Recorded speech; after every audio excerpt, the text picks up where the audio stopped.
Well, welcome everybody. Dadman Walking 55 here.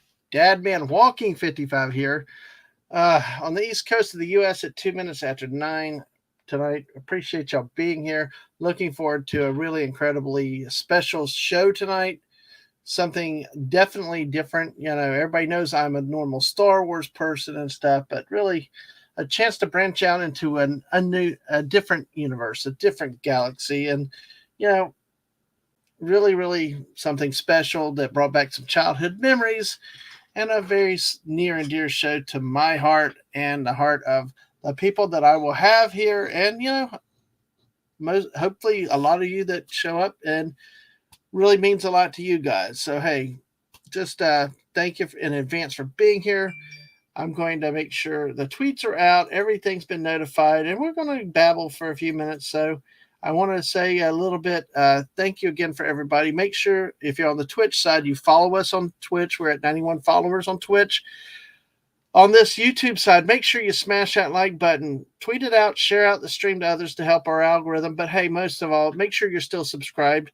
Subscribe if you haven't been. If you're not, we're at 483 subs as of the moment of coming in, and only 17 away till 500. So will be wonderful to hit that as a wonderful, unique. I don't know. Never thought it was possible. Never thought it was even close. Never even really tried for it. But hey, you know me and round numbers.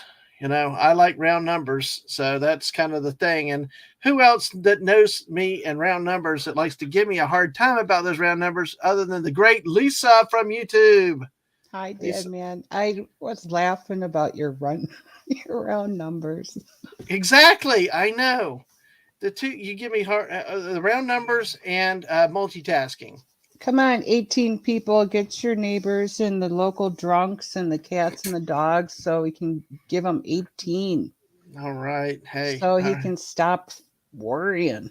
It's okay. It's just a round number thing. That's all. But hey, Lisa, how are you tonight, my friend? I'm good. I'm so excited to talk about this great show.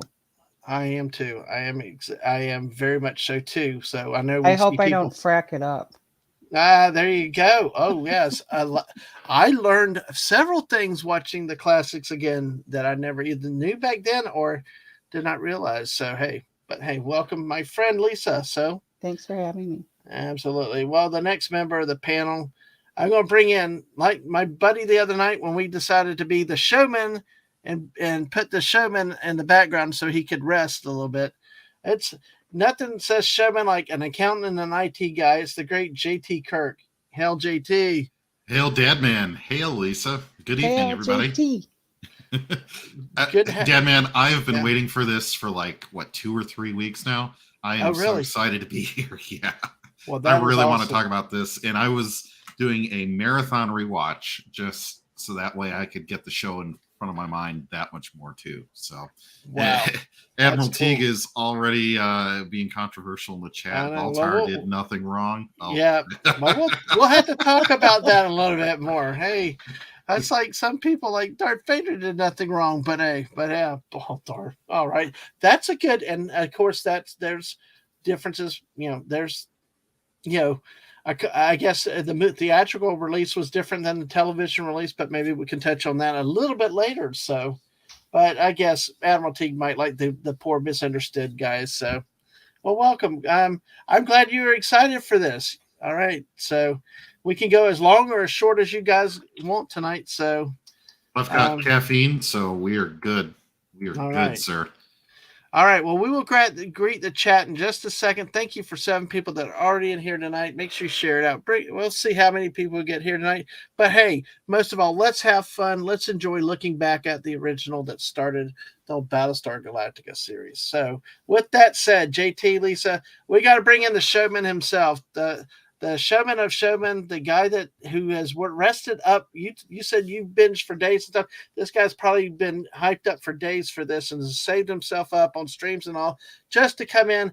And tonight we're going to release the we're going to release the Kraken. Or in this case, we're going to release the Hungry Boy. Hey, Hungry. That's a perfect intro, and thank you so much. And it is so accurate. This is the first 8.5 hours sleep straight I've had in 3 months, and I'm just so glad that I was able to get that. And you know what? Baltar, maybe he did do some wrong, but he is a classic Shakespearean villain, and I love him, baby. I love him. Absolutely. Well, already I've gotten smarter now that you come out using Shakespeare on my stream. So I'm usually good with squirrel. We'll talk about that later. We won't preempt it. We won't preempt it. But I got some things to say about the cast and the people behind it. We're doing an overview today, and then I'll be looking very much forward to hearing what Lisa has to say about the first time she saw stuff and what her reaction was. And we can talk about that a bit too, because the interesting thing about this series, before we go on, is that certain people saw it in different formats in different ways their first time.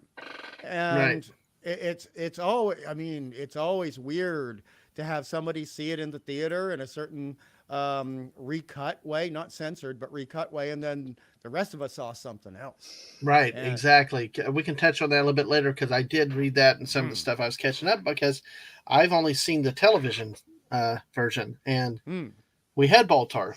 So the other, we have a different situation. So, and I'm very excited. Now, just because we are not an echo chamber, and we've said that, just because I will be lauding this show, I will be gushing over it more than a little bit. But there will be times where we'll have to say this little portion could have been better, or maybe they didn't need to do this in the script. Yeah. Yeah.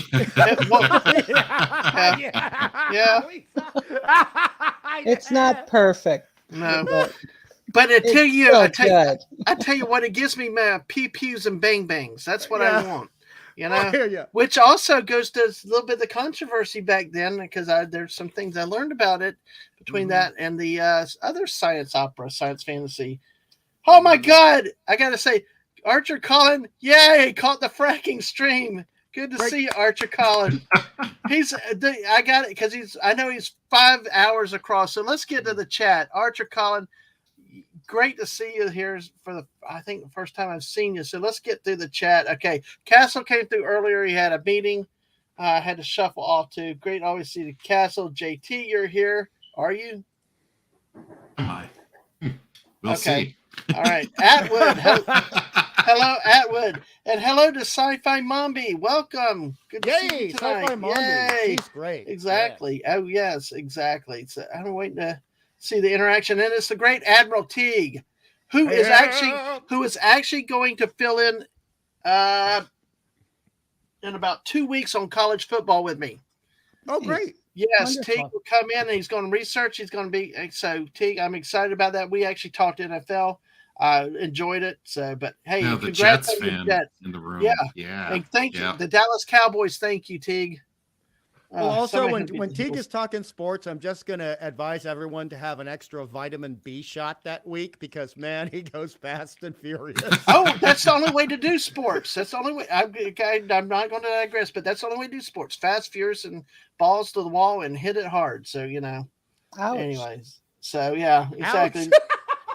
I felt that, and I shouldn't. Sorry. I know. I don't know. It's just an old phrasing I use, so it's all right. Lisa, hello to Lisa's, and the great Mrs. Dadman's here, of course. Yay, Mrs. Mrs. is here. Hello, Mrs. Yeah, and Teague says, yeah, that's him. Controversial. He's rooting silence while Baltar's sidekick was called Lucifer. I do want to ask that, because that's one thing. See, folks, there's a lot about this. There's a lot I don't know about this show. Okay. I learned about the reptiles, and then you had the Cylon with the red eyes, and then you had these like little pointy head. You can trust me to go into this later. So, okay. All right. So that's what I want to learn here, too. I'll help. All right. Yeah, thank you.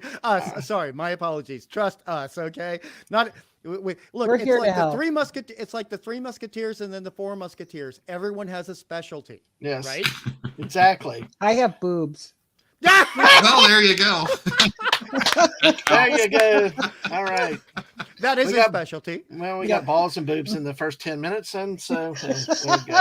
I'm sorry. Right. I was I know. trying to Hey, that's behave. fine. I know you did good. It's fine. We're saying with class. He already brought up Shakespeare, so we went up hoity-toity already. So we go. We went too smart already. Yes, exactly. No, the missus said it's just yin to yang. It's yin to yang. and Mrs. said she can give me coffee candy if I get tired. And hello to Mr. Niblick.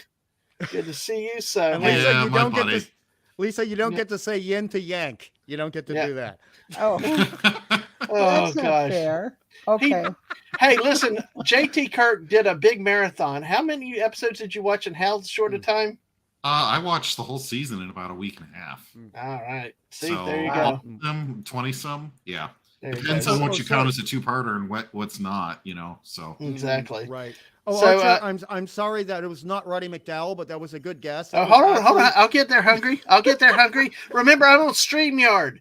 I know. I'm on I know. StreamYard. I'm I'm sorry. He's mentioning one of my favorite actors of I'll all get there. time. We'll get there. We'll Two get of there. them. We'll get there. We'll get there. I'm slow. God I'm damn slow. it.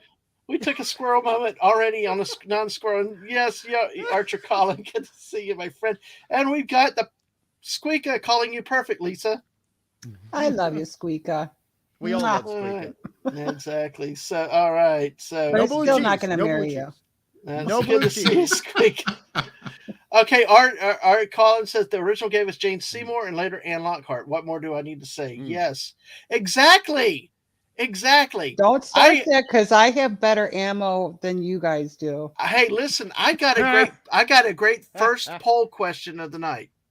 So, but let me get through this really quick. There's Sci-Fi Mombi again. See, I'm hoping I did not skip anybody. Did you get the misses? Yep, I got the misses. Okay. Also, wasn't Lucifer voiced by the great Roddy McDowell? Is that no? That was that was actually the magnificent, fantastic inspiration to sometimes my own speaking cadence, Jonathan Harris, otherwise known as Dr. Smith from Lost in Space. That guy. Okay. Yeah. The guy that tried to sabotage. And also was in Twilight Zone, and also was another Shakespearean stage actor, just like John Colicos. Right. Okay. And Emerald Silence have a sort of hierarchy. You move up in the Ice Planet Zero book. Oh, cool. I like the Ice Planet Zero. That's that episode. So they called you a slacker, and let's see. Oh, Squeaka's showing love to the missus now. So she's trying to turn you, Lisa, but I don't know. Well, she shares the love with the missus, with Lisa, everybody. So Squeaka's just full of love for everybody. See, she says hi JT and hi panel. So we're not left out, Hungry Boy. So hey. No, we're just put in a generic category, but that's fine. Yes. Generic category. You got tired of typing. Give the girl a break. Well, when you're great, you don't need to be hyped up. So hey, that's it. We're just gonna call ourselves in a special category. Hungry. How about that? Special Danger, can mean Will many Robinson. things. Short bus. Yeah, you beat me to it. Hey Wade, good to see you. So and hey Squeaka, hey, thanks for being there. And I know you'll be lurking. She's got a lot of work tonight. So hey. See, she comes out for you. She does it just for you. She does it for you. I get blushing. Yeah, there you go. See, you asked for it. You got it. Is that better? Is that better, Hungry? I am so humbled and so grateful, and I'm actually blushing a little bit. And yeah. Okay. See, Squeaka, throw a bone to Dad, man. Yeah. Squeaka, just throw a bone. I like Dad man's going to be traumatized if you don't say hi. Squeaka, I like Squeaka so much. I now despise blue cheese because of what she said. Oh gosh, yes. I'll never despise. That can hurt my friend. I deny you. Gosh. I defy you. You will not hurt my friend. I just won't look at it as I'm eating it. Well, it's okay. Oh gosh. Well, thank you, Lisa. That's nice to see that. But I do know she's busy tonight on this progress report. You know what else you don't want to look at when you eat any of the food on this show? Yeah. Because we'll eat too much. That's right. Oh no, I meant on Battlestar Galactica. I mean, all the food. That. Yeah. Yeah, I'm going to flag a couple of these for Archer Colin to come back to. Maybe a bug bomb. Bone. There you go, Dad, man. Hello to you, Super Squirrel friend. All right. There you go. Thank you. I like it. Back to Bulbasaur. Back to my Bulba buddy. So, hey. And Mr. Angel is here. Yay. Hooray for Mr. A. Chef is in. The chef is in. Yep. All right. Back to lurking. Yes. Good luck. Thanks for choosing to lurk to us tonight. But listen, folks, we are going to start off with a great first poll question of the night. I have not told any of the panelists here. I've got a couple others to set. Okay. Because, Dadman is all about the ladies. All right. We're going to not hold back. We're going to start with the ladies tonight. So sorry. What? Nothing. I just snore. Ow. I can't trill my R's. I can't roll my R's, I need to somehow get Squeaka to record that the way she does it for and then have it on the button. Thing. Yeah, exactly. To hit it on the button because just see. Okay, so let's see. I am going to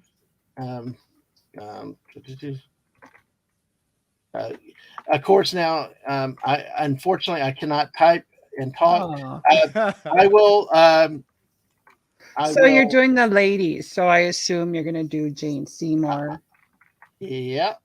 And I will do the characters. Which of these are your favorite female characters in the original series? Athena, which was Maren Jensen, who was my favorite personally. Cassiopeia, Laurette Spang. Sheba, who was Anne Lockhart, and Serena, who was Jane Seymour. So there you go. Which of these four were your favorite of the female characters in this series? So, all right, we are exactly. Well, look at that. Yeah. Serena, and then Archer Collin already says, "Gentlemen, always let the lady come first." After all, yes, sir. Yes, sir. You mean Cassiopeia, the socialator? Archer was quick on that button, man. Yes, he was. I know. He's actually got a hierarchy. He's got Serena, then Sheba. I mean, he's all over that. Listen, I since we're squirrel moment, I'm going to do a little intro in a minute. See, I tell you, when I watched this series, one of my earliest memories was Starbuck pissed the hell out of me. Yeah, I know. I wanted to kick Starbuck's ass the way he messed around with Athena's heart. I don't like that scene. I don't like that scene at all. I know what you're talking about. Ooh, that hurt my feelings. I know. It's like, and then the fact they bumped them together, and her and Cassiopeia and this thing. I know. It's like, even at like 8 years old, it pissed me off. So it's like, dude, yeah, of course, and then we're doing an overview. We're not going to talk about series. Right. But then is we there are other women that he just suddenly goes, "Hey, kiss me, baby," Well, every planet he landed on, he had like a girl in every port, kind of. This is the funny thing. This is what they misremember about Kirk, the Mandela effect. It actually applies to Starbuck. Yeah. Mm-hmm. Kirk was not a man slut. Starbuck was a man slut. Oh, yes. It's like Lando Calrissian before there was Lando Calrissian. Yeah. So, good point. Oh, I see like this. I see Mr. Angel. Nobody chooses Serena. She's mine. You hear mine. So I know. Jane Seymour, dude. I hear you. But she was only in there for 3 episodes, but we'll get into that later. That was the production company's fault. Yep. But hey, well, let me go ahead and read a little bit of the intro to it. So you guys sit back and help. If y'all see stuff in the chat, go try. I know y'all can't mark them, but either make a note in the private chat or make a note for me to go back to it while I read this. So, all right. So I'm going to use it from the Wikipedia page because it seems reasonable enough. I don't know. It's good enough. But Battlestar Galactica is an American science fiction television series created by Glenn A. Larson that aired on ABC Network from September 17, 1978 to April 29, 1979. It stars an ensemble cast led by Lauren Green, Richard Hatch, and Dirk Benedict. The series follows a group of human survivors fleeing the destruction of their homeworlds aboard the titular spacecraft Battlestar Galactica, searching for a new home while they are being pursued by the Cylons. It originally began production as a miniseries. They ordered a full season, and the show was reworked as an episodic serial. However, due to high production costs and declining ratings, the series was canceled after 24 episodes. The ABC attempted to, and folks, we're going to focus on the original tonight. I know that there's other variations, and I'm going to try to not bring those in too much. Good. As we can. There might be some comparisons, but I just want to stay out of the other stuff, really. But because it mentioned they did attempt, ABC tried to revive the show as a lower budget spinoff, Galactica 1980, but it performed poorly and was canceled after airing 10 episodes. Despite initially failing to find a wide audience, Battlestar Galactica developed a 1970s American cult and pop culture following. The show also spawned a media franchise, which includes comics, theme park attractions, games, and a reimagined series. So, folks, we're going to see some of that stuff as we are in here tonight. So let me stop here before we go into more of the show summary. That's kind of where the caption is. What's your original? This is a spot for just some opening brief thoughts of the series. What got you into it? What your real thoughts were about it? Lisa, if you'd like to go first. Shiny Cylons. Shiny Cylons, yes. Very shiny, and the red light going back and forth. As a kid, you were totally scared, intimidated, but in awe of how kind of beautiful they were. Fascinated. Yes, they were gorgeous, and they managed to make those like those strange light effects using certain camera angles where there were like 4 spars coming off every highlight on every shiny bit on the Cylons. They were like stars illuminating. Illuminating, right? And then models, whenever they did outdoor shots of the spacecrafts, they did like real modeling in the beginning part of the series, and that was really cool. Okay. Any other thoughts that you have for now? Well, since you put up the female poll, let me just say Dirk Benedict, Richard Hatch, Lauren Green, for that matter. Talk about eye candy. I had the best time. Yay! Their butts, they were in such good shape, and how those tan pants fit. Oh my God. So yeah. It was don't worry. Don't worry. There's 2 polls with the men in it, so so you're going to have plenty of men polls tonight. There's probably 4 of that. Never mind. Anyway. I respect you so much, Lisa. I respect you. Lisa, that's awesome. So JT, real go quick, ahead. Can I just finish one more thing? Because on rewatch, you start at the beginning. That theme song, I forgot. Battlestar Galactica's amazing music. Okay. And I just got goose pimples on the first rewatch of its theme. And you kind of wonder if Star Wars didn't steal a little bit of it, because it's such amazing theme music. We're going to be talking about a lot of the stuff. I got thoughts on everything you said there, but we'll get into that as the night progresses. So, okay, I'll zip it. Okay. So JT Kirk, what initial thoughts from you? And thank you for 2 subs. We've gotten 2 more subs tonight already. So fantastic. We only need 16 more. So thank you all. But go ahead, JT. Initial thoughts. Yeah, so my initial thoughts on this. I first got to Battlestar Galactica. Oh, by the way, I need to cut you off for 1 second because JT's the baby of the group. JT's like a little young kid now coming out, right? Oh, come on now. Come on. Are we talking age again? Ugh. Yeah, no. But JT, so because I'm curious to see what you really say, because you're a lot younger than us and going back looking at a series back then. So I'm really curious to see what your thoughts are with this series. Sure. So I kind of got to this series as a hop of a hop. So I started watching the reboot or the reimagining of Battlestar Galactica, the 2004 version, because I'm a fan, and you may not know this, but I'm a fan of this show called the Star Trek. And Ronald D. Moore. Never heard of it. Yeah, I know, right? It's very obscure, very random. Yeah. So Ronald D. Moore helped develop the newer Battlestar Galactica, and I loved that show so much that I then heard, there's an old one. So I'm like, I have to watch that after I spent so much time watching the new one. And it being in the 70s, you're kind of in the spot between the original Star Trek and TNG in terms of, where science fiction is. And so, yeah, I said, I have to check this out. And I immediately liked it. I mean, it was like, okay, now I can't put this down. So I couldn't tell you which one I like better at this point, but I really, really dig the show. There's a couple small quibbles I have.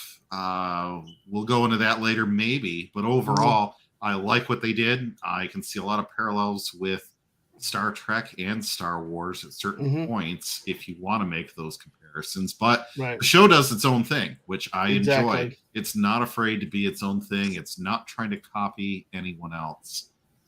Exactly. So for that, I like it. And Hungry mentioned a while back here now on a previous stream that there's a lot of World War II flavors to this show. Yeah. And once I heard that, I could not unsee it. I could see World War II under every rock around every corridor. I got you. I'll be talking a lot about that, man. Well, we'll definitely hit that. So, yes. But let me say hello to Theme Park Casual. Greeting. Hello, kid. He says, hey, kids, as always. But thank you, JT. Any other quick thoughts? Or is that I don't like the dogs. Can we not? Okay. The bloody Muppet. Okay, stop. We're going to have a fight over that. And then leave it to Squeak to come in. And Squeak said, I love the lightsaber fights in Star Trek best. And Leia, wow. So. Yeah, Leia was the counselor on the Enterprise, I think. Yeah, right? Exactly. Yeah, better than Camel Toe, right? Yes. Yeah. Oh, my gosh. But, hey, let's see. Oh, my gosh. Let's see. Yeah, yeah, it had an iconic opening with the Life to Begin Out there. Yes, and I'll try to look that up real quick there. So, and Jeremy 5 is here. Jeremy, good to see you tonight. We got 15 people with us tonight. So smash that like button, sub if you haven't. Make sure you're still sub. So early in, exactly. Exactly. Okay, Hungry. Try to give us a brief synopsis of your initial thoughts. You're asking someone with Irish blood to be brief? Okay, I'm kidding. Okay. So the first thing is, luckily JT covered some of the things I was going to say. So when you're a kid who saw Star Wars in 77 and then you see this coming out in 78, guess what? If you got a brain in your head, it's not a ripoff. It's its own thing. Second of all, there are people that you've already grown up with, seeing in television, etc. Even if you're a little sci-fi weirdo like I was. I mean, I love Jane Seymour. From before that, I saw Live and Let Die. She was fantastic in that James Bond film. And so many other male actors. Now, I may not be a fan of Bonanza per se, but I loved Lorne Greene. Pardon? Little Joe. Pardon? I can't hear you. Bonanza. Little Joe. Yeah. Oh, yeah. And one of my somebody is going Chad earlier said he had 3 sons, Little Joe and Hoss and somebody else. So. And also Dirk Benedict was in things before that, and then a lot of the female actresses were female. Yeah, that was a stupid phrase. The actresses were in shows before that, and a lot of the writers were in shows before that. And the notion, I mean, I did not actually find any kids my age who thought it was a ripoff of Star Wars, except for ones that probably needed to wear a helmet to school. But they all appreciated it for what it was. And for me, I've said this before on your show, it's always going to be the case. I was a monster kid. If there was a monster or a monstrous robot or something going on in a show, I was going to love it. And I used to collect Famous Monsters of Filmland magazine, and there was a picture of the Cylons on the cover for one of them. And I said, I'm all in. I don't care what's going to happen. I'm going to watch that. I don't care if I have to mow the yard for 5 weeks straight before this show comes out. I'm going to make sure my family lets me watch this no matter what. And I was so grateful. We all loved it. We all loved it. And I didn't see it in the theater. Like, I think it was Buddy Hepburn who saw it in the theater. I think he mentioned that a couple of days ago. Or his dad might have. Yeah. And Stunning's here. Hey, Stunning. Yeah. Mega. Good to see you. But, you know, the overall feeling was this was something that was for television, and you had to define television differently to film. This was something that was equal to Star Wars, but very different and not going for the same thing at all. It wasn't going for the same thing, and I greatly appreciated it. Now, Hungry, one of the things I'll have to figure out then is what version I have. I think I have the TV version, not the theater version. So that would be very interesting to know what the differences are. Yeah, I honestly can't tell you because I never saw the theater version. I saw the original version on television. I loved it that much, and I rewatched it again on internet, and I loved it again. And I just don't need anything to spoil things for me. There is one thing that I've heard that was different was that Baltar was executed in the theatrical version. What? Yeah, so there was a big difference between the two. So yes, okay. So there's some differences with it too, which probably would not have translated to television back then, you know.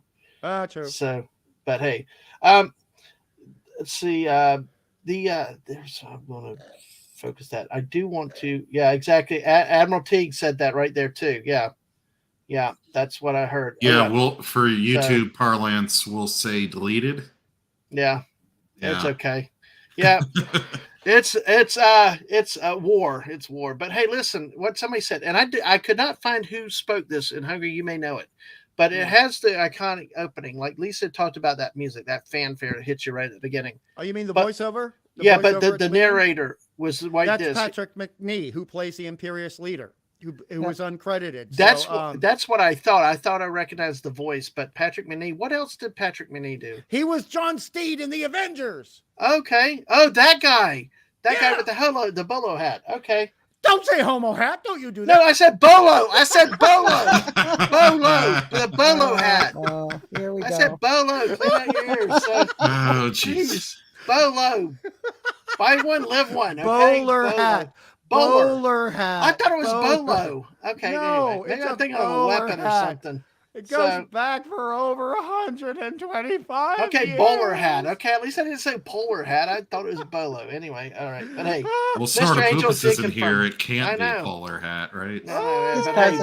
But here's the greatness of the line. And this has the space shot there. And like Lisa said, right after it, you get that big triumphant fanfare when that first note hits you. And here it goes. There are those who believe that life here began out there, far across the universe, with tribes of humans who may have been the forefathers of the Egyptians or the Toltecs or the Mayans, that they may have been the architects of the Great Pyramids or the lost civilizations of Lemuria or Atlantis.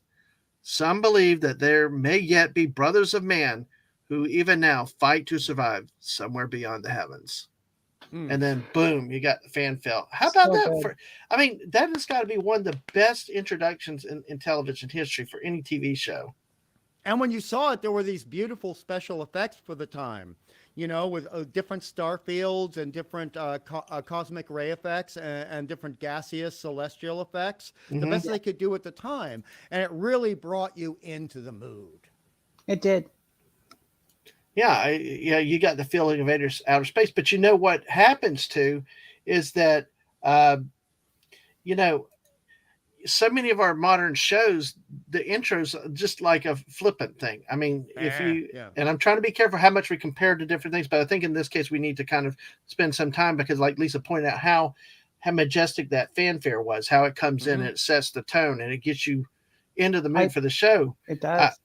But, look how long that intro is. It's a pretty long intro between the narration and the music.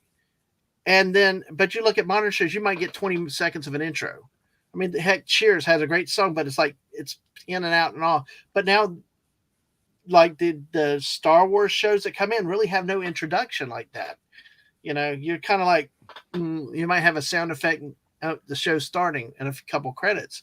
But correct. Disney Plus Star Wars has not done any. Well, The Mandalorian has one, but The Mandalorian's theme has him like a gunslinger, and then he sits in the back seat to everybody else. So it doesn't really match up well with what they told the composer to do. And Ahsoka had a little bit of a theme, but Boba not really. Yeah. My thing with the BSG intro, the music on that, it's very easy to kind of dismiss it as tinny or cheesy because of the quality of the recording that you most often get of your version of the TV show, right? So you're getting like this not great 1970s kind of soundtrack, but if you find a better version of it that's done by an orchestra, on a CD or better level quality, that is a very rambunctious, well-written, adventurous, energetic intro. And that's a great theme song. And it builds on you after a while watching the TV show. But I think it's like Indiana Jones quality. It's a very memorable intro, but I think it's worth it if anyone can go out there and find a better. I thought it was done by the Los Angeles. Yeah, it's a lot. Oh, sure. Philharmonic. See, the copy I got with the DVDs, it sounded fine. Yeah, me too. Yeah, and it was probably mastered on DVD much better than some of the recordings that I have of it too. So. Goodies. Lisa, you want to see some goodies now? I do. Show me. We're going to goodies. Oops. Okay, I will show you the goodies now. Right here, guys. Because this is a perfect time to show this particular part here. Now, I do want to say, Admiral Teague, up until 1980, there's narration or theme song explain show. That was a general thing in television. That your theme songs really did a lot, like different strokes. Yep. Told the story of it. Facts, there's so many things, and then it's like somewhere along the way they just decided we're going to cut the openings to where they're not anything, so we can run more commercials. But exactly like FBI. FBI has a cold open scene, and then you have 2 seconds of the word FBI in white on a black screen, and then it goes right to the show. 2 seconds. 2. Yeah, exactly. This is garbage. Well, we know you do, and oh yes, we are still getting PG-13, Archer Colin. We're doing it distinguished. We're doing it Shakespearean. Oh, style. Whip it out already. Okay, dang, you're impatient. So, all right. Well, at least one show still does. Pot pie. Oh God. Okay, 15 of y'all. Great. Okay. All right. Now I gotta just hit the right button. So that's the main thing. So of course, here we go. Are you ready for this? Let's see. Make sure I pick the right screen. And here we go. Okay, patience. Good things come to those who wait. Like I told a boss one time. A boss called a meeting at 8. Boss called a meeting at 7:30. A boss called a meeting at 7:30 one morning and didn't tell anybody. And I came in at 7:45. My day didn't start at 8. I told him that. So I still had a job. So that was good. So okay, here we go. I gotta build it anticipation. See, there we go. Look at that vinyl LP album. Love it. And it still plays. The art on it is. I would love to play it for y'all, but I know that would be a thing. But without YouTube. Hey, Appian, good to see you. Hey, I got Appian's name right tonight. I got Appian's name right. How do you screw that up? I was calling it Appany forever. Oh my God! How do you screw that up? What is the matter with you? It was a long day. For months. A long couple months. Yeah. Oh my God. And some of y'all come from the land of Shakespeare. Yes, exactly. And some come from the land down under, where women glow and men plunder. Can't you hear the thunder? Thank you very much. Oh my gosh. And I did sing Down Under in karaoke recently for our friend Hugger Boy. You did it very well. And I love this cover. It makes Commander Adama just look like a G. He's got a woman on each arm. Yeah, exactly. And of course we got Apollo. And like you said, Lisa, the cover art was just amazing. Wait till we see the backside of this too. Such a great smile on the socialator there. Just that's socialator. But yes, the socialator. Say the name, Cassiopeia. Yes. Cassiopeia. Well, see, I go the normal Cassiopeia, but I guess it's not the right way to pronounce it. But listen, like you said, the art. We got the Vipers. We got the Cylon Raiders. It's like Wisconsin ornery tonight. I love it. That's good, but she's doing good. She's doing great tonight. We got our Cylons. We got Cylons, and like you said, Lisa, the Los Angeles Philharmonic Orchestra. Yes, exactly. Philharmonic. Very good. I just want to detour for a second. Sunday, we were talking about Wisconsin cheese, Lisa, and you weren't there. And they were like, I wonder if it tastes good. I'm like, it's Wisconsin cheese. It will taste good. It will taste anyway. Thank you, Archer Colin, for being the adult in the room. That yes. But one of those women is his daughter. Correct. It is true. Okay. It is true. It's okay. But listen, let me do something real quick. Let me check the poll. Let's see how many votes we got on this thing. 13 votes.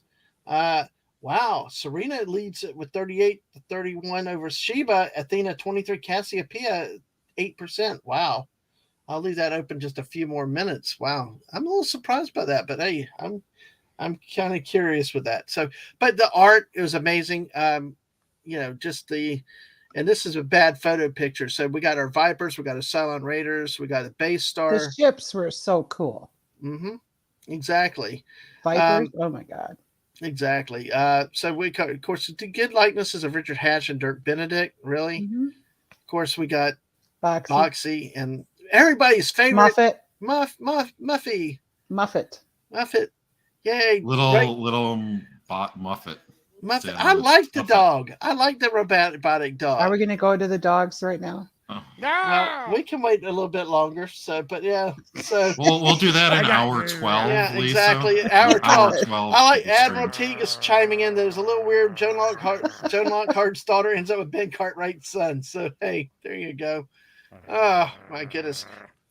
We got a growling dog in the back. Yes, we do. Lisa, would you like to see the back side of the cover? Show me the backside, please. Right. Show us the backside. I'll show you the backside. So, of course, it's like in a movie, format, like I like with the cast and credits. Mm-hmm. The cape. Yeah. I mean, that is just the style. It's so good. This scene is based on it looks like it's based on, well, see, over to the right, you got like where the planet's Caprica's being bombed. But then this scene in here is like from the second part of the first episode, where they were on the planet and, the pod planet, and they were trying to escape in there. Could you see those alien guys there? And they were at that formal affair with the capes and stuff. So, yeah, exactly. But again, we've got the Raiders, we got the Vipers, but you got the songs, but the bottom is what gets me. That's almost like a movie font, like a movie ad, right? Hungry? Yes. Oh yeah. Yeah. See, and Lisa, because that's what got me was it looks like just like a movie script out, a movie thing. I don't know the right words, but so yeah, the block lettering. Mm-hmm. Oh, since you're doing goodies, there were some things I Corellia. didn't have a chance to send to you in Twitty, but I'm going to put them links in the private chat for images. And one of the greatest sci-fi artists of all time, Frank Frazetta, did promotion art for BSG. So I'm sending you the links while you talk in the private chat. Okay, awesome. But hey, all right. So this was we picked this up at Second and Charles last year. Do you have any of those around you? No.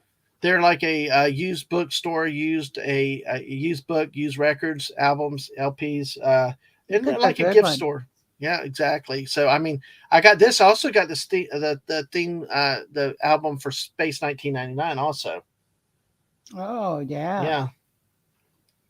I remember that show.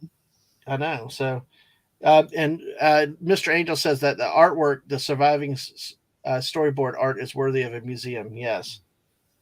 This is really, really, really. And hello, Retro Nerd Girl. Good to see you. This was my favorite show when I was little. Yeah, that's awesome. That is so good. Glad you could make it in tonight. Yes, this was a great show. I tell you, even watching it, going back watching it even more nowadays, brought back a lot of memories. So, yeah. So, and I guess we got a battle between Mr. Angel and Hungry with certain things to see. So, He my man. Yeah, exactly. Dude. He my man. It belongs in a museum. Yes. But hey, but see, look at this. You know what's so incredible with the Battlestar Galactica, and I'll do it now, but so I don't forget to say this. And Hungry Boy knows this movie was iconic for so many different reasons. It still survives today. You got collections, but did you know that they even made another movie out of this in a way? No.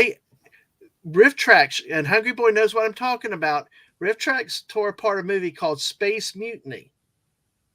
Never seen it. Oh yeah, no. Space Mutiny used all their footage with Cylon Raiders and Vipers and Battlestar Galactica, and the sound effects and the sound effects for the guns. Yes, it was so painful, so agonizing. Yeah. That's why Riff Tracks did it, but it was so funny that this movie yet was still there for them to pillage and plunder from to make its own movie. And I think, wasn't that a European, like a Norway? No, it was South African. South Africa. Okay.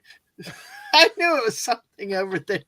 Oh, that's why you have the horrible neon hula hoop dancing. That's why. South African. You remember the hula hoop disco section of the movie? Oh my God. It's turning me into Paul Lynn. I can't stand it. I would thought that was Paul Lynn. Oh my God. Oh, that's good. So folks, that's the first thing we have to show and tell tonight. So hey. But Lisa, see, it. All right. Well, we got more with this coming because they had mentioned there's all kinds of stuff that this show had set off. Let's do a little funny thing real quick.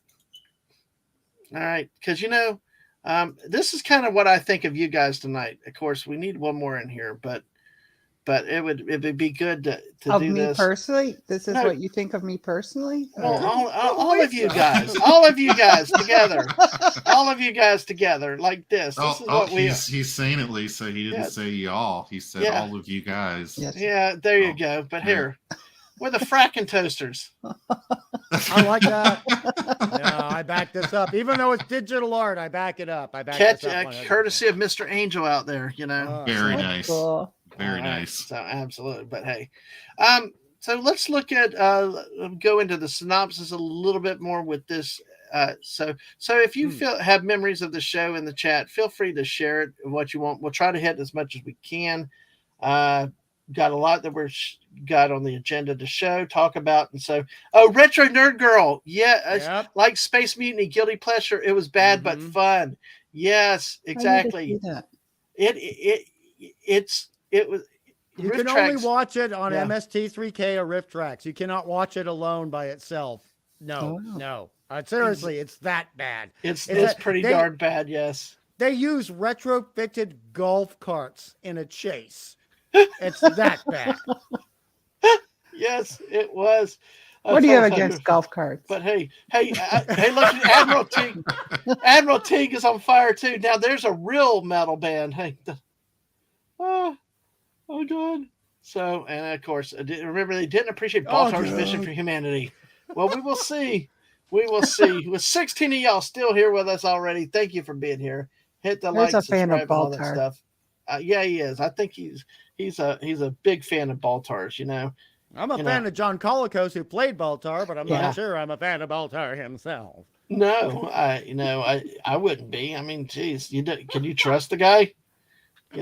I mean, to be honest, we'll get to this later. It's part of overview. It's not part of individual episodes. But when you look into the background of Glenn A. Larson, who created the show and the showrunner and the person who came up with the idea for the show, let's just say that a Judas character is not that far off the mark from his personal beliefs. So he gets it. He gets into the biblical metaphor a lot. And I have no problem with that. No problem. Okay. Let's talk. Star Wars has got some heavy metaphors in 1977 too. So there you go. Exactly. Well, we're going to let's hit the show summary real quick. With this is the overall with this, and Hail to Phantom Outsider. Good to see you tonight. Hey, Fanty. All right. Yes. Good to see you, man. Got a big party tonight. So, hey, in a distant star system, the 12 colonies of mankind were reaching the end of a 1,000-year war with the Cylons, warrior robots created by a reptilian race which expired long ago, presumably destroyed by their own creations. Humanity was ultimately defeated in a sneak attack on the colonies by the Cylons, carried out with the help of a human trader, Baltar. Protected by the last surviving capital warship, a Battlestar named Galactica, the survivors fled in available ships. The commander of the Galactica, Adama, led this, quote, ragtag fugitive fleet of 220 ships in search of a new home. They began the quest to find the long-lost 13th tribe of humanity that had settled on a legendary planet called Earth. However, the Cylons continued to pursue them relentlessly across the galaxy. The main characters include a Captain Apollo, a colonial warrior, fighter pilot, and son of Adama. His best friend is Lieutenant Starbuck, a highly regarded fighter pilot, and also a gambler and a womanizer. Hey, go figure. So the era in which this exodus took place is never clearly stated in the series itself. the start of the series is mentioned as being the 7th millennium of time, although it is unknown when its relation to Earth's history. The final aired episode, The Hand of God, indicates that the original series took place after the Apollo 11 moon landing in 1969, as Galactica receives a television transmission from Earth showing the landing. The later Galactica 1980 series is especially set in the year 1980 after a 30-year voyage to Earth. So, all right. All right. Let me see. And Gap After Darks. Hello. Good to see you tonight. So, hey, good to see you, Gap. Let's see. Okay, he says, I am not a Cylon. Yes, exactly. So, thank you. Thank you for being here. Yeah, exactly. And I'm sure there's different books and stuff, but I've seen, the reptilians, and we actually have a shot of the Imperious Leader to share with y'all tonight. So, good to see. He had his side hustle selling food. Oh, right. There you go. Oh, my gosh. So, anyway. Hey, Admiral Teague, you take what you can get. In 1980, you take exactly. And I tell you what, there are some people that will say that was an underappreciated show, that it had its merits, and I had somebody reach out to me about that. Really can't get into that tonight because we're focusing on the original, but there are, like every series though, I always say everything, look at things for yourself, always judge on what you like, what you think. Don't take my word for it, anybody else. If you like it, you like it. If you don't, you don't. Just always try the stuff. So, and Lemon Pie is here. Hello, Lemon Pie. Welcome. Mighty Citrus. Hello. Exactly. Before we get too far away from it, when you were talking about the intro about how people on Earth believe that we came from the stars, right? I liked how the show showed a lot of Egyptian elements into set design and helmets, and so as you're watching it, you're like, oh yeah, that's Egypt, that's Egyptian. They had the obelisk in the square, they had the helmets that were shaped like Egyptian headdresses, right? And so all the elements, I really enjoyed how it all kind of presented it and put a little bow on it for us to gobble up. Bow. A little frosting on the cake. And I had that in my notes, Lisa. Thank you. I don't have to say it now, but I love the fact that you did. And I mean, the flight helmets for the Viper pilots. I mean, clearly Egyptian, especially with the horizontal bars, black, white, going down the sides, and the shape of it. And then they had the hawk. The actual hawk on the front, on the forehead. Well, hello to Horus, one of the greatest gods in Egyptology. So, thank you. That was fantastic. Thank you, my dear. And did you notice the obelisk in the main square on Caprica when it was being shot? And oh, that was such a hard, we'll talk about it later. That was such a hard scene. Oh my God, the attack on Caprica.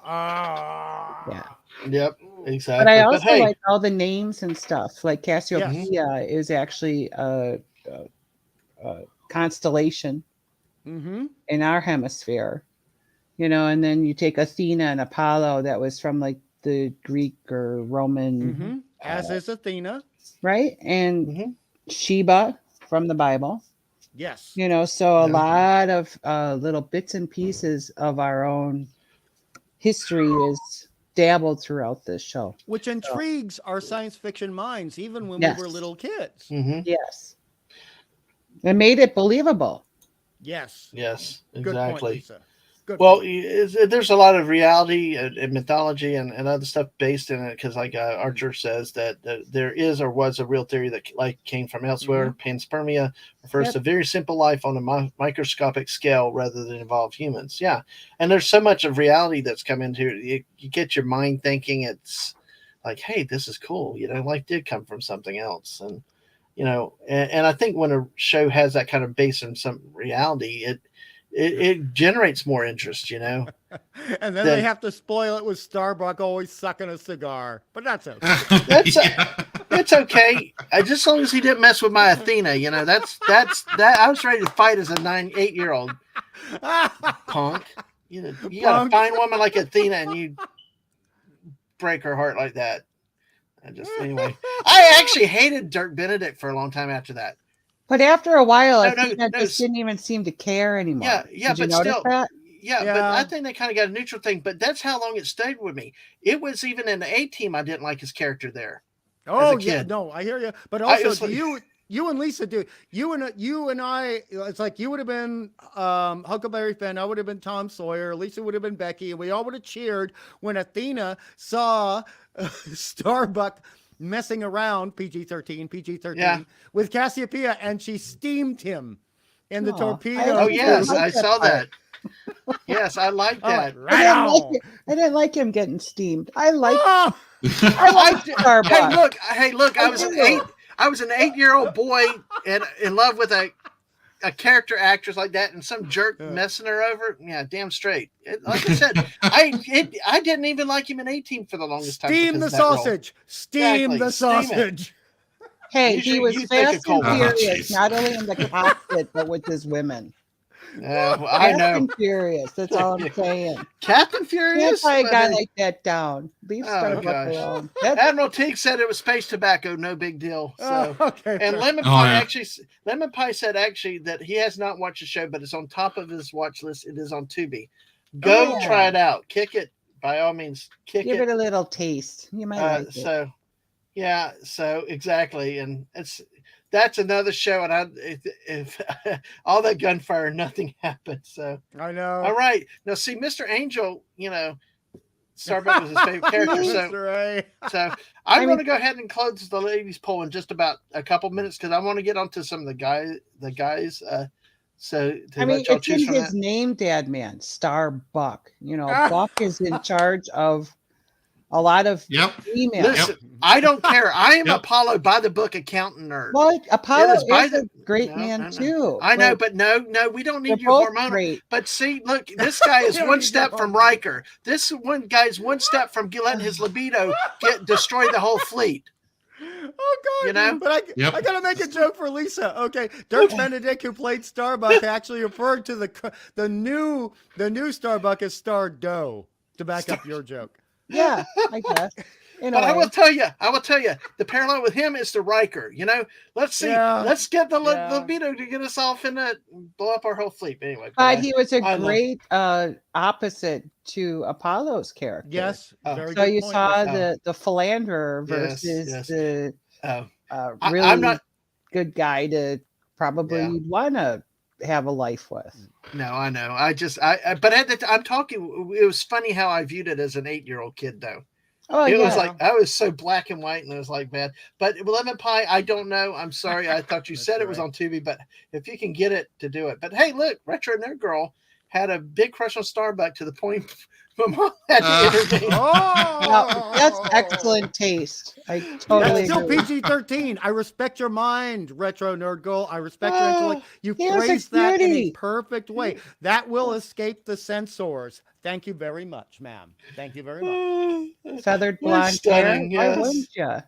Now, see, watching this show for the first time, decades after it came out, Starbuck always made me kind of chuckle because in modern times he would be far too toxic to ever even think about writing on TV. Ever even think about it.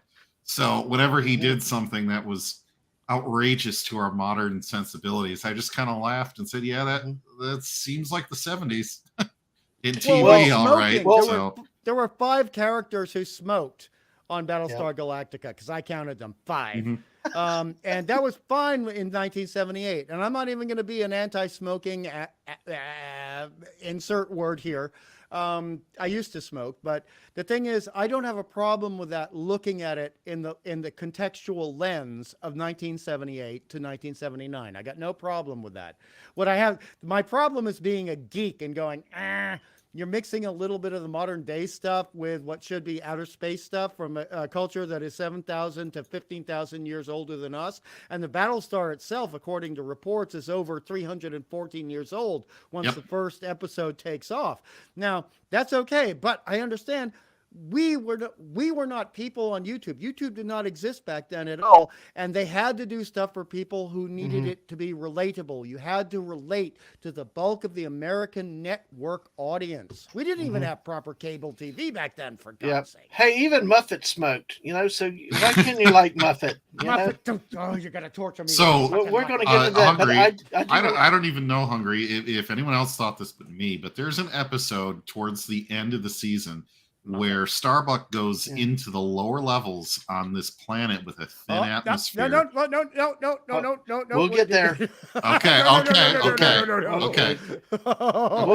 there. We'll get there. I know what you're talking about. But Dad Man and I talked about this. It's like, do we really want to go into the horror motifs here? I am going to go into that episode a little bit. Oh, okay. All right. Because that's the second episode, the second part of the first, right?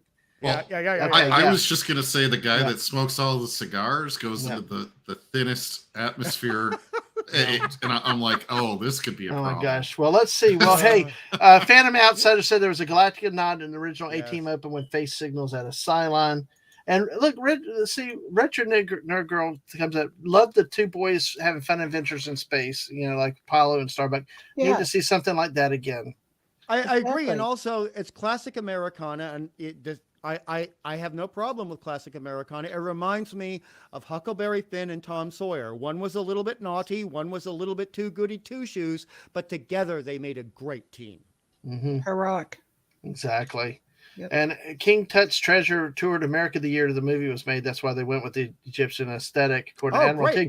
And the missus, I think, actually worked that when it went around, when it came here. So you chose wisely. Both Serena and Sheba were smoking. No, she chose wisely. So anyway, just yes, I didn't choose. She had all control of everything. So I got to be the lucky winner. But hey, tobacco. Oh, that's tobacco. You're funny there. Let's talk a little bit about it. There's also some information on the pilot and subsequent changes. The main article dealing with Saga of a Star World. The pilot to the series, budgeted at $8 million, one of the most expensive at the time, was released theatrically in Censoran. Here's what the missus was saying. She was a museum guide for the Tut exhibit. Oh, I'm so envious, Mrs. That is so cool. Yeah. So, so the edited version released July 8, 1978, because remember, Star Wars came out in 1977 in several regions, including Canada, Japan, and select Western European countries. On September 17, 1978, the full 148-minute pilot premiered on ABC to high Nielsen ratings. Also, like you said, you cannot discount the effect of Star Wars that had come out a year before, because this whole country was insane with Star Wars. That you look back at the lines and people waiting around blocks to get into Star Wars. Everybody. I know as a kid, it was like shoot 'em up, bang bang. It was like everything that you could want or expect at the time. It's a 148-minute pilot premiere. That's over 2 hours, just straight. That's about 2 hours 15. Yeah. 2/3 of the way through the broadcast, ABC interrupted with a special report of the signing of Camp David Accords at the White House. Witnessed by after the ceremony, ABC resumed the broadcast at the point where it was interrupted, but the interruption did not occur on the West Coast. After the pilot aired, the 125-minute theatrical version was given a nationwide U.S. cinema release in May 1979. I would love to them put that back in the theaters like they've done a lot of old movies and see the theatrical so we could see those differences ourselves. Now, the pilot had originally been announced as the first of 3 made-for-TV movies. After the broadcast of the second episode, Lost Planet of the Gods, Glenn Larson announced a format change to a weekly series, which caught his writing and production staff off guard. It resulted in several Crash of the Week episodes until the scripts could resume. Lost Planet of the Gods was also introduced a costume change from the original in that the Warriors' dress uniforms featured a gold-trimmed cape falling to upper thigh. Because of the costume change, a portion of the pilot was reshot. This refilmed version was released in cinemas in 1979. So the original version of the Warriors' dress uniform, a plain mid-thigh length cape, is documented in the official Battlestar Galactica scrapbook by James Nayland, 1978. So yeah, let's see, and then say what him the Bonanza verse. Yeah, exactly. He had young sons in this, and then the Bonanza had 2 the 40-year-old sons. That's a great point. That's a great point. And we'll talk general point. Even though I'm not a Western fan, I'm not a Bonanza fan, it is my opinion that without Lorne Greene, this series would have been pretty much nothing. He was the anchor. He was the keystone to the castle of this series. Love him. What do y'all think, Lisa, JT Kirk? What do you think about Lorne Greene's role in this from what y'all saw? Geez, so much different than the 2004 Adama, which I saw first. And so it was a very stark change for me to see him do that role. But I think Greene did pretty darn good with it. The first few episodes, I was kind of not sold. I think as the series went on, he got better and better and better in the role. I think the weakest point that he may have had was the relationship with Apollo. At certain points, did not really seem like a father-son relationship type of a thing. But like I said, as time went on, I thought he got better and better and better in the role. I think they gave him more to do. I did not care for the uniform. To make him the commander, I did not see him. I did not care for it. I'm sorry. I did not care for that uniform. That's okay. You're young. But still, a very strong performance overall. I thought he was superbly cast for the role. So exactly. To me, it gave the show a sense of, and I hate that word gravitas. But I can't think of anything. I guess weight. It gave it a presence, It's like when Michael Jordan walked on a basketball court, there was credibility.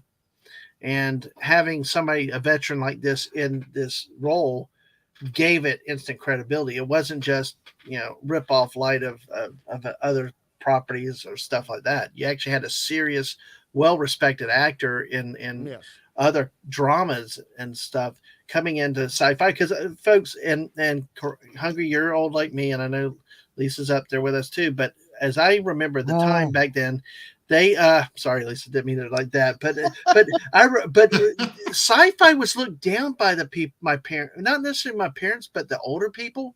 It was like something different, and I maybe this gets a little bit into how Trek was taken when it came out too, but it was like I just see my recollections was that that sci-fi was kind of frowned on. It was kind of different. Am I right with that? No, you are 100% correct. I was lucky enough to have two parents at the time who one parent could totally get into it if there was the story aspect to it and the cultural aspect, and the other one was completely into the sci-fi aspect. So at the time, I was very lucky, but I got something else to say about gravitas, but I don't want to say that until Lisa speaks. So I want to hear Lisa's point. And I'll let Lisa after that, because Retro Nerd Girl said Adama was called, but when he was on screen, the war became real. He took it seriously. I love that. But see, that's what I loved about Adama. We didn't need a Motadad or anything like that when you've got a war going on. We needed a commander and a leader, and many times he was willing to sacrifice his son because, he had the position. He could not lead by emotions and stuff like that, and I think it was indicative of the generation at the time too, that's a little bit more realistically of how they acted and stuff. And I love Lorne Greene here, but okay, Lisa, go ahead. Well, what are we talking about? Are we talking about the generation, our parents, and how their dislike of anything sci-fi, or that's kind of where I kind of went into it? But really, what did you think with Adama? What did you think, and what did you think with Adama specifically? Well, specifically with Adama, I have to push back a little bit because he actually was a great grandfather to a child that wasn't even his own, which was Boxy. When he was ill, Boxy came to visit, and Lorne Greene was very soft and gentle with him. He was upset that his son Zax died in the beginning. He was somewhat compassionate towards Athena, bawling over Zax's death. And his wife. I think there were at times, and his wife, exactly. Yeah. I mean, how he was gathering up pictures to take back on the ship to remember, and he knew his wife just by feeling was in the house when it was bombed. I mean, no, I think Adama had balance. He had the balance of being a tough leader when needed to be and having to deal with the Council of Stupid 12. Yes. Those 12. The Council of 12-year-olds. The 12 togas. The 12 togas. Yeah, he had to deal with them. And no, so he was a well-rounded character. I don't think he was one way, which was cold. I kind of have to push back on that because it depended on the moment. And I think it goes for all of us. Yes. How we are in certain moments with how we behave. I mean, but I love Adama's line. My best. Yeah, well done, Lisa. I love. Sorry. But you reminded me of one of my favorite lines.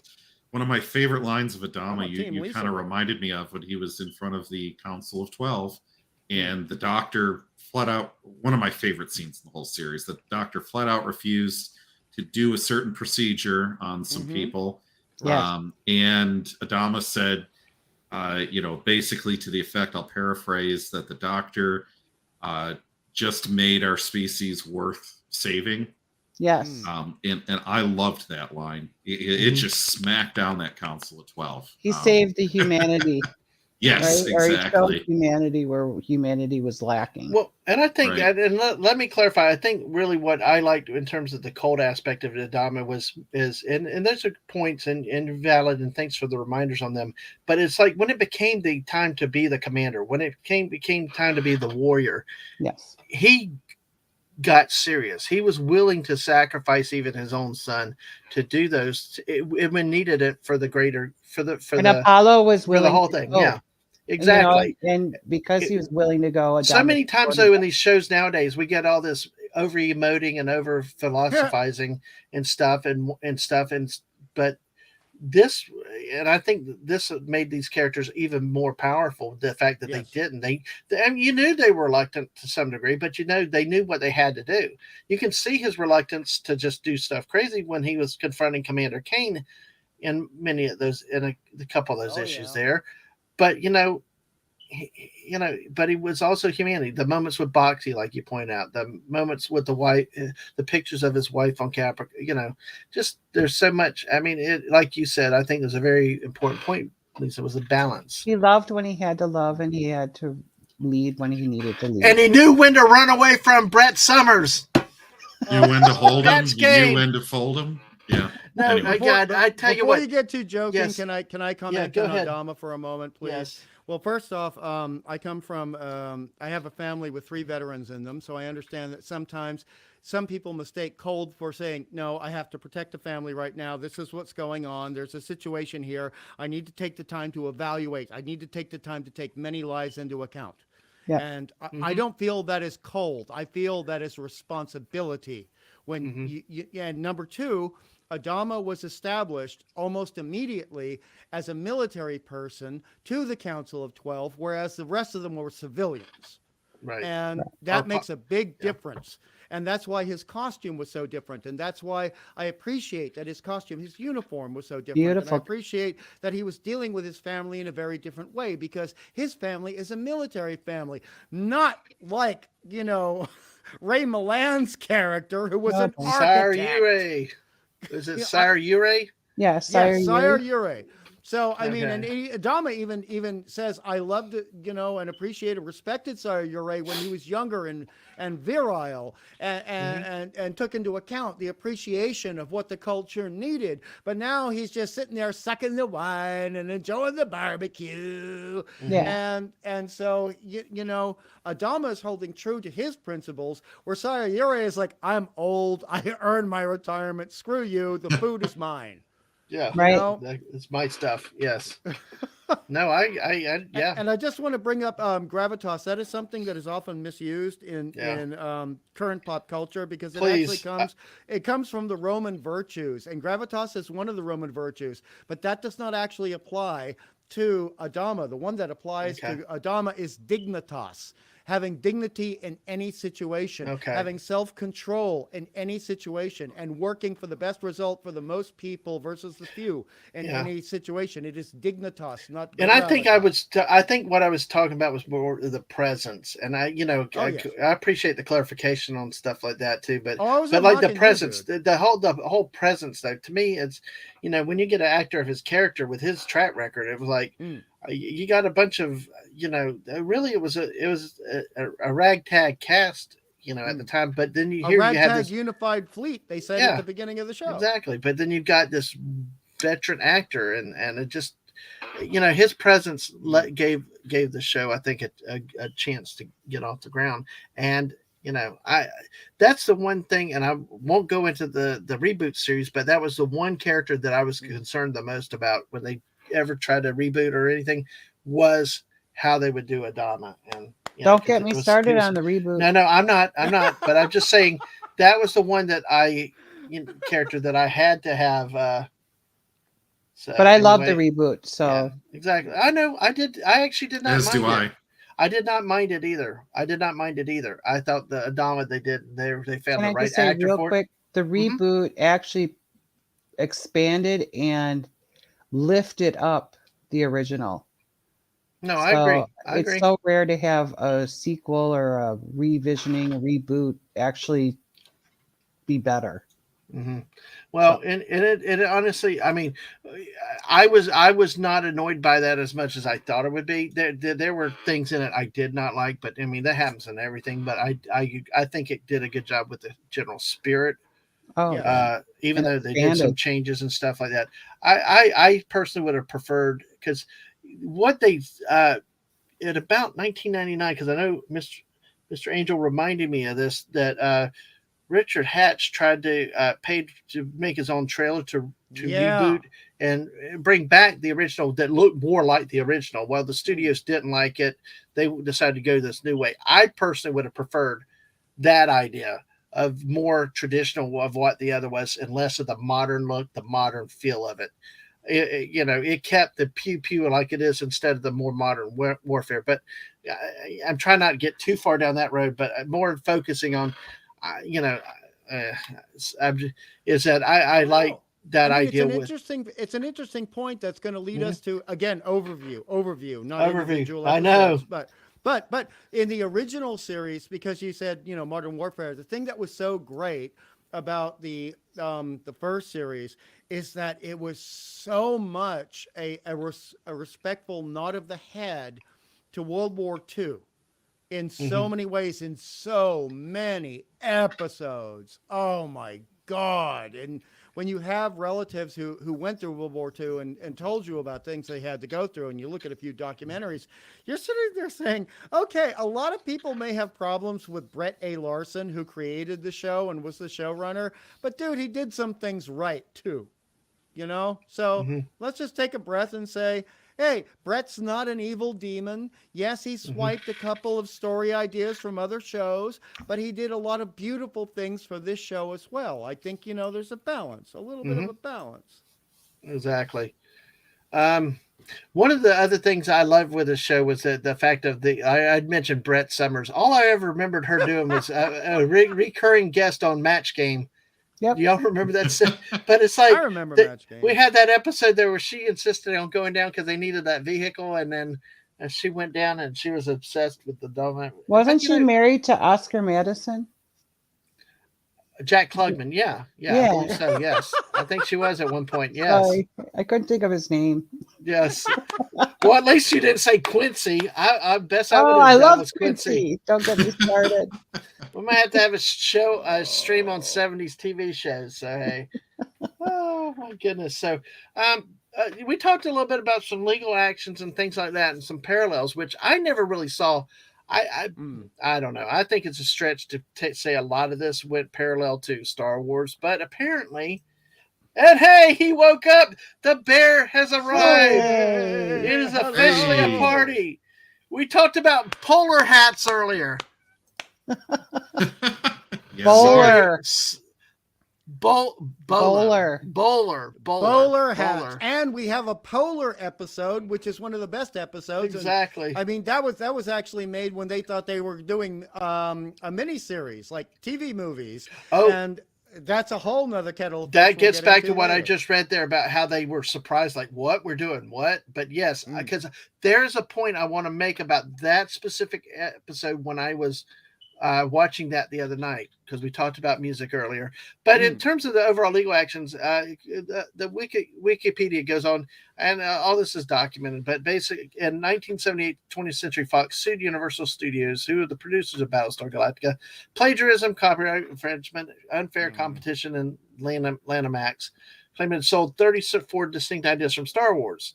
So, of course, back and forth, that Star Wars had stolen from their film, and notably robot drones and the Buck Rogers serials of the 1930s. Buck Rogers. What another great 70s. No spoilers, dude. No, there's not that. I'm not spoiling anything. I gave you the chance. I gave you a chance to say Wilma Deering. I was tuning you. Come on, Hungry. You can say Wilma Deering. You can say Wilma Deering one time on the stream. Okay, all right. Yeah, whip that name out to distract. I get you. I see right through you. I mean, the thing is, there is stuff here that doesn't really get covered in Wikitardia, because that's covered by people who are on TikTok now. I know. And Wikipedia used to be a lot better, and IMDb used to be a lot better, and now they're just editing everything down to hell. But see, there is a big problem we need to talk about here overall. Right. Go ahead. Look what I stirred with Archer Collin. Yeah. But I mean, the situation is all the great models, like the Battlestar itself, everything Cylon, etc., comes from John Dykstra. Okay. And John Dykstra worked on Star Wars. So George Lucas got a big fucking snoot in his nose that, his special effects boy went to work on this other show. Yep. And even though the other show was different, John Dykstra, some people, they don't accept that. John Dykstra did nothing wrong. You can work on a Universal horror film for Frankenstein in 1942, right? And then you can move across the pond in 1958 and work with Hammer Horror for their new version of Frankenstein. So you take two different versions of something, and as long as the version is significantly different, there is not a real copyright or trademark complaint if you are being original enough. And I do not see the ripoff in Battlestar Galactica of Star Wars. I never have either. By the way, I use this opportunity to show more your goodies, Oh, thank you. I pass these on. That's John Dykstra standing in front of the original Battlestar right there. In front of the blue screen they used to make the show. I absolutely adore modeling like that. Oh shoot. You know what? Wait, I ended the poll earlier. And I forgot. You got to whip out another poll. Yeah, I am. Hey, Lisa. Basically, Serena won at 33% ahead. Athena and Shiva tied at 26%. So go ahead while I type this poll out, and then we'll talk about Dykstra a little bit more. Okay, but Lisa, as a woman, John Dykstra's not that hard on your eyes, is he? I was looking at the ship. Seriously, well, now that you mention it, he looks all right. He's okay, but the ship, oh my God, look at the detail. I know. It's so good.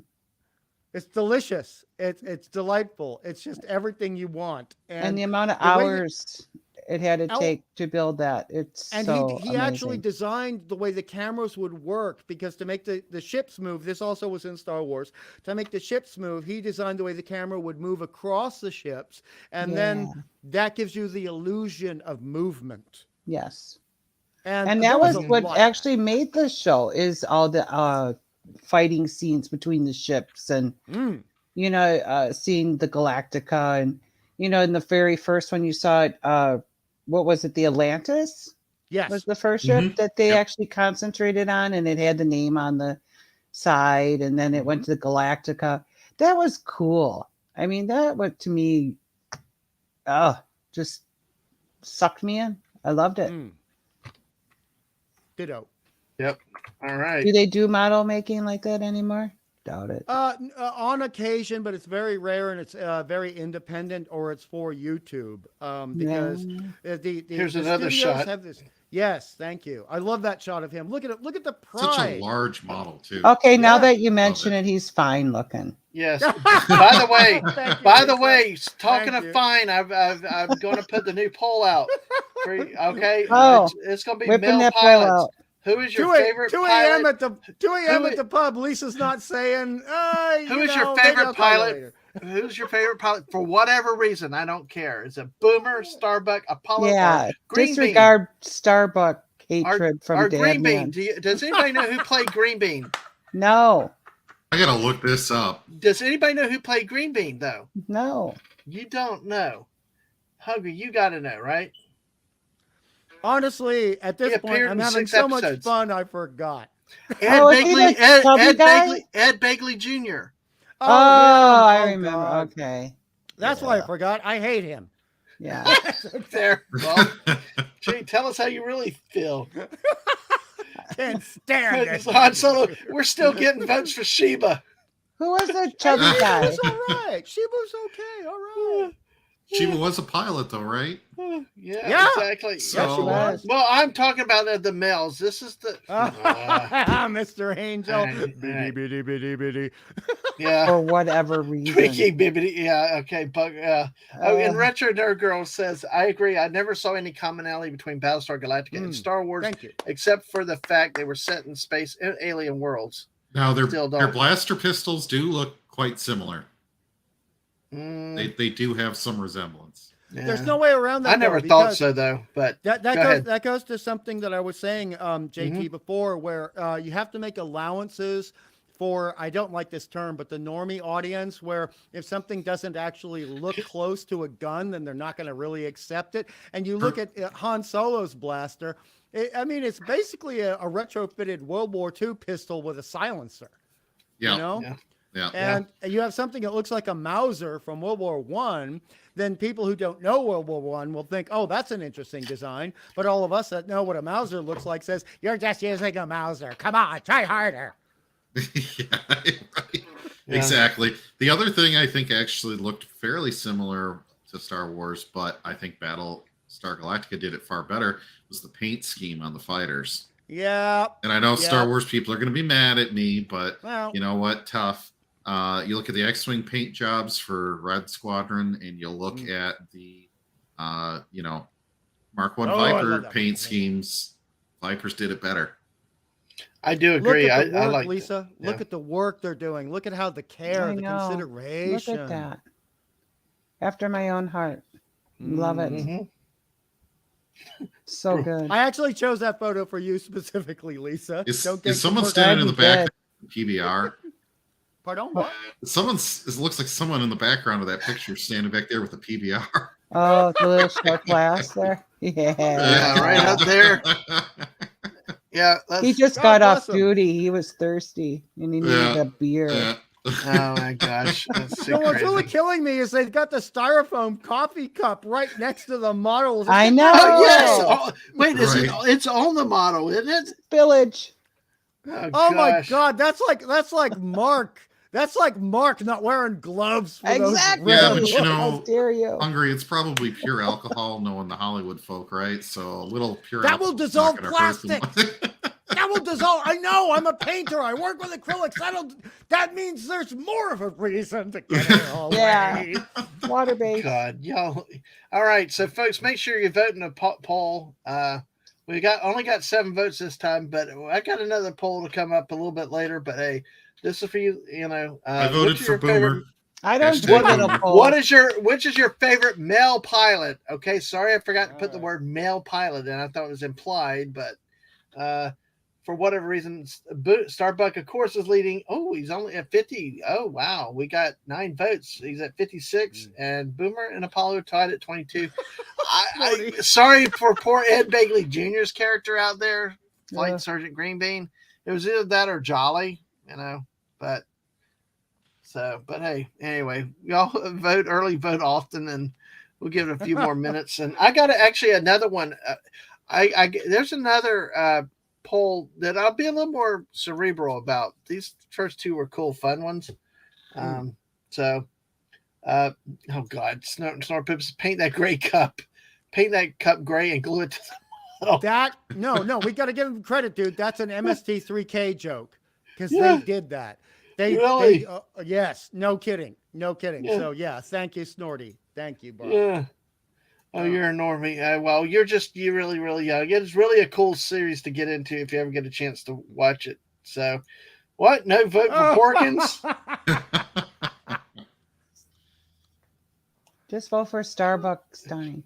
Yeah, I put Green Bean in for 6 episodes and ignored Flight Sergeant Jolly. Yeah, because I wanted to throw the Egg Bailey thing in there for talking points.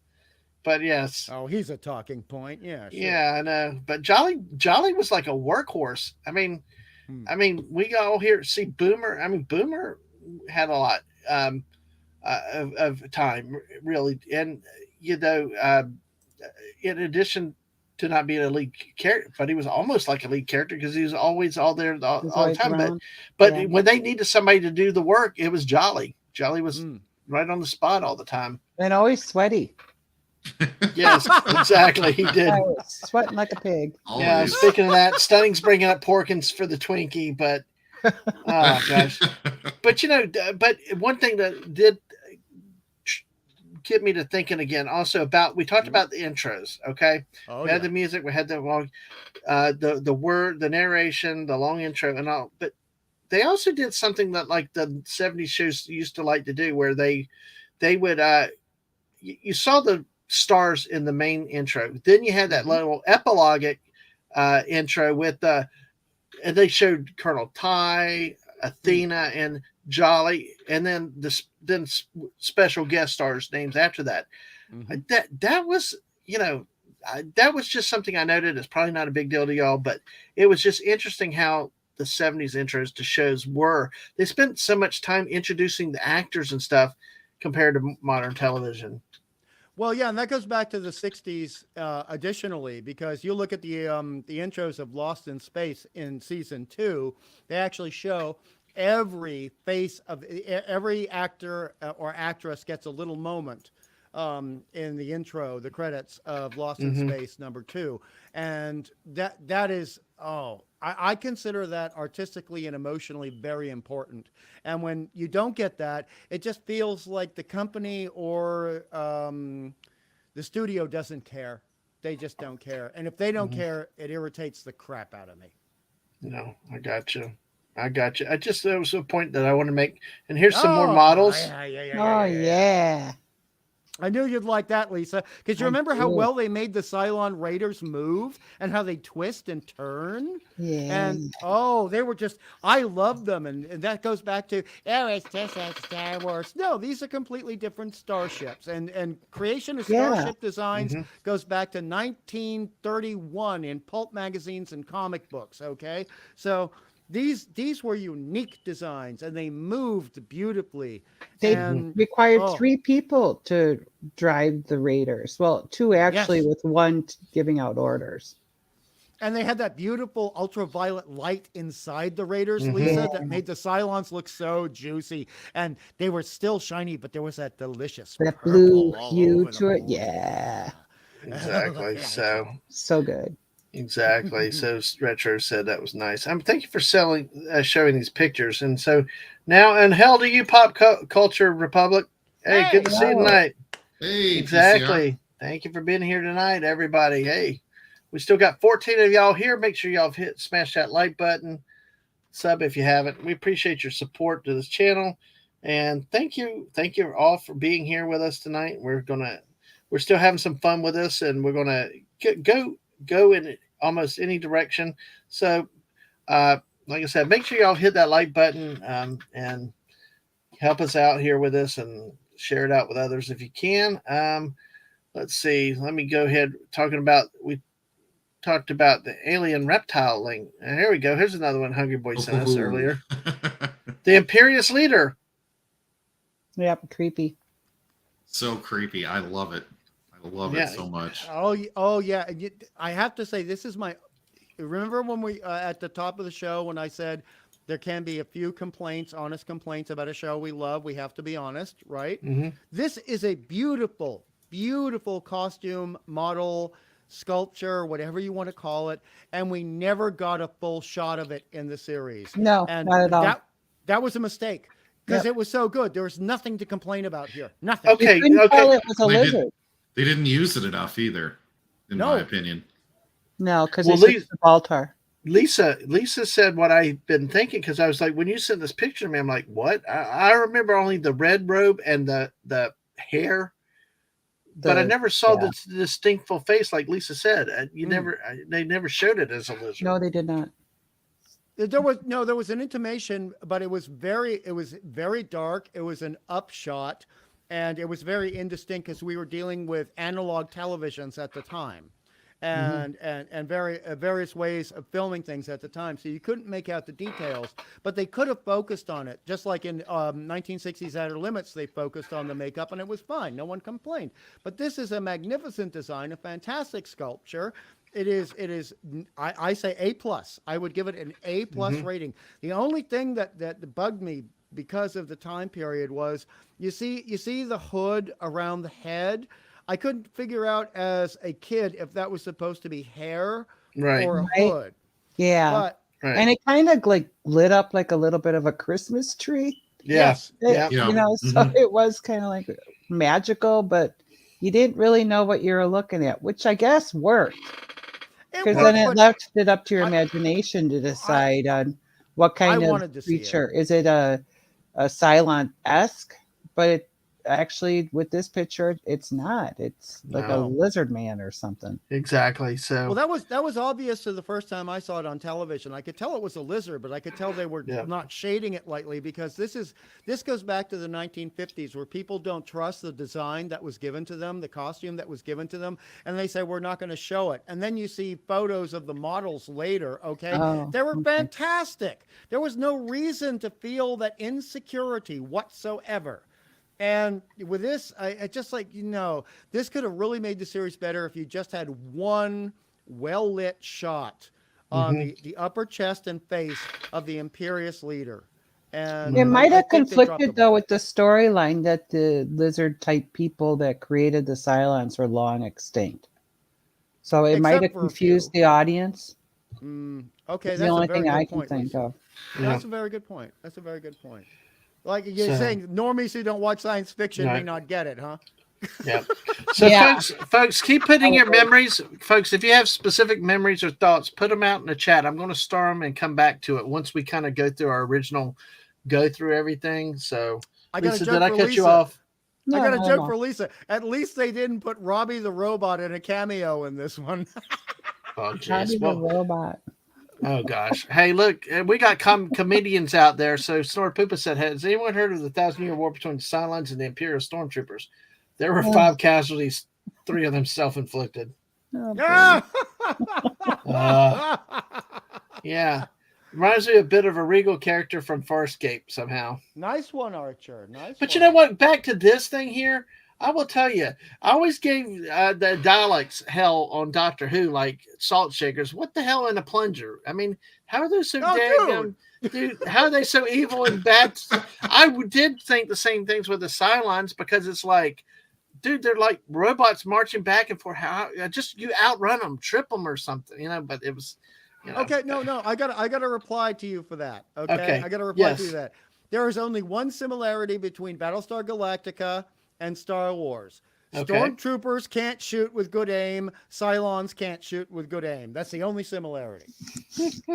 Right. So let's.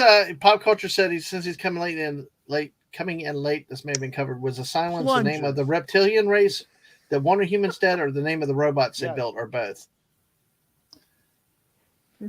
Originally, according Mr. Angel's laughing. Yes, according to lore, according to lore, and I know that's a dirty word on YouTube and Twitter. According to lore, the fact is Cylons were the actual lizard reptilian race, and then that name was applied to their android servants that later became the Cylons we know in this show. Correct. Okay. Yes. All right. But the original, and you said that the original Cylons died out long ago. Okay. Well, Phantom Man says put him by the creature by the Black Lagoon. They could be cousins. He's right. Yeah. No, he's right. The creatures made more aquatic.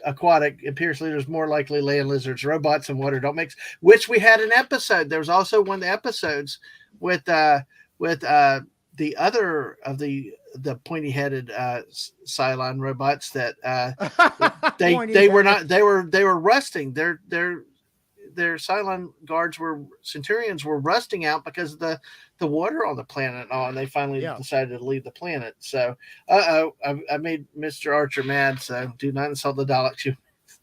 Yes, I say that for Hungry Boy to see if I can get his blood pressure up a little bit. It's up. So, it's up. Yeah. That's fine. You mentioned plunger arms. Okay, yes. We're on. Game on, bro. Phantom Outsider, it's not the Cylon's fault. They're Pong enthusiasts. Only a fraction of a second when anything is in their sight line. Oh, jeez. So that's good. So, folks, put stuff out there. We're going to come back. There's some earlier comments in the show that I'm going to. Well, I got an interesting comment just before we leave on that one. The original design. I mean, this is again going back to George Lucas getting a bug up his butt, right? Mm-hmm. A person who did some original concept designs for Battlestar Galactica was Ralph McQuarrie. Why is that name familiar? Very familiar. Right. So he did all the concept designs for Star Wars. And his original design for the Cylons actually had that eye going all the way around the head. All the way. So they had like 360-degree vision. You were not going to be able to sneak up on a Cylon at all.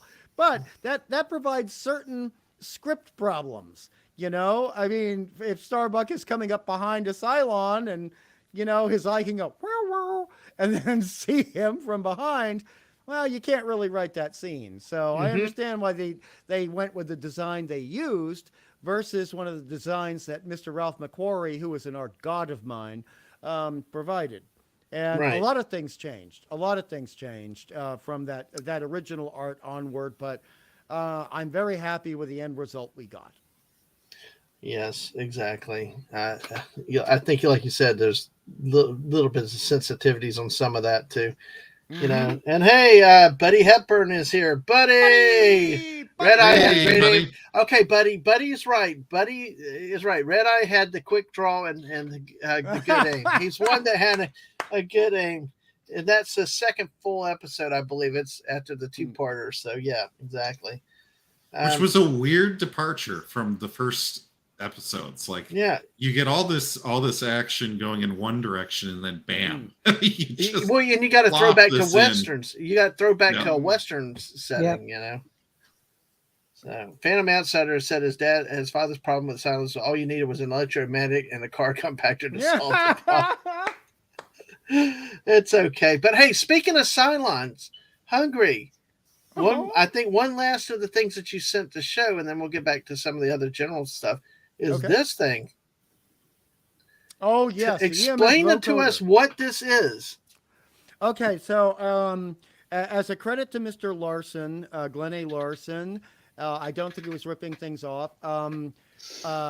Doctor Who was already a huge thing around the world, not necessarily in America, by 1978. And when he started developing Battlestar Galactica, he claims he was actually developing it in the early 60s. Now, that's when Doctor Who started, and you have two very vocoded magical science fiction enemies in Doctor Who. You have the Daleks, which use the vocoder, and you also use and other things, compression, etc.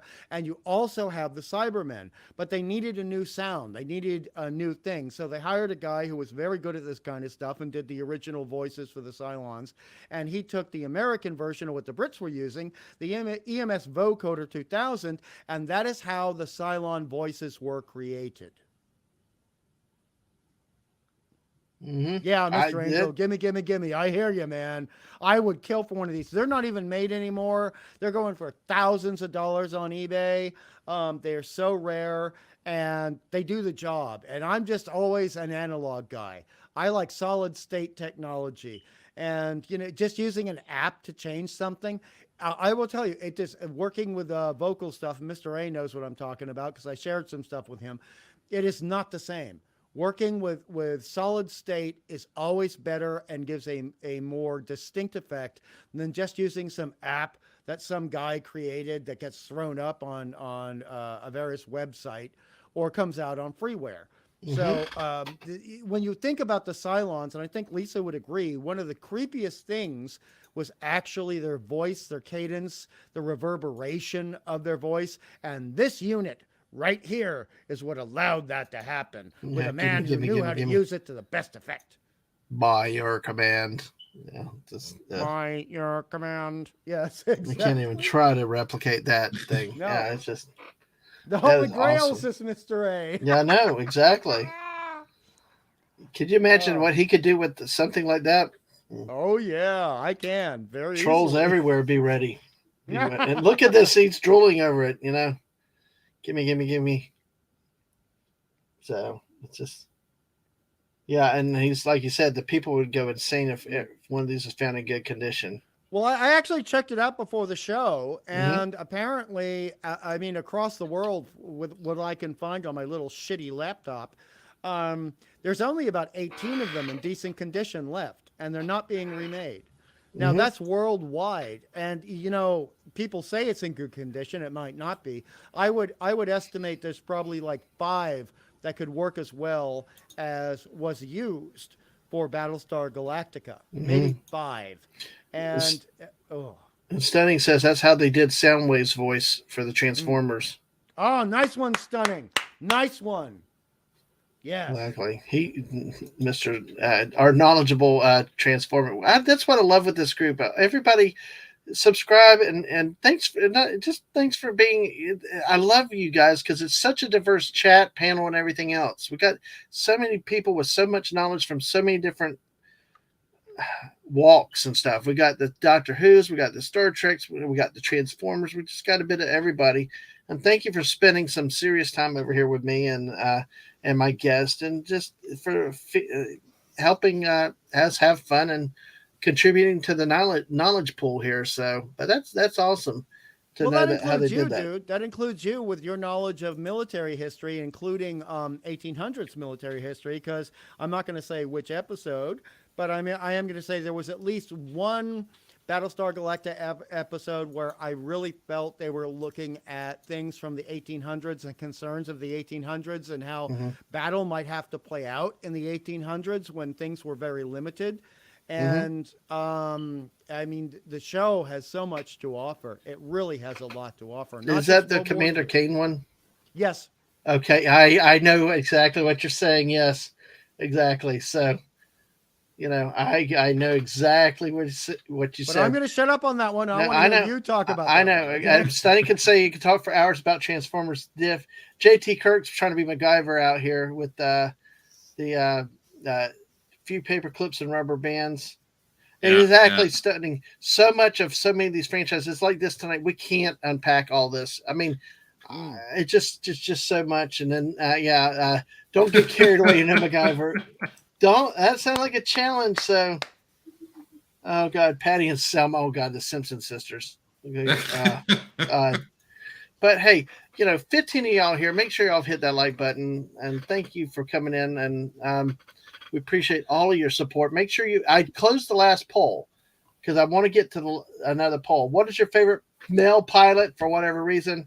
Starbuck won, going away 64%. Apollo, there you are. You're back. Apollo 21, Boomer 14, and nobody liked Ed Begley Jr. So, nope. Why would they? It's nobody a name. It's a famous name. What? Miss Healthy Eating? So I love them, but I've noticed a lot of people don't. I love them. Get some butter and pepper on them. I didn't like him as a kid. Look, you know, Lisa, I did not like him as a kid. I just don't like his personality and his body language. And that's like you and I have talked about character actors and how some will attract you and some won't. So even before, it's not about the politics. He just rubs me the wrong way ever since MASH. And I mean, there are people that a lot of my friends don't like that I love, right? But Ed Begley, oh God, just go away. Yeah. He also Green Bean also had kind of like a Gary Busey look kind of going on. Yeah, kind of. So, which Gary Busey look? The early Gary Busey look or the modern? Deranged. The deranged version. The alleged deranged. No, but Gary Busey. What does it matter? Gary Busey in Predator 2. Lions and tigers and bears. Oh my. Yeah, that one. Okay. All right, here's another poll, okay? And this, I'm trying to be specific with this. And this could be an easier answer. You know what? I'm taking Adama out of this poll. What? I'm taking Adama out of this poll because I'm going to make this harder. I'm going to try to make this harder. You're going to make your poll hard. Okay. Exactly. Very difficult. Yes. Exactly. Who was the best commander in your opinion? Because they could be commanding of ships, they could be commander of squadron, or whatever else, whatever thing they are in whatever side. Who is the best commander in your opinion? Colonel Ty, Apollo, Commander Kane, who was played by the great Lloyd Bridges. Mm-hmm. When I saw that, I'm like, dear God, airplane broke out. I picked the wrong week. The quits. But you know, it was. I think that's like the only serious role I've seen him ever play in, and I was like, I couldn't make jokes. And Baltar. So Colonel Ty, Apollo, Commander Kane, and Baltar. Who was the best commander, in your opinion, with this? So that's why I took Adama out of it, because I wanted to make it a little more challenging, a little more thought provoking, because each one commanded in some different ways. You know, of ships, squadrons. I mean, even really Colonel Ty took over the Pegasus. So that is, I want to admire you for posing this question, because you have to look at circumstances and what they do in individual, just like World War II, individual circumstances. So I'm going to make my vote, but this is a great poll. Well done, dude. Well done. Yeah. I'm not sure what you mean about had to be subs this time around, but the subs always appreciated. But no, anybody can vote in the poll. I mean, I don't do subscriber only stuff. Oh, it was a reference to the above comment above that. So it. Okay. It has a different connotation. That. Now. Yeah. Oh, okay. Okay. I wasn't sure. So, but let me go back. No, sorry. I just snorted. Let me go back up in the chat a little bit. I'll pull this Cylon thing down here. So, okay. Because there was Admiral. Let's see. Imperious leaders are voiced by Patrick Mackey and also Patrick McNee. McNee. Also Count Iblis and Lucifer was a fantastic. Jonathan Harris voicing him are my favorite Cylons. So we got that. Oh yeah, he did correct it there. Oh, there's more than one. Yes, it is exactly. Ed Begley Jr. best role was a crazy non-invisible man and Amazon women on the moon.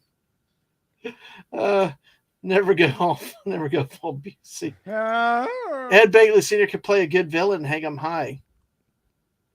Was there really an actor? Okay. So let's see. Buddy Hepburn, Patrick McNee is an unsung hero of the show and contribution to style of the show. Actually, Kane lives. This is also a matter of debate. At least in this series, did he live? What happened to the Pegasus? You know, those type of things. Of course, stunning votes for Colonel Sanders. Kane lives. Got another one there. Oh yeah, there you go. Writing myself in. Admiral Teague is the best commander. Dang straight. Yeah. Mr. Angel said it's a tricky choice. Yeah. So for me, I picked immediately. All right, Commander McBragg was my best fight. Sort of Poopus wants to fight. We're back to 17 of y'all out here. Thank you so much. Smash that like button and sub if you haven't already. I'll do something. Hey, remember at 500 subs, I'm supposed to eat a clam pizza, and I will probably, I don't know, do some other crazy stuff in it. You should not have made that bet. I will. I don't mind. It'll be fine. Yeah. So senior. So there really was a senior, Ed Begley Sr. as an actor, right? Then. Yeah. Okay. Does eating include swallowing?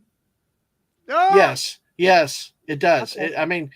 You have to ingest the whole product down. Yes. Okay. I was just trying to help you get out of it. No, it's okay. It's fine. It's okay. We'll see what happens. But hey. Lisa makes me hiccup. I'm sorry. Between Lisa and Squeaka and the missus, I'm lucky you're still around with us. Yeah, we're lucky you're still surviving with us, man. You just lose your shit all the time, but hey. Anyway. You mean my Felger carb? Hey, I am the Felger car. Okay. Well, you know what Felger car means, right? Yeah. It's So like I am number the 2. Felger car, and you can be full of Felger car.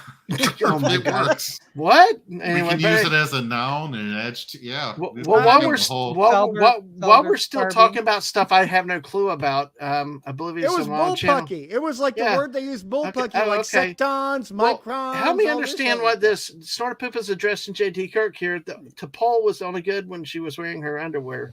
Her faces were fully charged. That's for Star Trek Enterprise. Okay. That was my favorite commander. That was not on your poll. You wish he was on your poll. Oh, yes. Yes, exactly. There we go. Admiral Captain Kirk always finds a way to win. Hey, but listen, we are going to transition into something else real quick here, because there are things that I learned in this original series that I thought that the new series made up. And Mr. Angel walked right into it. Oh, frack. I thought that this was, when I saw because it's been forever since I've seen the original series. The new series, they used that. That was the big, we know what it's supposed to be and stuff like that. And they used it so much. But I was sitting here, because I was looking away, I was multitasking and listening, and I heard frack. And it was like, what? I'm like, I did not realize they used that word in this episode. I mean, I think the reboot overused it, but it started here. But it was kind of like, were there any things like that stunned you that maybe you didn't realize when you've gone back and watched it again, that you did not realize that was there, that is there, like, especially if you watch the reboot, if there's some concept or whatever introduced that you thought maybe the new one or is more modern, but that we go back, we look, it's there in the original. Because I know that was the big thing for me. Well, the way that I came about into BSG was through the new show, and they were so much heavier in the new show with when it came to the mystical, polytheistic religious aspects to the Battlestar Galactica universe, right? In the original, they would mention the Lords of Kobol, but several times, they would refer to God singular, like God willing, or, God bless you, that kind of thing. But then they would switch back and say by the Lords of Kobol. So in this original, what really shocked me was how inconsistent the actual dialogue really was on this point, right? I know I can be nitpicking some of this, but in the succeeding series, it is such a central part that you're watching, maybe for the first time, or maybe, who knows what order you're watching it in, but you're keeping that successor show in the back of your mind going, okay, so they took the lore elements of the Lords of Kobol from the original, but then what the heck is all this singular versus polytheistic usage? It leaves questions out there, right? About what the writer's real intents were. There is an answer for that, and it involves Glenn A. Larson, who was the showrunner of the original. There is an answer for that. Okay. And I'm going to say, I appreciate everybody's cultural and religious background. Okay. That's my premise. That's my premise. Mr. Larson was a hardcore Mormon. So a lot of the phrases like Lords of Kobol and the Council of the 12 and the Quorum actually come from Mormon background and tradition. And I'm not mocking that at all, and I shall not. Just like I won't mock Catholics, I won't mock Jews, I won't mock anybody else. But if he chose to put that in the show, we have a whole bunch of other things that involve religions from other people, like the Egyptian religion in, oh God, I can't believe I'm forgetting this. Crap. The movies and series where they got a Stargate. Okay. Yep. SG-1, right. I mean, a lot. I mean, you have characters that are actually named after Egyptian gods that some people still worship. You know what I mean? Yep. So I have no problem with Mr. Larson putting his thing into it. No problem. But there was a lot of religious imagery and a lot of religious culture put into the very first 6 episodes of Battlestar Galactica back in '78. And I don't think we can chide anybody for doing that. True. I have to just mention real quick that 12 seats or the council members, I related it to the 12 tribes of Israel. Yes. So not really Mormon. That was there too, but they believe, some Mormons believe in the 12 tribes of Israel and the lost tribe. So the lost tribe, the 13th colony being Earth, which plays into this whole series very much, looking for the lost colony. They come out from 12 colonies, and then Adama, as you remember, Lisa, says there was another, and we are seeking that out. And the name of that colony was Earth or Terra or whatever they want to say. So, I mean, I get goosebumps over hearing that, because as a kid, I thought that was fascinating in a sci-fi context.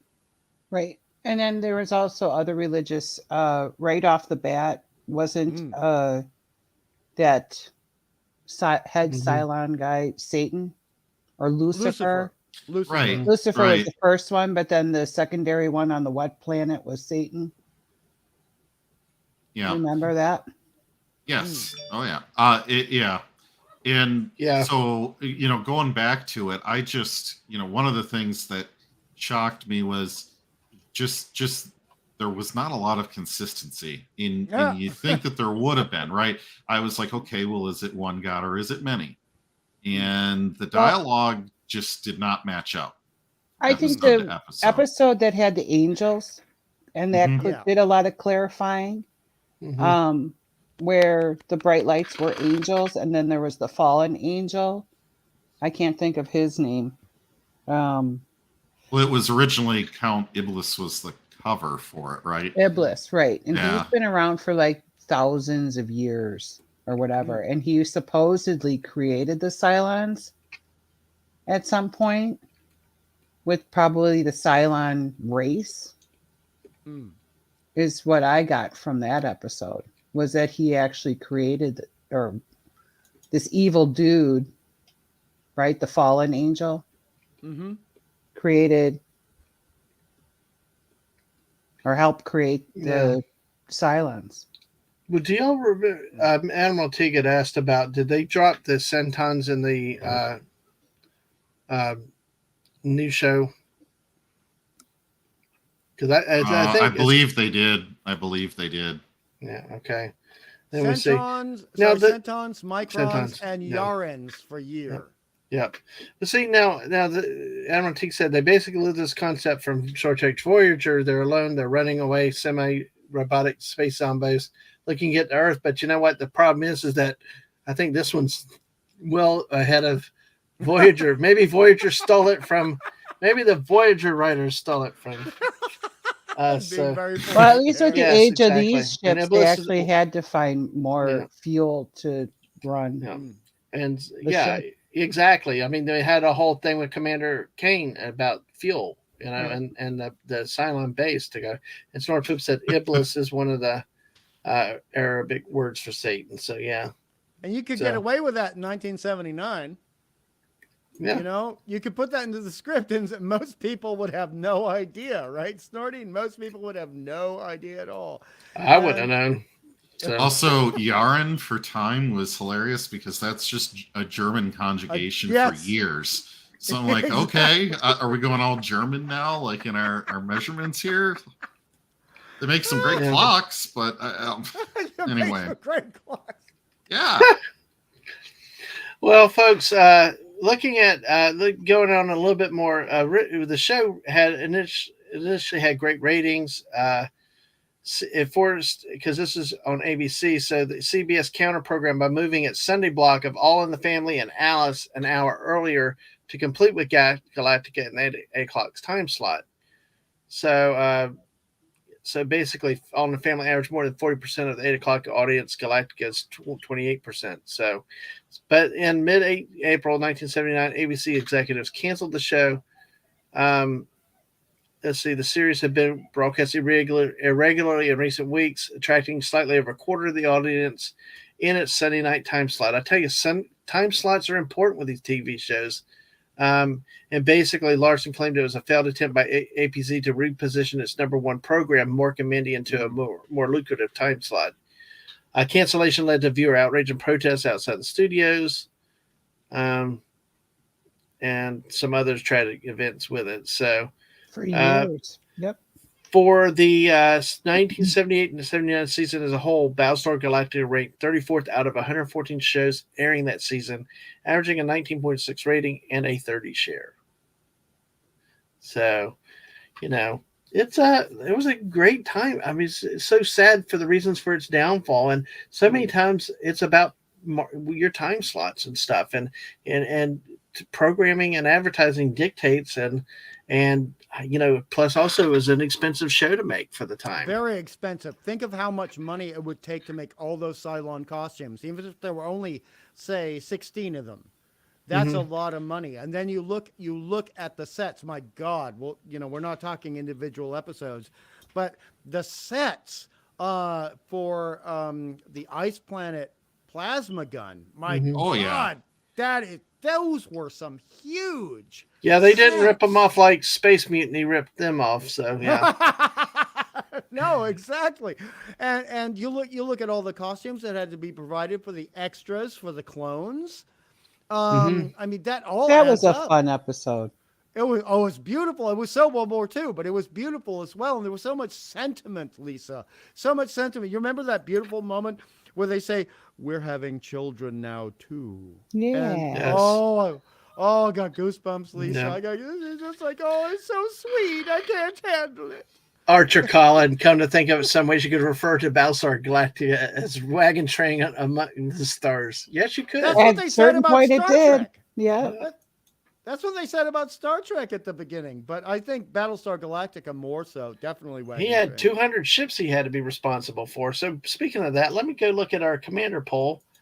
Right, we got 13 votes. Wow, we got a lot of people coming in tonight. Make sure y'all hit that like button, folks. Oh my goodness! Thanks for the new subs tonight. Right now, Commander Kane leads 38% to Colonel Tice 31%. Apollo 23%. Baltar actually got a vote in, or something in there at 8%. So hey, that was Admiral Teague. You think so? I would not be surprised. I don't know. Hey, Snortopoopas calls it Cattle Car Ponderosa. Oh, that's good. That's good. Okay, so Phantom says, anyone remember the SNL metric week? Three 100-hour days equals 1 week? I don't. No. So specifically, like this whole thing had their time, like we talked about time units, the micron, which was less than a second, centon a minute, centaur hour, cycle day, secton a week, sectar a month. Quatron was unknown, but they speculate about a 25 centaur day. But a yarn is a colonial year. But they have cigars. They have cigars. We're going to change all the names of everything to make it sci-fi, but we have cigars in the show. Oh, look at this. Look at this. Teague says, I voted Ty because I knew his name is similar to mine. My heart's with Baltar, though. Aww. Somehow you're getting accused of cheating, JT. Yeah, it's rigged. It's rigged, But yeah. Yeah, anyway. Distance units are metron for meter, expletives frac, like we talked about, Felger carb, snitrag, goalmogging, Socialator. Yep. Yes. Well, that I kind of even knew what that was about as an 8-year-old. So I was like, okay, that's interesting. But they put a high class spin on it, very Shakespearean. It was very, very classy way. Well, she explained it as it was a much needed profession at that time. So everybody was A-okay with it then. Yeah.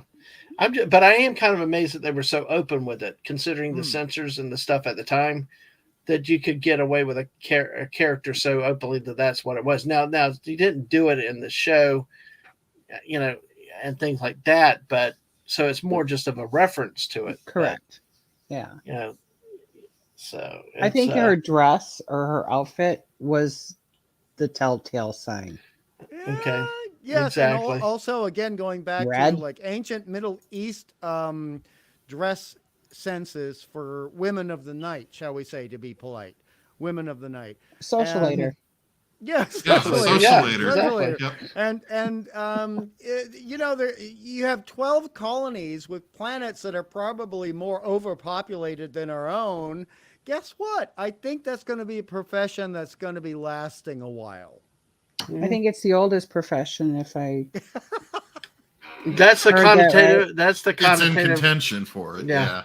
So, but yeah, we have all those kind of things that are in here, and let me take a.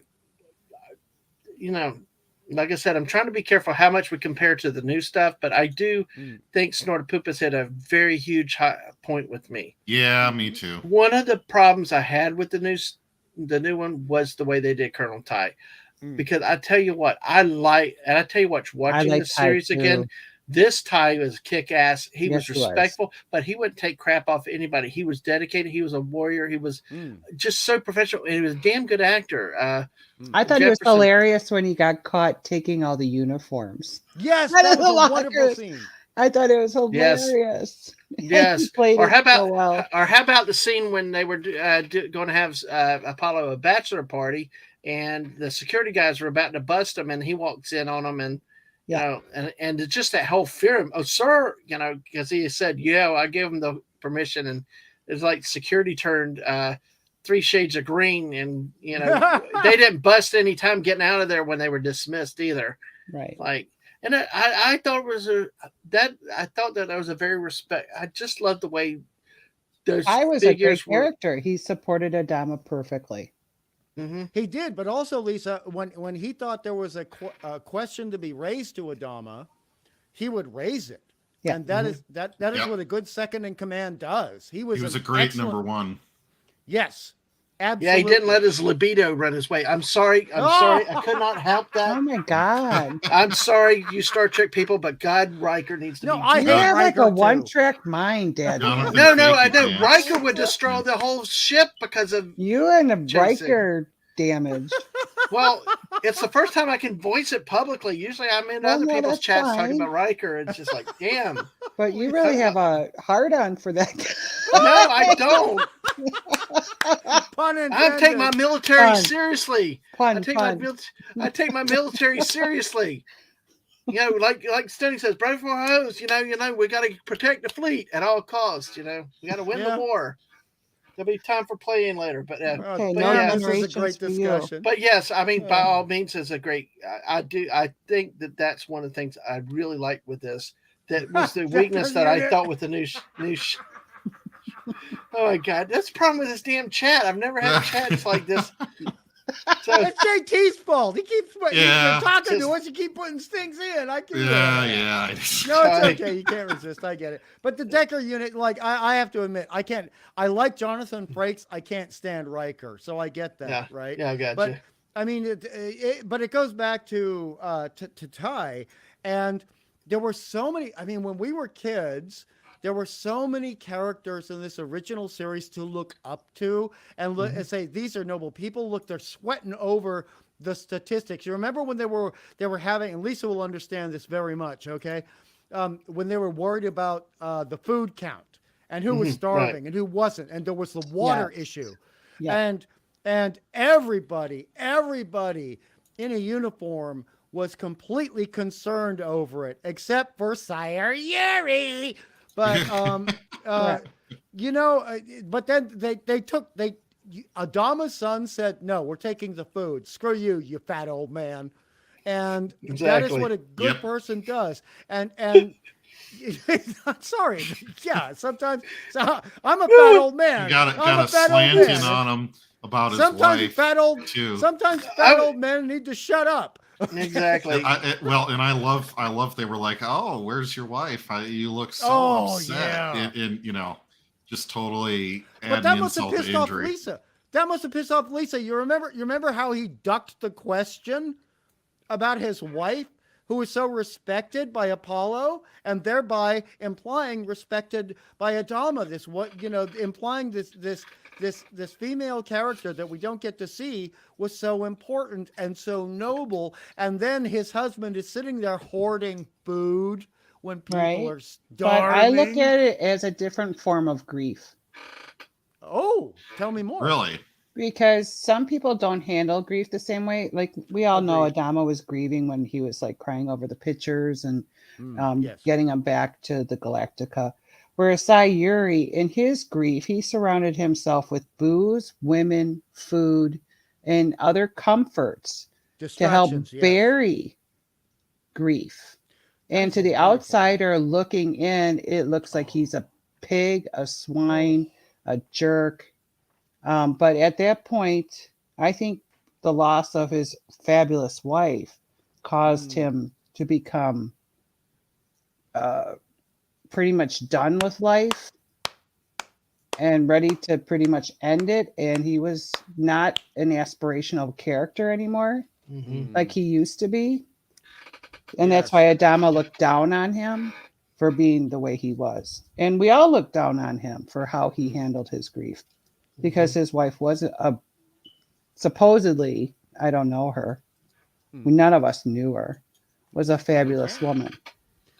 But then, so he that's what I looked at it, but I brought my own life into that to figure that out. No, I got goosebumps from you saying that. And now I'm not lying, Lisa.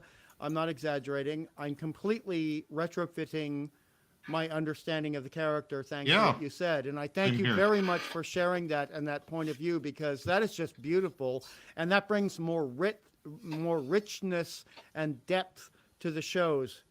Well, when you take the rock out from underneath a man, what do you have left? A lobster? Beautifully said, Lisa. That's interesting. I never thought about that.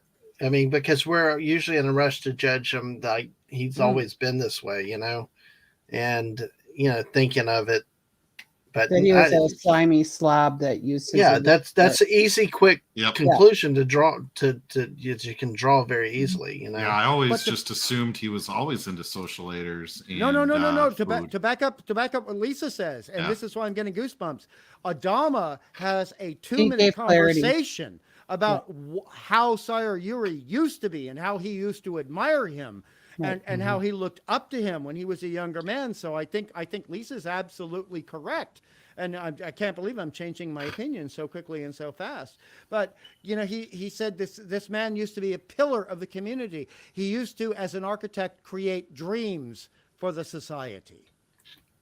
And wow, Lisa, you can Nice point. Hey, well, I'm going to say a couple things here. We got, say, like Pop Culture Republic said, old tie over new tie easily. Oh, man. Yeah. But I do like I did like the guy that played the new tie, though. Oh, the new tie was hilarious. I liked him. Sloppy drunk. But I liked that actor. That actor did really good. Yeah. I liked him. But hey, Snort a Poop is silent. Danger, Baltar, Lucifer. That model Cylon looks familiar. Why is it waving its arms? So, oh boy. Oh my gosh. Hey, oh no, this gets better. Mr. Angel coming with a fire. Riker meets Borgwin. Hey, baby. What are you doing tonight? Ew.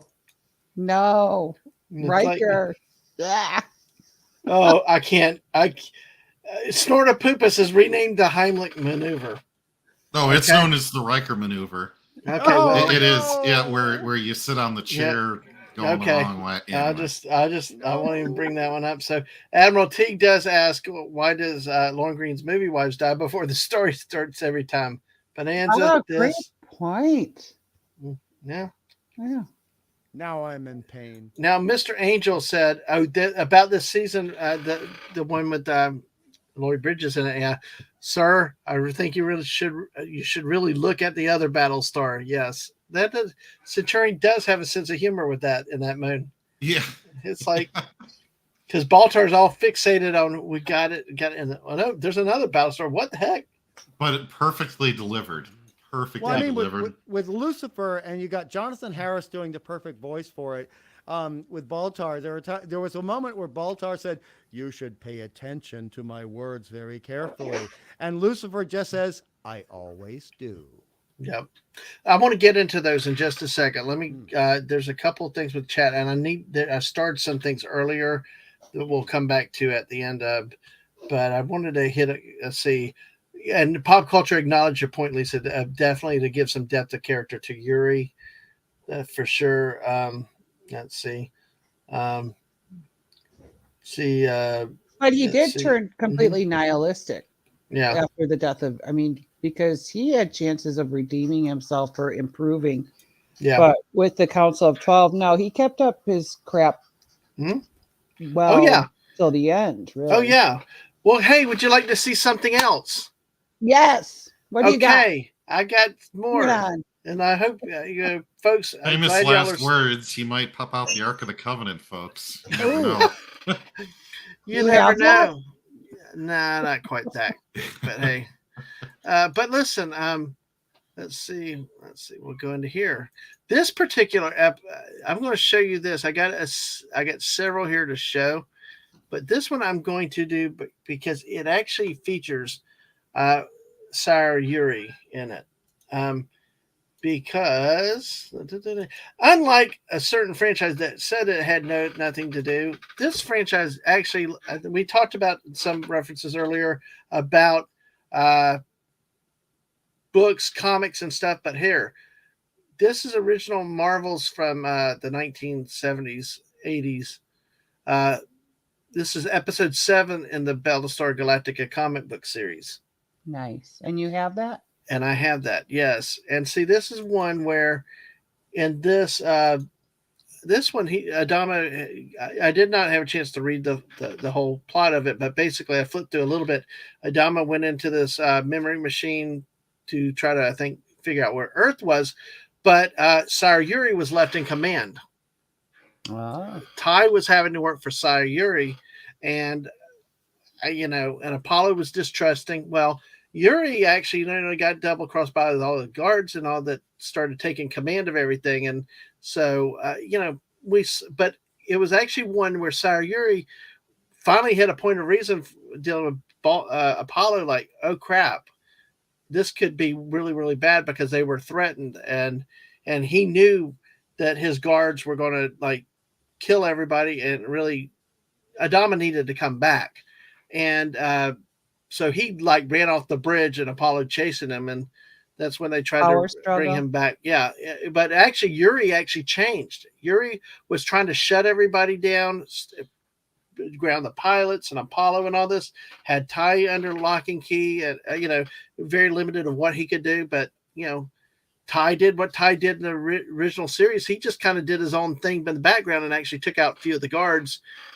disobeyed the orders. And but what I thought was interesting, that Sire Yuri once was trying, he was in command. He was pulling all the strings and irritating everybody. But then when he realized he was in danger himself, it's like self-preservation. He's like, we need to get Adama. And he moved, and Apollo followed him because he knew that nobody could counter his guards, the goons he had hired and stuff. So, but I just thought with that, that I'd share this comic because of that.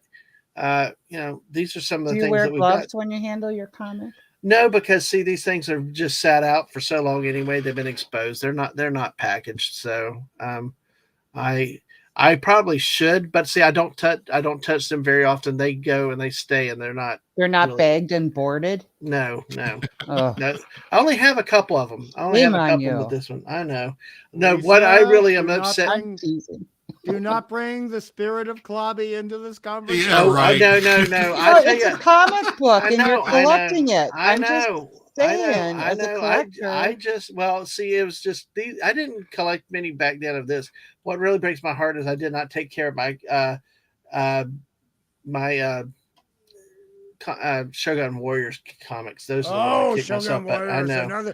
Another show for another time, dude. And Admiral Tig, you're right. These comics, honestly, the stories are pretty good. So, yeah, and the comics outlived the show by like a year. Absolutely, that was common. That happened with Star Wars too.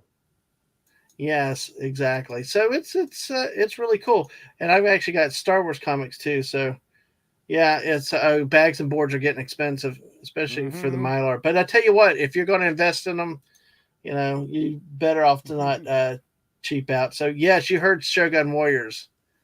I like Raideen the best. Got that bow.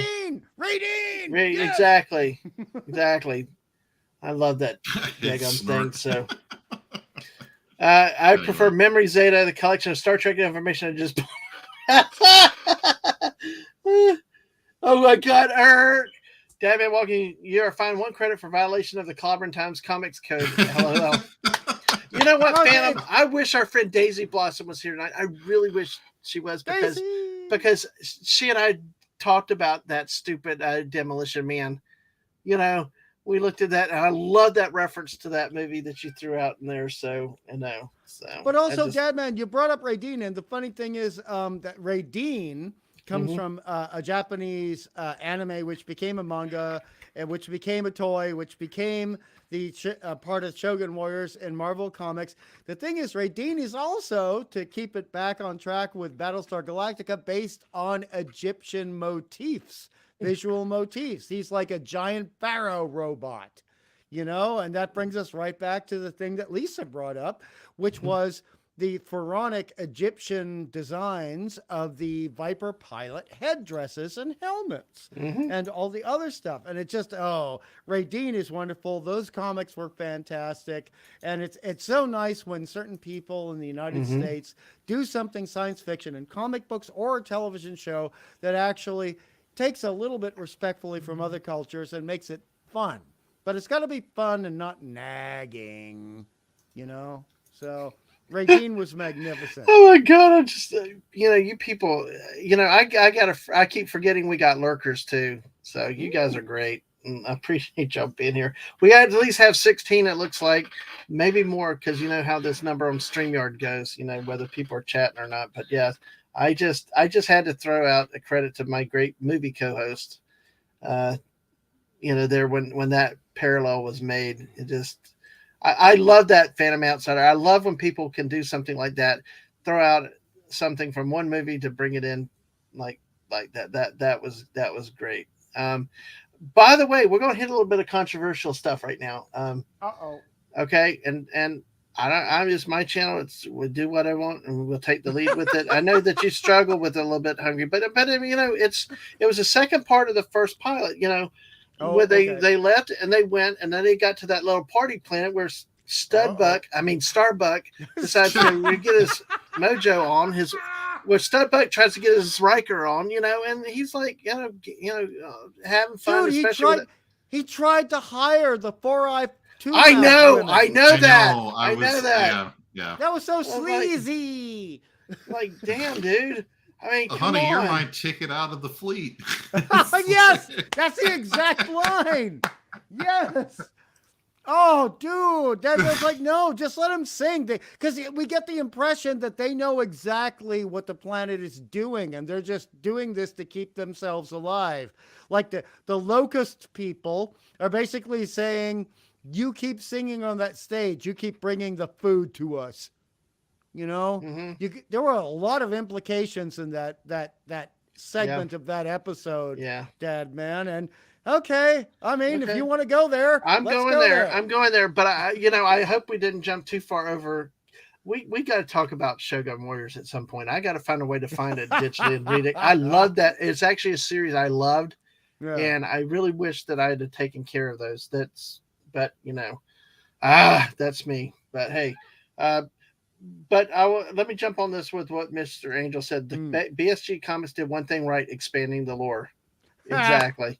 And it did. If you look at beyond the others, beyond the ones around the original few episodes, they really did. They kept moving it. They use the characters to move. But hey, this one is that party planet where Starbutts puts his Riker on, but Death Trap. This is the one it is. If you remember these creepy crawly alien guys. Oh yeah, yeah, and exactly, and it was really intense at the time with what was down and what was going on, and the ways they were working with the Cylons. It was hidden at first, and what I loved though was Adama was like, because Sire Yuri was trying to put them all down on the planet. Oh, our answer, all this stuff. But Adama, wily veteran, okay, so he ended up putting the mechanics and all these other people in pilot uniforms, and sent them down, but kept the pilots ready and available in case of an emergency. So, welcome to where eagles dare. Welcome to World War II, using people in costumes and uniforms who aren't supposed to. That was a very World War II tactic. That was great. I love that.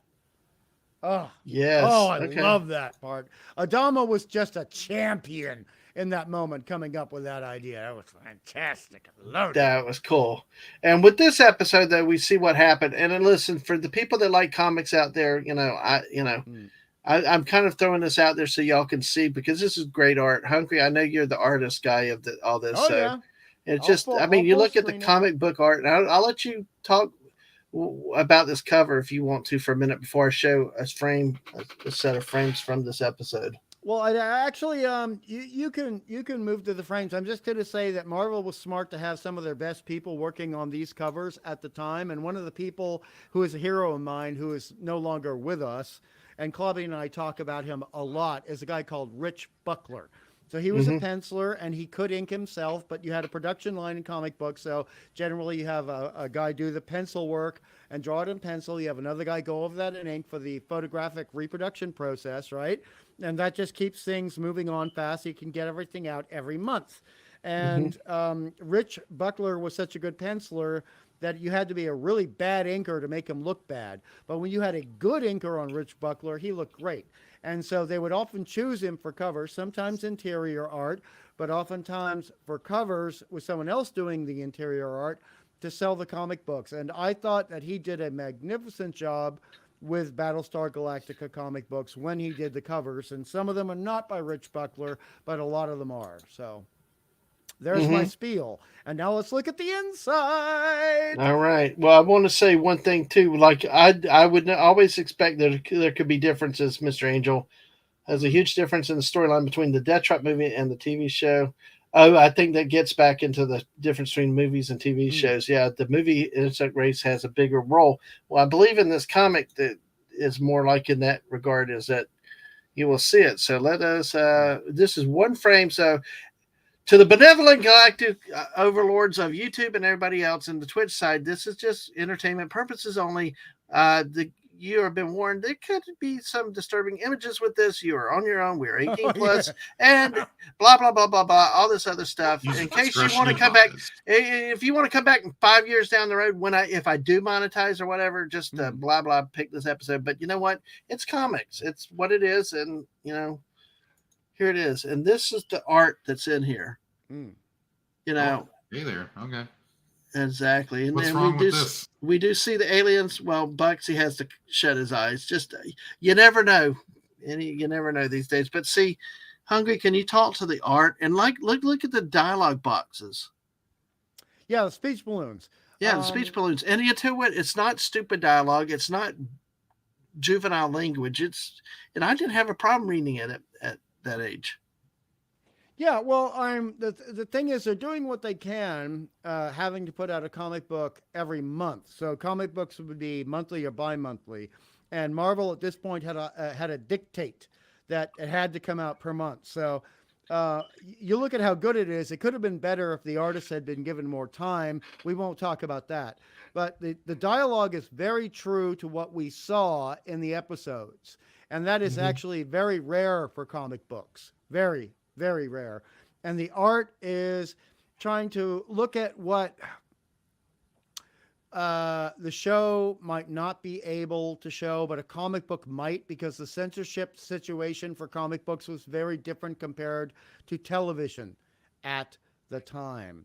And they're making it very clear here, especially in the middle panel, panel 3, right? The one everyone's looking at. You're right.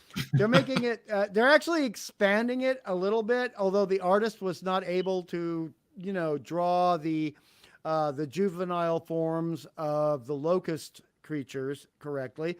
That was also a problem in comic books. We won't go into that.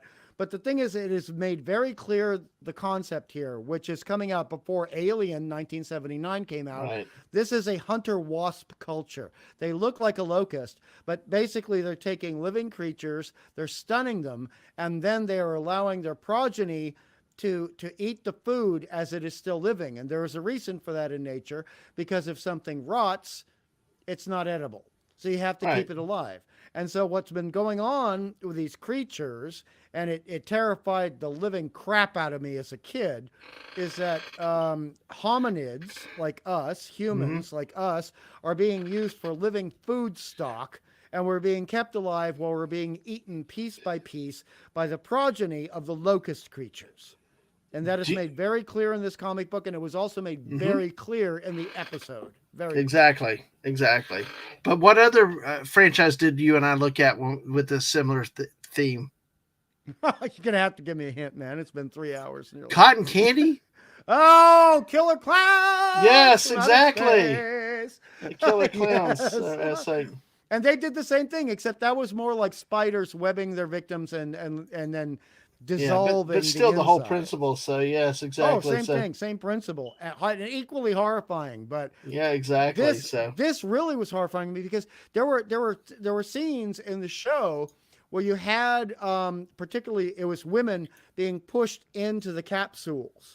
Right, and they were screaming, saying, "No, no, no, no!" Well, in the episode, Cassiopeia was that she was screaming, fighting, and Starbuck heard her, and they were able to track her down that way. Yeah, I was not able to sleep right for 3 days after seeing that.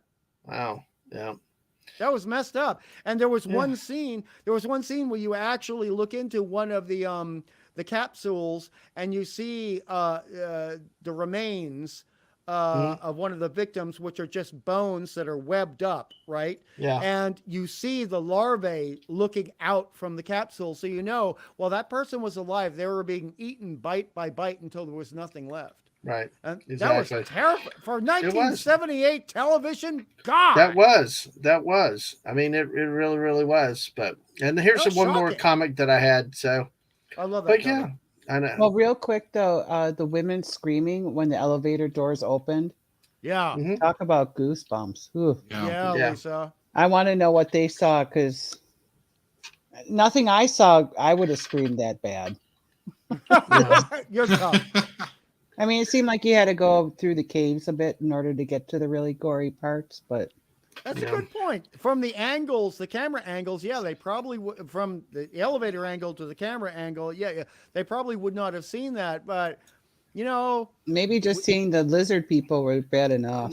But again, what we've talked about before is sometimes leaving the image to your mind's eye instead of showing it like modern horror and all stuff, is the fact you don't know what exactly she saw, so you're left with trying to fill in the blanks yourself, and well, how bad was it? What did I see? And just that natural scream. I mean, it did more to scare you than if you'd have seen, some bad CGI. Well, back then they didn't have CGI, or a bad puppet or something. But to back up Lisa, left you like, how's that scary? Yeah. To back up Lisa, though, when you look at the angle of the elevator and what they were looking out to, and what they could see. At some point, they have to open up those capsules and remove the bones and remove the larvae, and maybe that's what she saw. Yeah. Yeah. Well, let me say, do you have any other comments on this cover, Hungry? Oh, the angle is fantastic. The action is all there. We get the entire import of the battle. We get exactly how desperate it is going to be. The Battlestar itself looks like it may not make it. And that is what comic books are supposed to do. Put the maximum amount of drama on the cover. So you open the cover, look at the first page and say, oh, it's 40 cents. I have $1 allowance. Yep. I'm willing to spend 40 cents of my $1 allowance on this comic book. That is how Marvel survived when this comic book was coming out. So, you got to do everything you can do to make some kid who's gone to 7-Eleven say, I will give up 40 cents, which is going to buy me a lot of Jolly Rancher candies. Well, yeah. Right? See, I'm not a comic book expert or anything like that, but but that's where I miss the spinner racks in the grocery stores, because, our convenience stores, you can just stop there. We go there. They made equal access, but now they've taken them to where if you either had to buy them online or you had to go to a bookstore. Yeah. It's like, what's so good in these days, you could just go pull something. That's how I got into the few series that I was ever in, like Shogun Warriors. Is I like the robots, the concept, and they were good. But my thing is always the cover art. And look at the beautiful coloring here. That was all done by hand, because I know the process and I've had to do it myself. So all the background, the foreground, everything on the ship. Also, look down here. Look down here. Look down there. Look at that explosion. Right. We're seeing chunks of the ship fly off. Right. That's all done by hand and has to be reproduced by the photo mechanical process. So think of the time and care that someone put into this to give you excitement as a kid to look at this comic book. The respect shown to young people. Look at the stuff on the side there, a little bit to the right, the ship that's coming down. You know, those grays. Look at the grays on the Cylon Raider. Look at the sparkles in the exhaust coming from the Cylon Raider. That all had to be done by hand. Nobody could go, computer, tell me how to do it. Chat. And look at the blast is like hitting Dad Man. Oh boy. Dad Man, you're in a comic book. Oh my God. Caramelized banana. It's called a Bacon Alaska. Bananas Foster. Bananas Foster. There you go. Wrong dessert, but yeah, there you go. But yeah, I'd still eat it. 40 cents comics also. Isn't that great? And this is episode issue 13th of that. So nice. So, but like I believe Mr. Angel said earlier, was that these comics advance the lore, advance the plot, and beyond just the television and the episodes. And I tell you, Marvel, they did the Star Wars comics too back then, and they did that too. There were many of those Star Wars episodes with interesting villains and all these other side quests that really did advance the story and were really, really neat. Pop Culture Republic says, just about every issue I bought of Atari Force was from a grocery store. Miss those days going to the store with Mom and going to the magazine rack to look at comic books. Yes. And I cannot tell you how important the comic cover art is, because to me, it's like, so. Well, exactly. As I said, and Clubby agreed with this, and so did Mark. And I said to this, you guys got to understand, the cover for the comic book is the movie poster for the film or the TV guide illustration for the show. It's what lures you in. And you got to do it right. You got to show respect to the show and show respect to the audience. And you got to make something special happen, because otherwise you're not doing your damn job. But you're judging a book by its cover, though. Hey! Well, it's the first impact, because see, if it looks good, I'll pick it up and I'll look inside of it. Yeah, as a kid, sure. Yeah, because then I'll look to see if it's really, really fun, and if it's fun, it's like, yeah, I want it. Well, even as an adult, I do that sometimes too. If a cover can get me interested in the topic or whatever it is, then I'll look at it and go from there. So anyway, but that's also that's like the TV commercial. I did not get to see Battlestar Galactica in the theater as a kid. I had to watch it on the television, and so the commercial for it meant so much. And then to see the illustrations, some of the illustrations done by the great Frank Frazetta, right, to promote. And I love Frank Frazetta since I was 7 years old. Great film, movie poster guy. I mean, he's considered the ultimate Conan artist, etc. Blah, blah, blah, blah, blah, blah, blah. But to have his art be presented to get us interested, and it just made you think, I have got to see this. I have just try it out. I've got to try it out, right? And a lot of the TV shows did not do that. A lot of them did. They would try a little hard. They push it a little bit, but I have to give Battlestar Galactica all credit for just going to the mat to promote it, but promote it properly. And I don't think any of us were disappointed, were we? No. Well, some of the stories were lame. Yeah, but I think it's all franchise. I mean, even the best laid franchises have lame stories, But yeah. Absolutely. Lisa, well, Lisa's just being honest, But visually, the concept, trying to get to Earth, and no, I loved it. I did. But as far when they got farther and farther away from the colonies, I think it also represented the westerns that they did that were what I'm talking about as being lame. I know. I think that was their interpretation of going into away from the cool cities and into the country life, and that's where they picked up this western crap that Okay, I hear you. Listen, Hungry. You better get used to Lisa around here because she's going to tell. That's why we have her around to speak her mind and tell her what she thinks. Like I apologize, Mr. Angel. That was me. But getting back to Lisa, no, I understand that. And I have to say, okay, so you have the thing about the Westerns, but for me, it's like the soap opera romance thing. When that gets too heavy, I want sci-fi in my sci-fi, but when it comes to the Western thing, I'm very picky about the Westerns I like. Yeah. But I'm not a big fan of Bonanza. I only watched like 2 episodes. I get you, Lisa. Well, I think it's just city folks trying to interpret what country life is. And so they always go to Western. Sorry. I thought that was Green Acres. Petticoat Junction. Oh God, sorry. Mr. Angel, I apologize. But pop culture, it's just like walking down the aisle and he goes, "Hey, what's that? It's shiny." It's all fitting for me, It's like the squirrel streams, Hey, cool. Hey, you get, but good art, I think, is sells your product too, and there's just something about that first image, a photos are worth 1,000 words, and really, especially, that detail at first. It's like, just that's, all you need is to get somebody curious, and that's what I do. Is if it gets my attention, then I'll get curious and I'll look at it. Kind of like another meme that Mr. Angel shared with us. Yay! Fracking toaster. Oh.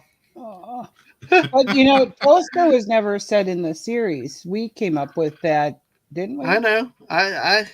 I thought that the new series. I thought the new series may have used it, but I think they did. Yeah, but before the new series, I think they were called toasters. No, they didn't. But what a great classic! It comes back. I think that goes to the point where how the two can kind of coexist in their thing. So, oh my gosh, oh my gosh, Snortopoopas. Where does he come up with it? Green Acres was a thinly veiled documentary about the Illuminati, and Mr. Drucker was the Grandmaster. Oh gosh. Oh boy. Oh my goodness. Oh my. Since we're making jokes and let's have some fun. This is for the missus and for you because I've told you I have no problem with people below the Mason-Dixon line. Okay, there's an apocryphal story that when they were casting for the original Battlestar Galactica, one of the people who was really up for the role of Starbuck was Don Johnson, but he lost it out to Dirk Benedict because Don Johnson had a Southern accent. Oh, wow. And I say, boo! Boo! Don Johnson would have been a great Starbuck. Nah, not with the Southern accent. I had to think about that. No. But honestly, I think history showed they made the right cast. I think that. Yeah, that's true. I think that looking back, this was a better casting decision. Now, did Dirk? I don't remember Dirk Benedict doing anything before this, though. I do. Oh, you do? I do. Yeah. Actually a fair amount of things, but one of the ones I love best, since it is October and spooky season, is he did a very crappy TV horror movie called Cruise of Terror. And he was great in that. He was lovely in that, but he was working his way up, and this was his big breakout role. This is where we remember him from, and this is what led to him getting on A-Team. Sorry, I have no problem with him, and he's a Montana boy. He actually worked on a farm as a kid, and he didn't even think he was going to be an actor until later in life, until he was his late teens or early 20s, and thank God he did. Yeah, I tell you that. Yeah, I just remember him first in this. And yes. Hold on, you're ahead of me. I Sorry. Oh no, you're cool. But I will check my Discord. So who knows what the great Mr. Angel has just sent me? I'll check that in a second. See, Don Johnson might have started a spinoff, Galactica Vice. Oh, that's nice. I like that idea. Oh, Deadman, I also posted something in chat over here. Okay, JT. On the topic of toasters. Okay, if you pull that up on your screen and then do at the bottom where you can present or share screen, because that way I got some control over it. I'm not sure.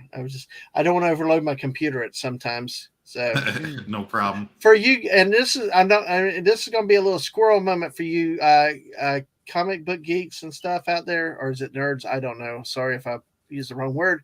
But hey, y'all guys, and remember this in the 70s. The two armies, the Revolutionary War soldiers. There were two. You had these, and you had these. The Task Force and Tank Trap. Classic. You remember? It's like this. You know, you send off. Look at that, $2.25 and stuff like that. You know, this is one of the things about great comics I miss is back then. So. You know, I don't know if you got into the toys hungry, but you know, that was really, really cool. So Buddy says his best role is M. Harry, Smilac, and Body Slam, and Rowdy Roddy Piper. Oh, okay. So is that an ad to buy books, or what is no, that? This is an ad to buy toys. Oh. Yes. See, right, I did all my Army men and stuff. These are little plastic toys, and I enhanced my collection and stuff. I made bigger armies out there because, see, like in this task force up here, you buy it. You had 88-piece task force in gray and green. You had 4 carriers, 4 destroyers, 4 battleships, 16 tanks with movable turrets, pillboxes, plane barges, and things like that. You had all that stuff to go with it. Very and nice. this is related to Battlestar Galactica. No, this is just a side tour I took. Oh, Yeah. hey, No, you accused me of squirrel. Hold on a minute. Hey, I had to squirrel for a moment, but hey, Okay. I figured with everybody here floored I like on the your squirrel.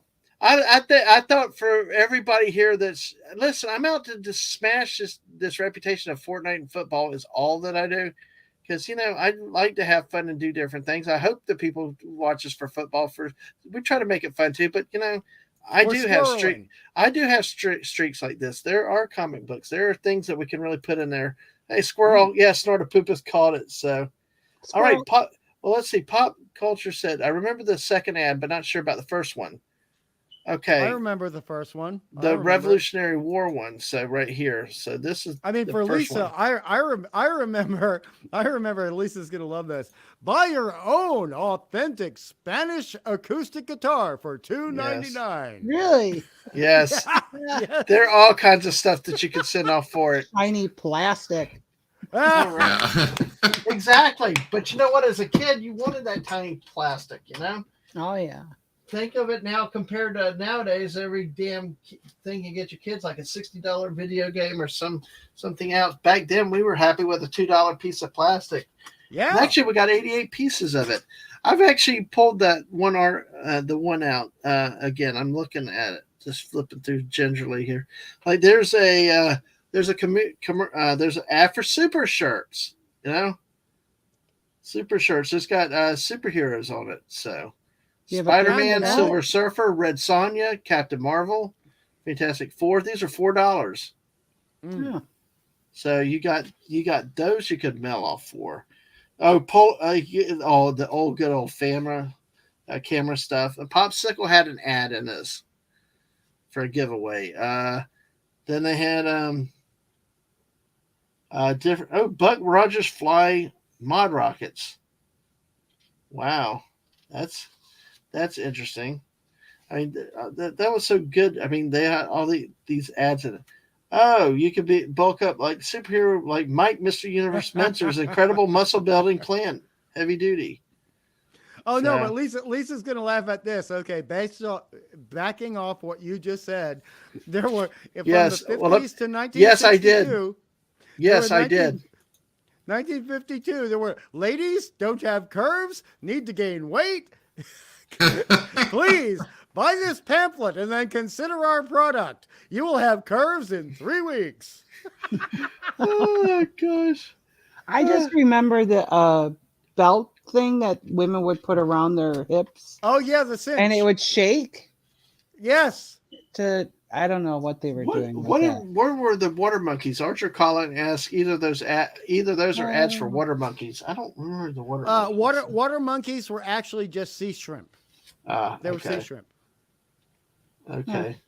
Ooh, we got Speaking a of Daisy. plastic here in Battlestar Galactica, Dad Man. Yes, sir. I have it in StreamYard there. Okay, let me bring it up. Oh, bullpen bulletins, something from Stan Lee. It looks like. Oh yeah, old Stanley and the bull. Don't get Clubby started on that one. Well, that was that thing right there. So let me see. Let me pull this down here. Stan was a great showman and he was a great promoter, and I will not deny that. He was fantastic. He did build the company. Clubby agrees with that. Nobody's disagreeing with that. And he did write beautiful bullpen bulletins. And they would promote things and they would talk about the industry and related genres in general. And he also heavily promoted Shogun Warriors, so we can't complain, right, Dad Man? I won't complain about that. So let me give me 1 second, JT. I'm trying to pull something else up. Mr. Angel sent us something, so I'm going to do that. Okay, go ahead, JT Kirk. What do we have here? Well, if you ever wanted your own Battlestar Galactica toaster, wow! There you go. It was a limited run, and it could be yours on Fleabay. So, and again, to a disclaimer to the benevolent galactic overlords, this is just discussion for freaking fun. We're not endorsing you buy anything if it even exists anymore. Kids, you've been warned. You're not supposed to buy this stuff. Color. Yeah, this fracking toaster's kind of lame, but they did make them. They did. It's gonna be Why shiny, black? Lisa. Why black? Why not? Because it was probably cheaper for Sci-Fi Channel to take the $8 toaster instead of the $12 toaster. We paid $20 for the label, or at least gold, like the one Centurion. Wasn't he hot in that gold? Yeah. Culture Republic with the Eagle Eye. This is the Sci-Fi Channel before they were Sci-Fi. All the Y's and by the way, folks, I think we got a third sub in tonight. Yay, third new sub. We're only 15 away from 500. Yay. I hate that SYFY thing. God, that bugs the living crap out of me. What, Sci-Fi? Yeah. What, the Sci-Fi? When they changed the name of the channel, it just seemed like cheap and like the Chinese knockoff of Sci-Fi. Yeah, Wish, and well, our good friend speaking of toasters, our good friend Mr. It's just Angel. so millennial. It's so millennial. I hate to say it. SYFY is so millennial. It's okay. And answer your con, John Spartan. It'll be okay. That was great, man. Thank you. Well, I love John Spartan. I love Demolition Man. Like I said, Daisy and I talked about that movie. But I tell you what, I feel sometimes between work and sometimes in life, sometimes I'll say it with work. It's like I feel like I'm stuck between John Spartan and John McClane. Nice, because the diehard side of me, John McClane was well. At least I'm thinking, God damn it! And the John Spartan is, why don't you shove a leash up my ass? So it's like, what can I do? I think or not think or whatever else. You are very creative in your work. That's why I'm Dad Man. That's why I'm Dad Man, Lisa. That's why you great people are hanging out with me. That's why I got 485 subs tonight, and there's still 12 great people watching us tonight. Yeah, man, we're printing your language tickets right now. He made you semi-ugly laugh, Lisa. That's a good thing. Yeah, that was a That's a good thing. She says that means the naughty Lisa. All right, let me imitate. Okay, the naughty Lisa's coming out. Anyway. All right, so I'm gonna start mocking you in the guest. Oh my God, Minnie. I think he hit the 3-hour weirdo. It's been a weird time lately, and I've missed talking to some of my friends a lot lately, and I'm just like making up for it tonight. And just think, I'm just getting started. Tomorrow night, tomorrow night I've got Aang. The Thursday night, JT Kirk's coming on talking football. Friday night, I'm supposed to make a guest appearance somewhere. I'm waiting to say where till I hear fully officially. And then, of course, Friday night, Mark, with if we Fortnite there or we do something on our own. And then Saturday, I got the all-day Axe and Allies stream with Rambling Canuck. So it's Don't you have karaoke in there somewhere? And at night, Saturday night. So Yeah, come and I'll sing your song score. Just sorry. I love. Okay, I haven't even gotten to what Mr. Frickin' Angel said. Love you, Mr. Angel. I love you guys. Wait a minute, you don't say that. Mr. Angel is one of the most awesome people out there. It's fracking. Okay, fracking. But hey, this is what between Jess, Buddy Hepburn, Mr. Angel, all you great people that send me so much stuff because y'all care. This talking to toasters, I finally get to the point here. This is what Mr. Angel said he needs in his life. There's your silver toaster. I love it. Oh, that's and of course it types in frack off. So yeah, I like that one a lot better. At least it's close to Cylon shiny. Yes, close. Yes. Oh my gosh, I love it. I got lost somewhere in a different galaxy halfway through that squirrel moment. So, But Mr. Angel, always thank you. And that's why I'm blessed with you guys in the chat, my mods, the chat, and all y'all. I mean, you brought up Die Hard in that tirade. That qualified as a tirade. Yeah, it's one of my pet peeves, It's like either let me do my job, let me think, or just tie me down, It's like, oh my God. Oh. I think Lisa's trying to get me to hiccup again. I'm sorry. I think Lisa's trying to get me to hiccup again. Sorry, I'm hungry. You okay? How did tying you up get into this? I don't know, because about to shove my ass, that comment. Oh, that thing. Well, that makes sense now. Anyway, so Pop Culture Republic says that's a good and proper toaster. Exactly. For the Daggett. Damn yes. Daggett. Well, we have not talked about that yet, but we're going to have to talk about that for a moment. Yes, we are at 3 minutes. 3 minutes. God. No, 3 centons. We're at 3 centons. 3 centons. Thank you. This has been a blast. We still got 14 people. Don't do that when I'm sipping coffee, JT. Well, don't drink coffee. Don't drink coffee when you're on the stream like this. It's like, hey, I still wonder if our likes are down today, folks. Make sure y'all smash that like button though, because we've had all kinds of people in and out and around and in every universe. Thank y'all for being here. Oh my gosh, my blood pressure needed that tonight. And I appreciate all y'all being here. These great panelists, Lisa, JT Kirk, and Hungry Boy. Oh man, smash that like. Keep inviting your friends. The Mandalorian is here. Hey, Mandalorian. Welcome. Hello, good dude. to see you. How are you tonight? 15 now I'm watching. So normally playing with you tonight, but hey, we've got Battlestar Galactica going on. Yes, so. and we're at 3 centons, and we're still going. Raising what? Fortnite. What? Later, are you guys planning on playing? Oh, I have no idea. I thought we were doing this as like a 24-hour stream. So. Yes, exactly. I made no plans. No plans. Oh no, definitely not. All right, let me go back to this little image here. Oh great. Hold on a second. I gotta check. This is multitasking, so it might be a good multitasking. So all right. Nope. Okay, that's other things. I thought I had more incoming, so that's why I was wondering. Let me go back to this one image now, and we can use it as a basis. I think this is a better one to do it here with this one. Let's go back to the album cover again and go to this cute little thing right here. This little cute little guy in the bottom right corner, Is this where I'm excusing myself for 10 minutes? I don't know. From the whole stream. All right. So, hey. The sweats are still out there. Oh, well. Are we going to the dogs right now? Yes, we are. Yeah. The Daggett, Muffet. What's wrong with Muffet? It's actually Muffet 2.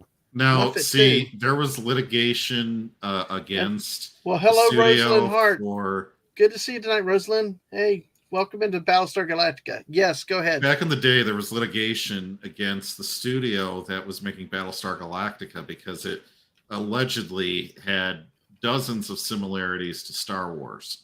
Right. I think that the studio that made Battlestar Galactica should return to George Lucas for putting his little Ewoks in Return of the Jedi.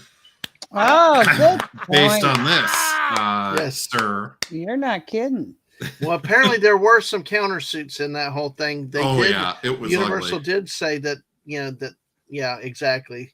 A little bit of back and forth and all that stuff. I mean, that's kind of like just there are going to be some similarities with things at some point, you know. And the Ice Planet gun, hello, Empire Strikes Back. Yeah, hello. Right. Hello. Yeah, and that predated Empire Strikes Back. Yes, and sir. this also brings up something for Lisa, because part of what happened with the suits, and it ended up being settled out of court, I might add. Okay, the whole thing was that Glenn Larson, who created Battlestar Galactica, claimed that he was creating this going back to the early 60s and had consulted with Gene L. Coon, who was one of the showrunners of Star Trek before 1975, in order to make this stuff. So, I mean, who takes from whom, right, Lisa? Well, that's true. Exactly. But let me say hello to Tiger Stripes is here tonight. Hey, Tiger Stripes. Hey. Hi, Tiger. Yes, and she wants to hear from you specifically, Lisa. But Tiger Stripes also said Ewoks are based on the book Little Fuzzy by H.B. Pine. Oh, yeah. And I'm not directly insinuating that direct line A to B. I'm just saying that I just a dig at the original lawsuits that BSG was this big Star Wars copy when I'm sorry. Because there's so little that you can see in one or the other. Because I remember reading up on it that you know, the Fox sued Universal, and then of course Universal then said Star Wars stole from something in 1972. So it's a lot of back and forth and stuff like that. So, you know, it's like with Huey Lewis and Ray Parker Jr. over Ghostbusters. So it's I had to really stretch to hear that one in that case, but you know, it all happens. So no, but you actually brought up something a couple of nights ago in karaoke without meaning to, that actually leads to a fair lawsuit, which was I Come From a Land Down Under, right? Right. And that actually did swipe, and it was settled in court, did swipe the flute bit. That is the recurring motif in the song, and men at work got in trouble for that. They got in trouble for that. But so swipes do happen, but sometimes a complaint about swipe is not happening, and they're not always the same thing. Right. All right. So let's talk about the Daggett, the Muffet 2. Daggit. Yes, exactly. Just so everybody's clear. Yes, exactly. It's a robotic dog. Okay. What is your opinion on this animal? I feel free. Go on a rampage, whatever you want. May I go first? Yes, go ahead. I absolutely detest this creature. Thank you. I think it's stupid. I think it was made to sell toys. I don't think it adds anything to the story, not even the fire ticking clock episode where they teach the robotic dog to be a pig that sniffs out truffles, right? And that's how it gets through the smoke and there and back again. That all was stupid and ridiculous. But I'll say the very first time that they bring this out, you have the child, right, who is Boxy. Then you have the name of the dogs as Daggets, and then you have the name of the specific dog, which I always get confused about. What did they end up calling this Muffet. Muffet. Thank you. It was on the tip of my tongue. So within the first 30 seconds of you meeting the boy and this robot dog, I'm like, okay, who's called what? They did not do a very good job. And I had to rewatch the scene multiple times to figure out who was called what and what are these things. Okay, well, and is a real dog. Yes. And Boxy's real life dog was Muffet. And when they created this mechanical Daggett, it's called Muffet 2. Because he was the real dog was killed in the shelling of Caprica, which is kind of macabre, right? See, like Phantom Outsider pointed at, the Daggett was a replacement for a real dog that was killed, and there was so exactly. So and there were no Daggets left. anywhere to be found. So the scientists created Muffet 2. And taking this thing down onto the damn ice planet, I'm sorry. How stupid. How stupid. Okay. Now didn't the Muffets have there was a reason why they had them. They were trained for stuff, weren't they? Daggets were trained. Yeah. To sniff out, I think, silence. Muffet 2 was trained to be just a giant asshole. That's the confusing part. Muffet was what Boxy called his dog. Yeah. So the correct term is Daggets. All dogs are Daggets. Mm-hmm. Does that help, JT? Yeah. It does. It just the way they originally had this written in the story, I thought it was poorly done. And yes, Mrs. Dadman is making a great point. It's creepy, weird, macabre to name this robot dog after the dog that just got yeeted by the Cylons. Okay, I agree, but for a young boy like I'm trying to stay with YouTube friendly on the algorithm. Yeah. Well, so imagine yourself a little kid like Boxy, and you lose your Daggett, and you love Daggets, which is Muffet, and you can't get another one ever, but they created this mechanical one. This Frankenstein. Well, but to Boxy it wasn't. No, but see, even then, like to Lisa's point, I think is that at first Boxy didn't take to the dog at first. No, it took some adjustment. It was emotional. It was a journey to where this dog finally found a place in its heart to warm up. I had more of an issue of which midget did they have walking around in this outfit. It was a chimp. It was a chimpanzee did this? Yep. Yes. No joke. Wow. Was it animal cruelty officially yet back then? Actually, a couple things. I like what Snorter Poopa said. I would have named the thing Screw It. but Buddy Hepburn brings up a point that needs to not be missed here. Is that the Boxy and Muffet actually stowed away because Boxy wanted to see the snow in person. So the writers did that. Okay. But it's okay. But how many times have we seen stowaways? Stowaway. The writers made them stowaway. Well, you got the priest and Fifth Element that's stowed away. There's many times when stowaways have advanced the plot or something else, or the stowaway is what causes the tension or causes a chaos in a scene in a scenario. So it was good for this situation. It kind of had it here and it did cause some chaos there with them. All right. You guys think like the walking with the chimpanzee in the outfit kind of freak you out a little bit? I was like, why the hell is this thing moving all weird? Yeah. Every time. I was, it was distracting. Okay. I will officially I'll rest my case for this Daggett. Okay. Somebody else can go. I think we all know the chat knows how I feel. Yeah, we do clearly. Just like the pet. Listen, I tell you what, I think that's one of the few times I've ever heard you rant, and man, it's good to hear you. Welcome to the channel, JT Kurt. Guess what? I'm going to back him up like I backed up Lisa beforehand. Okay. I know you go ahead. First off, the design. I don't care that it was not explained in the script. It looks like a combination of a dead animal mixed with cybernetics, and that is not right. That is not I would have to agree. Yes. The fur. I don't like that at all. Mm-hmm. And also, the sound. Maybe with Sayuri's wife's mink coat. Thank you, Lisa. There you go. I figured it out. I should not laugh as hard at that, Lisa, but thank you for saying that. That's where else did they get the fur from? Tiger Stripes vaguely remembers making a cake in the shape of a Daggett back then for a friend. I'm not surprised. I was going to say they also got fur from the Socialators, but there you go. Socialator furs. Yeah. Socialators and cybernetic Daggets. God there you damn go. It. Oh my God.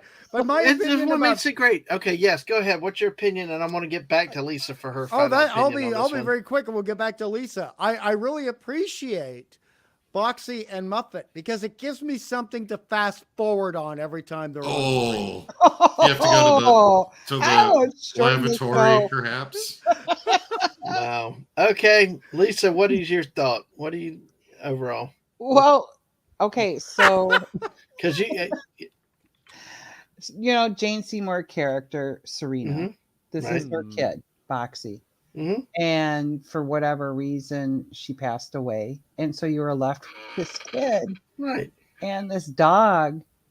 And I guess at times throughout the series, you had to bring him out and show, yep, he's still kicking. He's still Apollo's kid or Adama's grandkid. And a boy and his dog, yeah, that's a cute story. But for this, no. If anything, the movement of the dog, cybernetic dog, detracted from the story for me. But I think maybe as a kid, no, I didn't even like it back then. See, I'm different. I liked it even as a kid. Did you? I thought it was cute. I thought, especially with the tragedy of replacing the real-life dog, and that they did not have another dog to do. I thought it was a good thing to give the little kid some company and something he would do. Now, as an adult watching it, I do think that they did a good job of bringing it in, because Boxy did not adjust well to this at first, because it was not his dog. It was something created, something else. But then over time, he adapted. He learned to love it and enjoy it. And I tell you what, I look at Muffet as a little bit like the R2-D2 type of character. Oh God! No, seriously, because look, he would go after the Cylons. There were times he was like the early warning detection system for all the other humans that were busy gambling or whatever else. Sometimes Muffet was the one that sounded the radar, and it was just such a distraction from Starbuck and Apollo. That's all. Well, I need a distraction from Starbuck, because remember, he still messed over my woman, Athena. So now, Snortopopus made me choke on my drink here. Oh boy! He was saying he baked a Daggett back in the day. Oh yeah, yes, exactly. And I said, "Be honest, how dry was it?" And he said a bit, but the Worcestershire sauce helped. Yes, exactly. So, can I back up Tiger here? Hey, listen, JT Kirk and Hungry, you guys have got to not drink stuff while you're on this stream, because anything can come out, and like I say, it can come out, and obviously drinks do. That's why I'm very careful when I drink when I'm around you guys. So yeah, okay, all right. Hey, how's your poll going, by the way? Oh, it's going fine. Let's see. We got 18 votes on this one. Oh my gosh, we got a tie. Oh, we got a tie between Colonel Ty and Commander Kane. Apollo is third with 28%. The two are tied at 33%. Boltar, I thought Boltar would get a little bit more love. That's why I put him in there. But yeah, so we got 18 votes. So I'll keep an eye. We got 28 likes, so folks. I just want to say one more thing. I just want to say one more thing about Muppet too. Okay, and the whole chimpanzee thing, and I think Tiger will appreciate this. When you're a kid, some of us kids read Famous Monsters magazines and Starlog, and we learned about how hot that studio lights could be. And you learn that there's a chimpanzee in that suit. All right, and you're thinking, how hot and horrible must it be for that poor chimpanzee in that suit while they're filming this, and how many takes do they have to do? And it kind of reduces your enjoyment of looking at it. You're just thinking, there's this thing that is, in terms of genetics and DNA, like 96% as close to us as can be, and you're torturing this little bastard to make this Frankensteinian non-dog monster. Then you call him a little bastard. Well, lucky for the producers, the chimp couldn't complain. But you understand. Well, and how much you want to bet? How much you want to bet that muzzle on the front is so the chimp doesn't bite the hell out of you because he's mad. Wow, good point. Well, look, Phantom Outsider says Cylons are lucky Maximilian of the Bionic Woman didn't find out about what they had done. So, so. Yeah, buddy, I don't know. Yeah. Well. Let's see. Boxy is better than Dr. Z. Let's see. Tiger Stripes. I wasn't the biggest fan of the show. Never knew before there's chimpanzee. That's why come hang out with us. We all learn all kinds of stuff. I learn all the time from these people and stuff. Oh my God, No, Phantom buddy. Outsider. Oh, man. Hold on. Look, Lauren Green needed to sell Alpo. God, I forgot about that. They needed a dog do that, so they made Robo Dog. We're still insisting on putting Alpo in the bowl today. Good one, Spanny. Hey, forgot Hungry. about that. Hey, Hungry, we got to come up with 70s commercials too. Yes, so, yes. Jess came up with sports commercials, but I think Alpo, dude, and the pitchman, the pitchman who pitched all of them. So, that's gosh. painful. That's good, but it's painful. Oh no, did they have Huggies on the chimp? According to Buddy. Yeah, I don't want to know what that thing smelled like. Yeah. I don't want to know. Exactly. Oh man, Mr. Angel said yes. Actually, in the documentary, you can see it. No. Oh gosh. Oh. All right. Well, listen. I like the Muffet too. I like the mechanical dog. I was not as upset by it. I kind of liked it. It took me out of the story. Okay, and that's all. I mean, everybody's got mileage may vary with it, and y'all are fired. No, I'm just kidding. Because ultimately, my opinion reigns supreme. Now, but hey, listen, I love the varying viewpoints. Well, I think JT didn't like it, Hungry didn't like it, and I didn't like it. So. I know. I'm just a sap. What do you say? What can you say? Hey, Lisa, you just pulled a quorum on the Battlestar Galactica. Yeah. Oh my gosh! So that's Foxy was cute. Foxy was a cute kid. See, I found him more annoying than the dog. I didn't like either one of them on the show, but they were there to appeal to the biggest audience they could, so I get it. Yeah. Which is why Wesley is on the show in TNG. Let's be honest, they wanted kids watching. So. But this goes back to 1978. Okay, we were the minority. The geek kids, the sci-fi kids, the fantasy kids, we were the minority. And I understand. I'm not being apologetic, but I understand why certain things were done in this show to make the most people watch it, get the ratings. Mm-hmm. And that was very important back then. And we have to, if we're going to talk about these shows, we have to be honest about the times they came out, don't we? Exactly. Yeah. Totally. Yeah. I mean, it's like Star Wars 77, not A New Hope, never A New Hope. The thing is, there are certain elements in that film where that would not be accepted in Star Wars culture today. And I just love that film. I always have. And even Empire Strikes Back. I'm sorry. What are you laughing at? What Mrs. said. Yeah. Oh. Did you know that there was a dictatorship in Denmark? I'm sorry to interrupt. Nice one, no, that's fine. Wow. Right, that's a good joke. Thank you, Mrs. Thank you. No, see, what we need to do is make this whole Moffat 2 thing not a political matter, but a military matter, and just say that Moffat 2 is really dangerous, and then we can handle it. Or what purpose does he serve? What purpose does Moffat 2 serve? But toy sales. Toy sales. See, y'all are too cynical. I think going back to that time now, and I'd say, like you said, looking at it in context with the time, is that the Star Wars is only the first toy line that really jumped out, and they tried to do it here, but it did not work the same. But I'm not as cynical as back then. Looking at it for back then, because honestly, I felt like it was trying to comfort a boy who had a significant loss. He lost his planet, lost his mom, lost his dog, and then to just, it was a way to just, bring a character in, give the boy something to connect to. Now, modern times, I would say, it definitely toy sales and stuff like that, because it's cynical and it's a different time than it was back then. Yeah, man, if you were as cynical as adult me when you were a child, you'd be going to counselors, okay? No, I tell you what. Why is this kid so black-pilled? Like, come on. Oh, come on.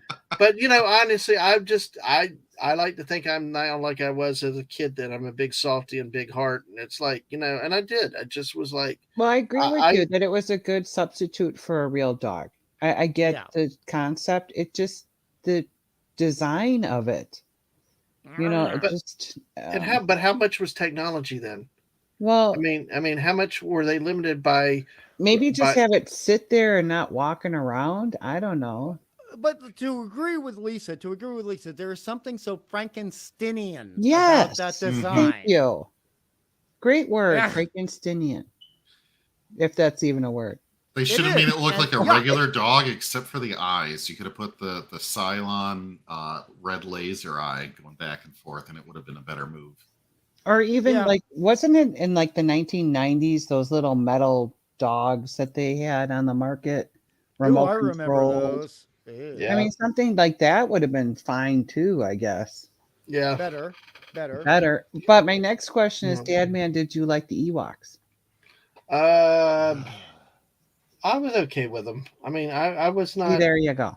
Yeah, I was not too bad with them. I as I got older and people talked about Wookiees and stuff, that makes more sense to me. But I at the time I didn't get into the hubbub of it. I just accepted this movie, liked it, and you know. Yeah, see, the Ewoks kind of threw me out of the story too, just like the Muppet or the Daggett threw me out of this story. Yeah, exactly. Well, let's see. Boxy was even more annoying when he grew up. Yes, exactly. And Mrs. with her wonderful statement, "Love you and love your support. Thank you."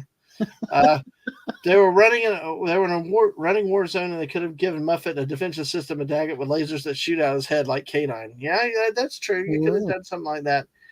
Tiger Stripe said, thinks Wesley on TNG to represent Roddenberry because that was his middle name. Let's see. Something not accepted in Star Wars today. What good writing, storytelling? Oh gosh. I found 12-year-old forum where a restorer talks about restoring one of the Daggett suits. Did not mention any odor. Oh wow, that would be interesting though to see that. That's kind of cool. Thanks for that info. And Tiger Stripe also said, I have one of those robot dogs called Ice Ivy. Well, I was always called him Blue because he's blue. Oh, okay. So let's see. So, and then Mr. Angel, there's little logic error in this humans fighting robotic enemies. Let's fix this issue by creating a robotic dog. Illogical. Yeah, exactly. So we're caught out with the chat. Music. I want to hit that again real quick while we're talking about that. Before I do that, one of the things in the wiki that talks about this, some people had criticisms about this show. So they saw it, or comments that they saw an analogy between the colonial Cylon negotiations and the U.S.-Soviet SALT talks that were about the time. And, because the big thing was, we're going to have peace.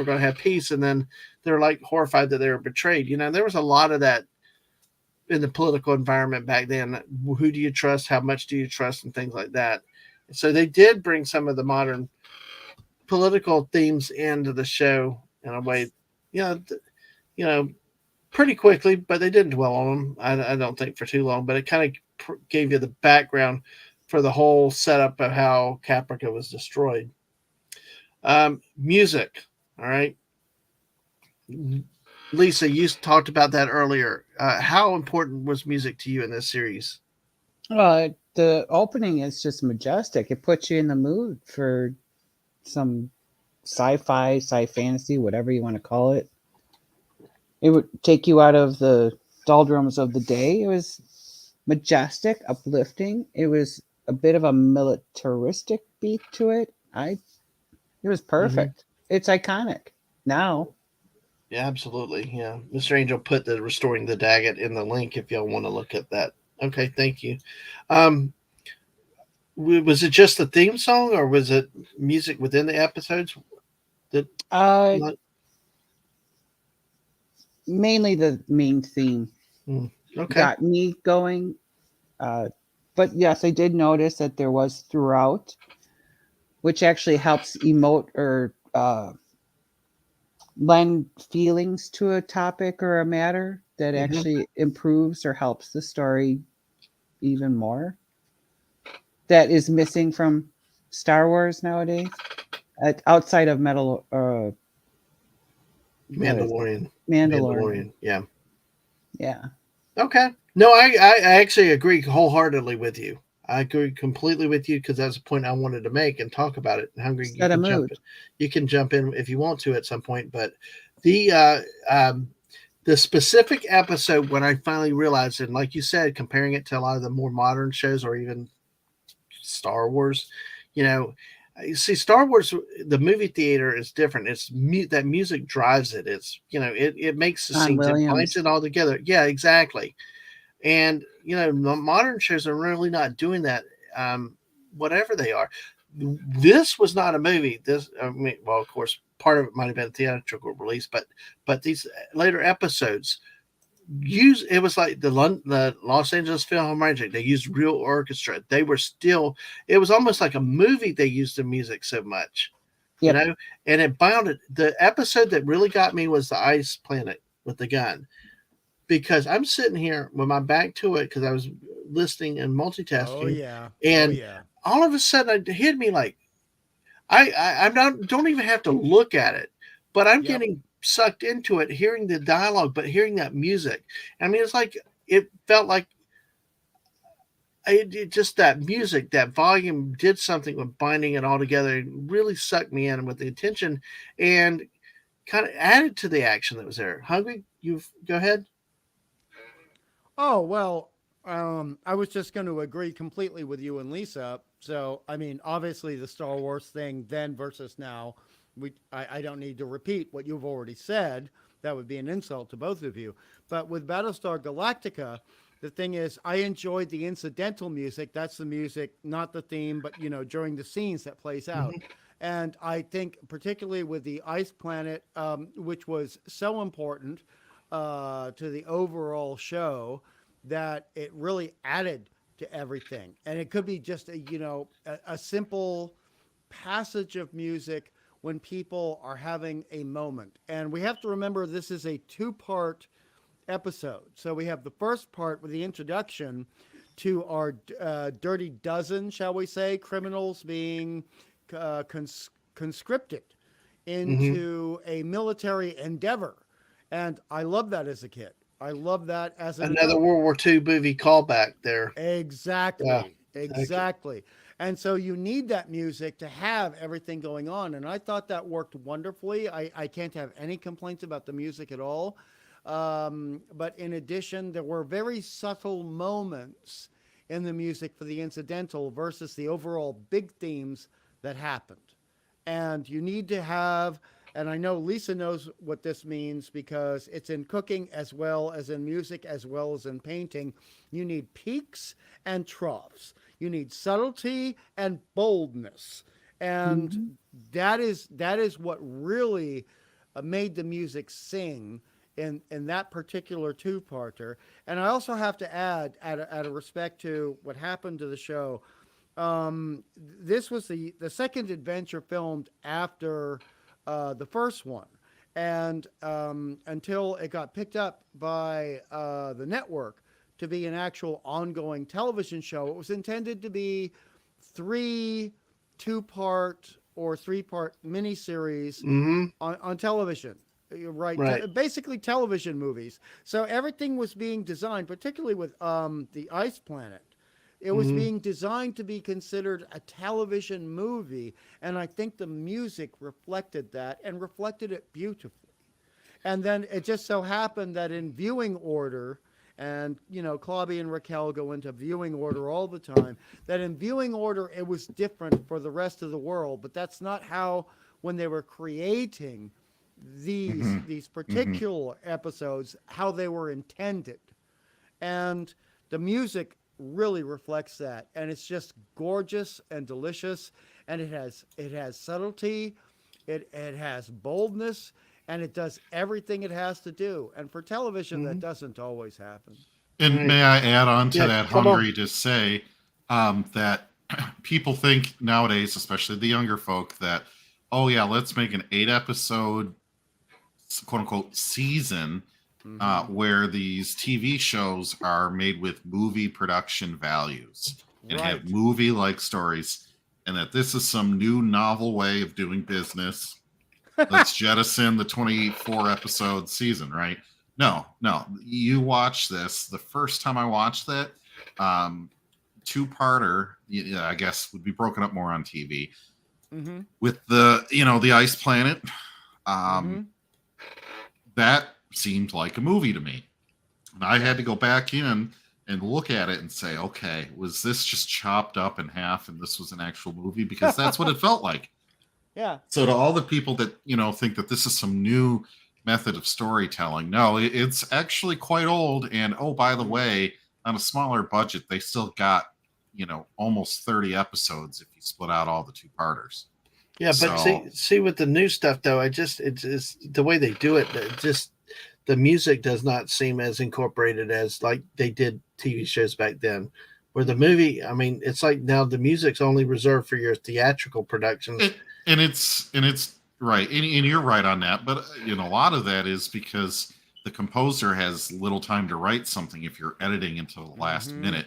I mean, you look at some of these sequel Disney Star Wars movies. How much time did John Williams or the other people with John Williams usually really got a few years? That? Yeah. And they were editing that last Rise of Palpatine movie like up until almost it was out in the theater. So you really have any time to go back and fix that music? I think the same thing happened on the Indiana Jones and Why the Hell Did We Do This Again movie. Also was he was supposedly referring to edits and stuff like that. And everybody's like, the damn conductor's actually talking about edits. How can we not say they're edits? So, hey. Now, it is a project in graduate school for music professionals. I guess like music performance. You could even do different types of degrees in that area to take like a Steven Spielberg film or, a James Cameron film and compose your own soundtrack to that as a lab or maybe even a capstone depending on what you're trying to do. And as a high schooler near universities, I was in junior symphony orchestras, in symphony bands, that type of thing, and I have actually had the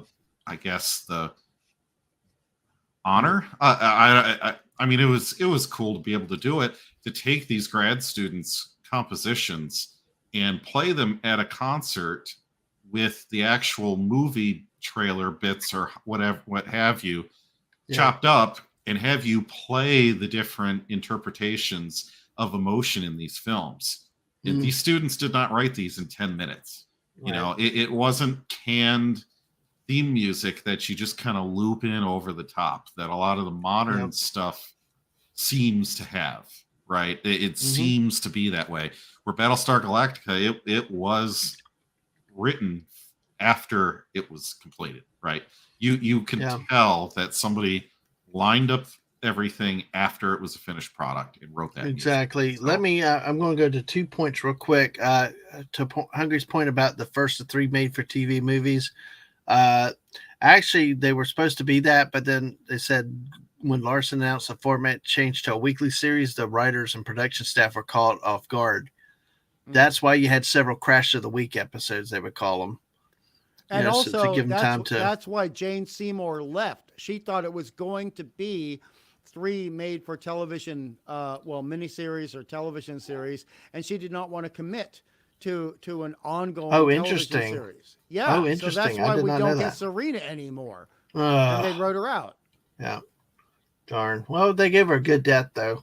Women pilots, and she went down fighting. So, and the other was Phantom Outsider said the problem is they lack the skills to actually write a story, plot the story, make the storyboards, and shoot the sequences. Then let the composer see the footage. Yeah, you've got to let. Yeah, go ahead. Yeah, and then you're the music guy. Take these. Well, I was just gonna say, then they take all of these edits of movies and they show them to different focus grouped audiences and see how they feel, so then they can redo the movie based on that feedback instead of making a piece of artwork. But when you do that, your music is not being written to convey or express the emotions in the scenes as much as to slap something on top of it that the brain of the unassuming audience will pick up on and not associate with that much more. Which means... And that's great. Go ahead. Mr. Angel, good night. Mr. Angel, good night. Oh, nighty-o, Mr. A. Or just keep it playing, and we'll put you off into La La Land. We love putting people to sleep over here. But hey, thank you for coming and hanging out so long. You have But I mean, this also goes back to for what you were saying, JT. I mean, in the old days, when you look at the best movie posters, the movie was already completed when the artist was assigned to do the poster, except on rare occasions when certain movie companies like Hammer Horror Productions needed the budget, and they would like hire someone to do the poster in order to get the funding money. But in general, what you had was a film that was very nice, ready to go to the public, and then you would hire the illustrator to do it. And that would also happen with the music. And you have something that you can work with. And instead of everything being done in these compartmentalized little units, I mean, where the hell did that idea come from? That is ridiculous. Right. Well, in the meantime, I've closed our poll. Who was the best commander in your opinion? Colonel Ty wins 36%. Yay. And Commander Kane got 31%. And that's funny that Lloyd Bridges was only in for what, 2? Or did it become 4 episodes? And he's second, Apollo 26, and Baltar at 5%. So, panel, shall we reveal our votes? Sure. No. However you want to vote. I mean, if you want Oh, to. was it a secret ballot, Hungry? Okay. I'm just kidding, man. I'm just kidding. Oh, I voted for Colonel Ty. Yeah, I would have. Down, Colonel Ty. Yeah. Phantom Outsider said Chewie's bandolier, those pouches, actually a spice rack. Master Chef Chewie. Oh, we love you, Mr. A. Oh, my God. Never stop coming back. Never. Exactly. Modular movie making here. Do you like ending A or ending B? So. Yeah. Yep. Lisa, were you also Colonel Ty? I was. All right. Well, you're a woman of taste and culture, and congratulations for picking the correct answer. You're welcome. Hungry? Who did you pick? Okay, please don't slap me on the back of the head. Baltar. Like Gibbs. No, I didn't vote. No, but please don't slap me like Gibbs slaps DiNozzo on the back of the head on NCIS. Okay, but the thing is, I actually voted for Apollo because there are many times where he is having to be out of his own element, and he's got to choose things very off the cuff, and he's got to weigh up in his mind instantly how many people are going to die, what's the danger, how can I be the best person in this situation, make the right decisions, and so I voted for Apollo. And I can definitely respect that. I think a great episode that really highlights that is when they find the not Botany Bay. Right. And yeah, I know. Sorry, I'm a Star Trek saying. guy, the not Botany Bay, And you're saying that to an Australian, by the way, so thank you for that. Yes, yeah. Oh, yeah, there you go. Yeah. Even better. And, people want to try the scientist and the doctor and all that. Well, the doctor's in on it on first and he changes his mind, but that scientist really wants to start tinkering, and then he gets his political hooks in with the Council of 12, and Apollo's like, hell no, you're not doing that. People have rights. He went, almost, well, I don't want to say Prime Directive. I can't keep using Star Trek to compare everything to, but, he really stuck out with some morals and some gratitude. And, Commander Adama said, aren't you a little out kind of presuming a lot here? Aren't you kind of out over your skis on this one? And he's like, well, I don't care, because this is the right thing to do, and we have to have morals and integrity, which is cool. So when you say, Apollo, I think you can make a good case for that. Well, thank you. I agree with you and Lisa, but I thank you for accepting my case. I agree with you and Lisa, though. I like that perspective. I do. Yeah. I mean, it's an interesting thing here with this group that I love about this group before we go on. Let's just say it's like a commercial for the channel, just like TV shows do, where, where we can have everybody here on the panel, and we can have differing opinions, and those opinions can actually be changed by other people on the panel for others on the panel. Like oops, yes, thank you, Lisa, but also JT and also Dadman. He's changed my mind on occasion. Yeah, I threw out a Fifth Element reference for you tonight too. Damn it, you Yes, you did, you son of a bitch. But I love you too, Hungry. That's the way we do it around here. You can call the host a son of a bitch. I used to hate that movie, but now I love it. Thanks to Appany and me, and we did it. No, I have no Appy on. Hey, good guy. But hey, listen, going back a little bit of a story, we talked about the toys earlier. That was part of the litigation stuff because apparently the Star Wars people claimed that the Galactic toys were dangerous, and there were some instances where these things happened. But there was also kind of like they tried to assume that people would get confused, and I'm like, there's no kid is getting confused. In terms of the ships, it's like, what the hell? I mean, it's just, it's like. Well, the Battlestar Galactica could wipe the floor of, most ships in Star Wars. I said it. There, I said it. Exactly. Star Wars people get mad at me. Yeah. It's the whole Enterprise versus a Star Destroyer thing, except, we're going Star Destroyer versus Battlestar. I'm going to park my behind on the Battlestar bridge. Well, you look at the size of the Battlestar according to the Battlestar Wiki, which I looked up before we did this. I mean, the thing is over 2 miles long. It's over 2 miles long. Way over 2 miles long. Yeah. And it is like a mile and a bit wide when you take into account the landing bays. And you look at all of the Vipers that it holds, all of it. And you look at what it could possibly do to a Death Star. All right? I mean, we kind of got to ask some questions here, relatively. And dude. And then you look at the Cylon. You look at the Cylon battle stars, their equivalent of it, and what they hold. And they actually, apparently, according, again, to the Battlestar Wiki, hold more Cylon Raider ships. More. And they hold more armament, etc. And you get 3 of those against the Death Star. I'm not sure who I'm going to pick for the winner. Good night, Metal. Good night, Metal. Yeah, I know. I agree. I mean, it's like we see the episode, Kane is going after the 3 base stars, and so, of course, they got a little bit of help thanks to Apollo and Starbuck, and helping to take out the 2 of them. So it was interesting how they did that. One other thing I wanted to talk about is like some of the characters, some of the actors and actresses. We kind of touched on it a little bit. Obviously, we talked about Dirk Benedict, his career, Lauren Green. It's like John Colicos. Oh, okay. Hungry. I love John Colicos. Go ahead. You're unleashed. I mean, if you tell us about him and what you think. Okay. Number one, the guy, like 20 years before he got on to Battlestar, he was doing Shakespeare. So that's where a lot of the eating the scenery comes from. And I mean, on top of that, he has played a variety of roles. He understands a good villain. He understands what a not good villain does. And just choosing him, also controlling his instrument, which is an actor's term for using his vocal cords properly.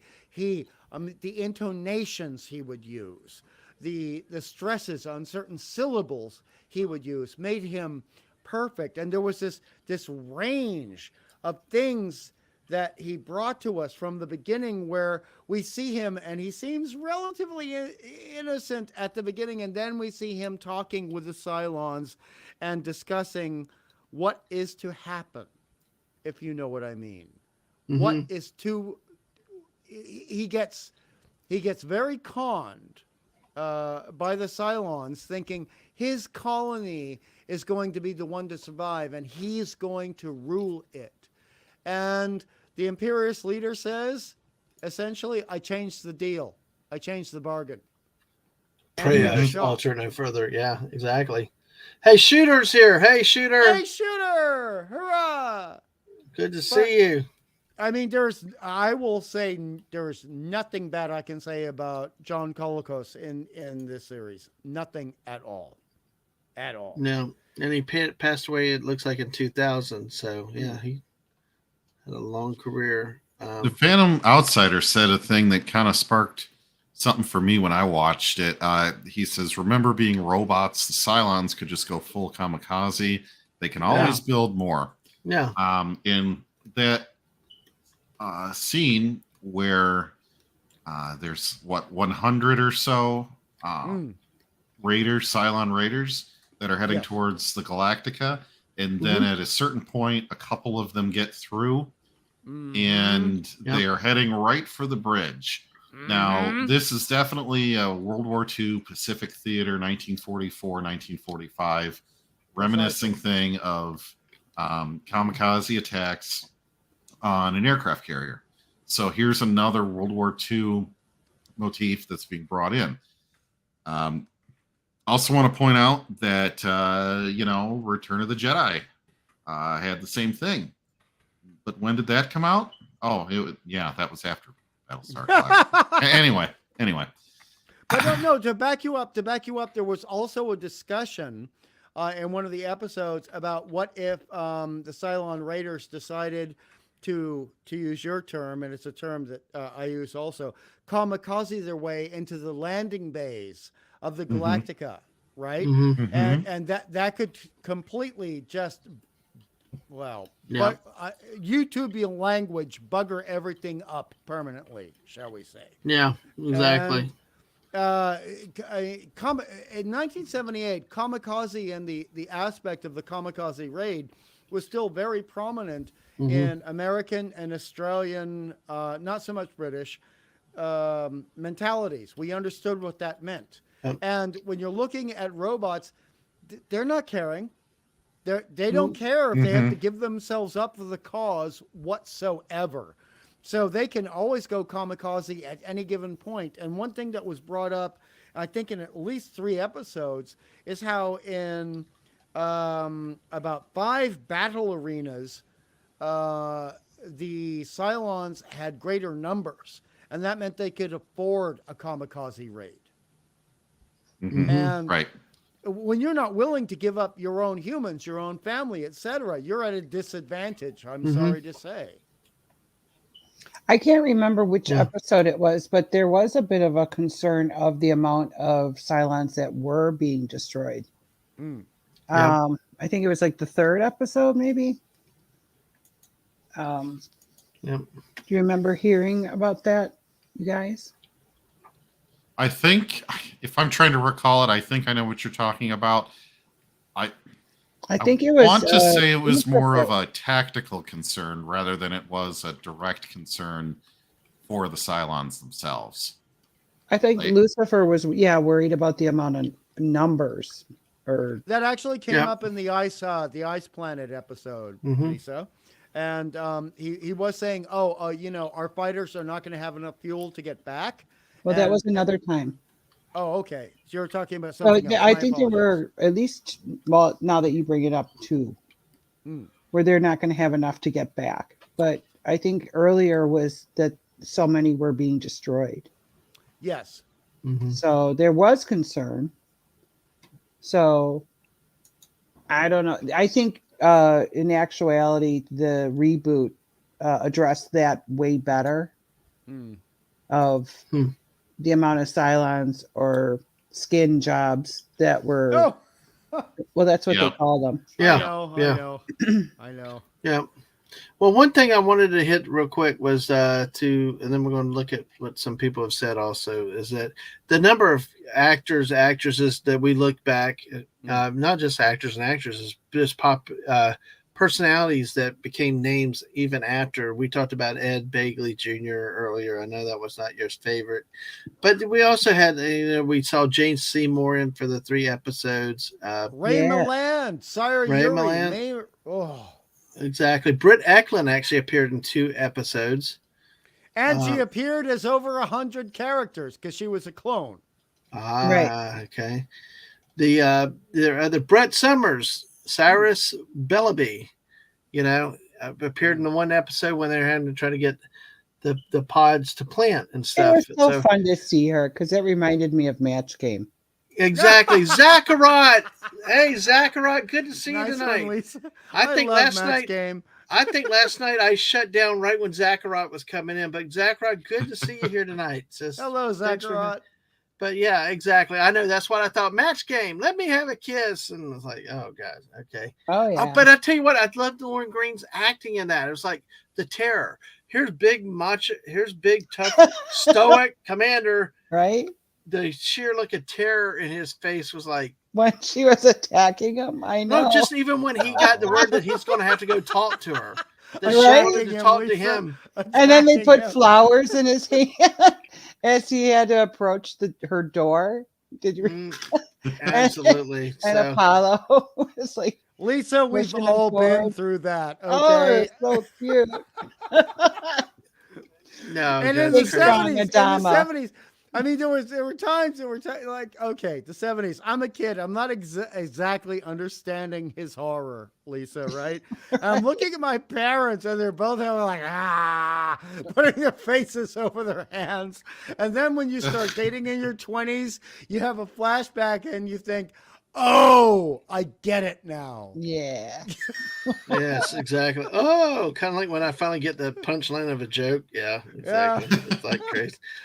But she was very aggressive too. Yeah, she was. All right, somebody go get us a 30th like. We got 29 likes. We got 3 new subs tonight. Thank you to everybody that subbed. Appreciate it. I don't know who you were, but hey, we got 29 likes. I'll close this poll in a few minutes. I'll leave it open for now. I do want to come a couple topics though, real quick. Let me finish this with different actors. So there's one from Knight Rider.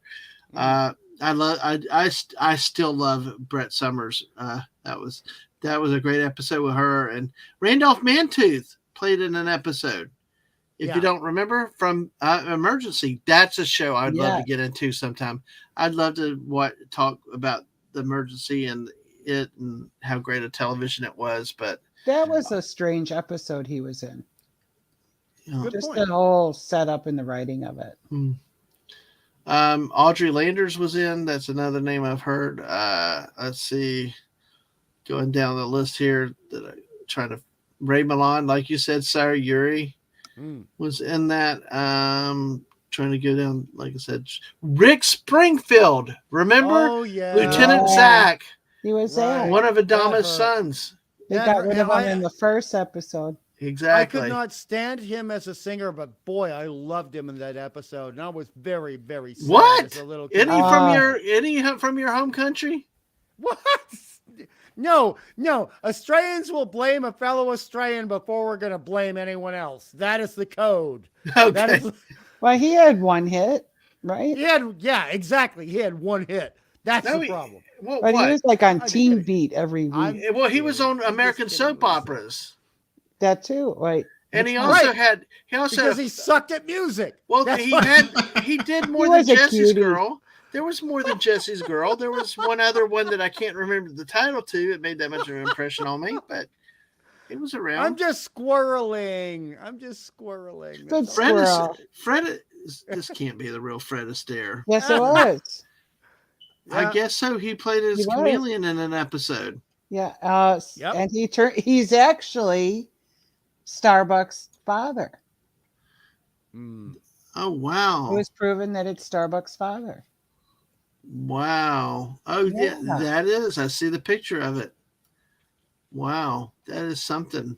See, this is so like the 70s. You have these people coming through. Oh, hungry. I'm going to be like hungry right now. Hungry. Randy Oakes. You remember Randy Oakes, right? Oh, yeah. Chips.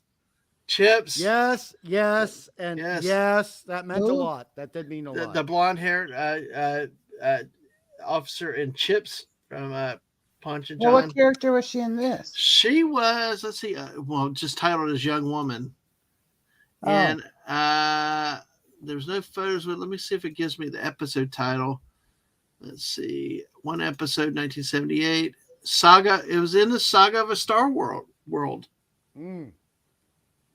So, exactly. Yes. She must have been extra. Probably, though. She was extra. Well, Chips come out after that. Can you believe we got? Hey, can you believe we're almost to hit 4 hours? We got 14 people here. I know. 4 centons. Like, wow. Yay! All right, but this is fast, so good. And I still got more to talk about. So, Buddy Hepburn said Rick Springfield movie Nick Knight was really good. Original pilot for Steve Forever Night. So hey, I do want to back up Dadman here for a moment though, and talk about other people who were involved, because this is a big thing with Glenn A. Larson, who created the show, right? And wait, what do I think of Ray Bolger? He was in there. Ray Bolger was. He was the what do I know? That white helmeted, white faced, golden nose, golden nose character, and there was a twin or a brother. But what am I remembering from? That name sounds Wizard familiar. of Oz. He was the Scarecrow. Oh, okay. All right. Well, thank you for that. I did not know that. But I mean, also Glenn, he sometimes he was a rip-off artist and sometimes he was a recycler. There's a difference. There's a big difference. But there's an old Hollywood tradition of hiring people you worked with that did right by you, and he would do that. And then hiring people later on for later shows that did right by you, and he did that. So in terms of sci-fi stuff, you have in Battlestar Galactica, you've got people like James Olsen, who was in $6 Million Man, and he plays Thane in the Ice Planet thing. And then you also have people, again, I mean, that the whole Ice Planet thing is just so rich to plunder, right? Yes. You also have Richard Lynch, who is one of my favorite character actors. He plays Wolf in the Ice Planet, and he's integral to that plot. And you have Roy Thinnes playing Thorn from, and he was in The Invaders from 1968. And all of these shows somehow have an association with Glenn. So yes, he may have screwed some people over and may have pissed off James Garner for a certain rip-off plagiarism moment that James Garner likes to brag about. But the fact of the matter is, this guy was giving work to people that he had associated with and worked with previously, and I do admire that about Glenn. And that brings up all these wonderful character actors that we have. And I mean, Roy Thinnes is amazing in The Ice Planet. He's amazing. But you look at James Olsen. He's the guy that came up with the explosive device, and he's being interrogated by the Cylons. And he says, the information you need is in this device in my pocket. Just pull it out. Right. And then he challenges them. He's like, all you need to do is push the button. Yep.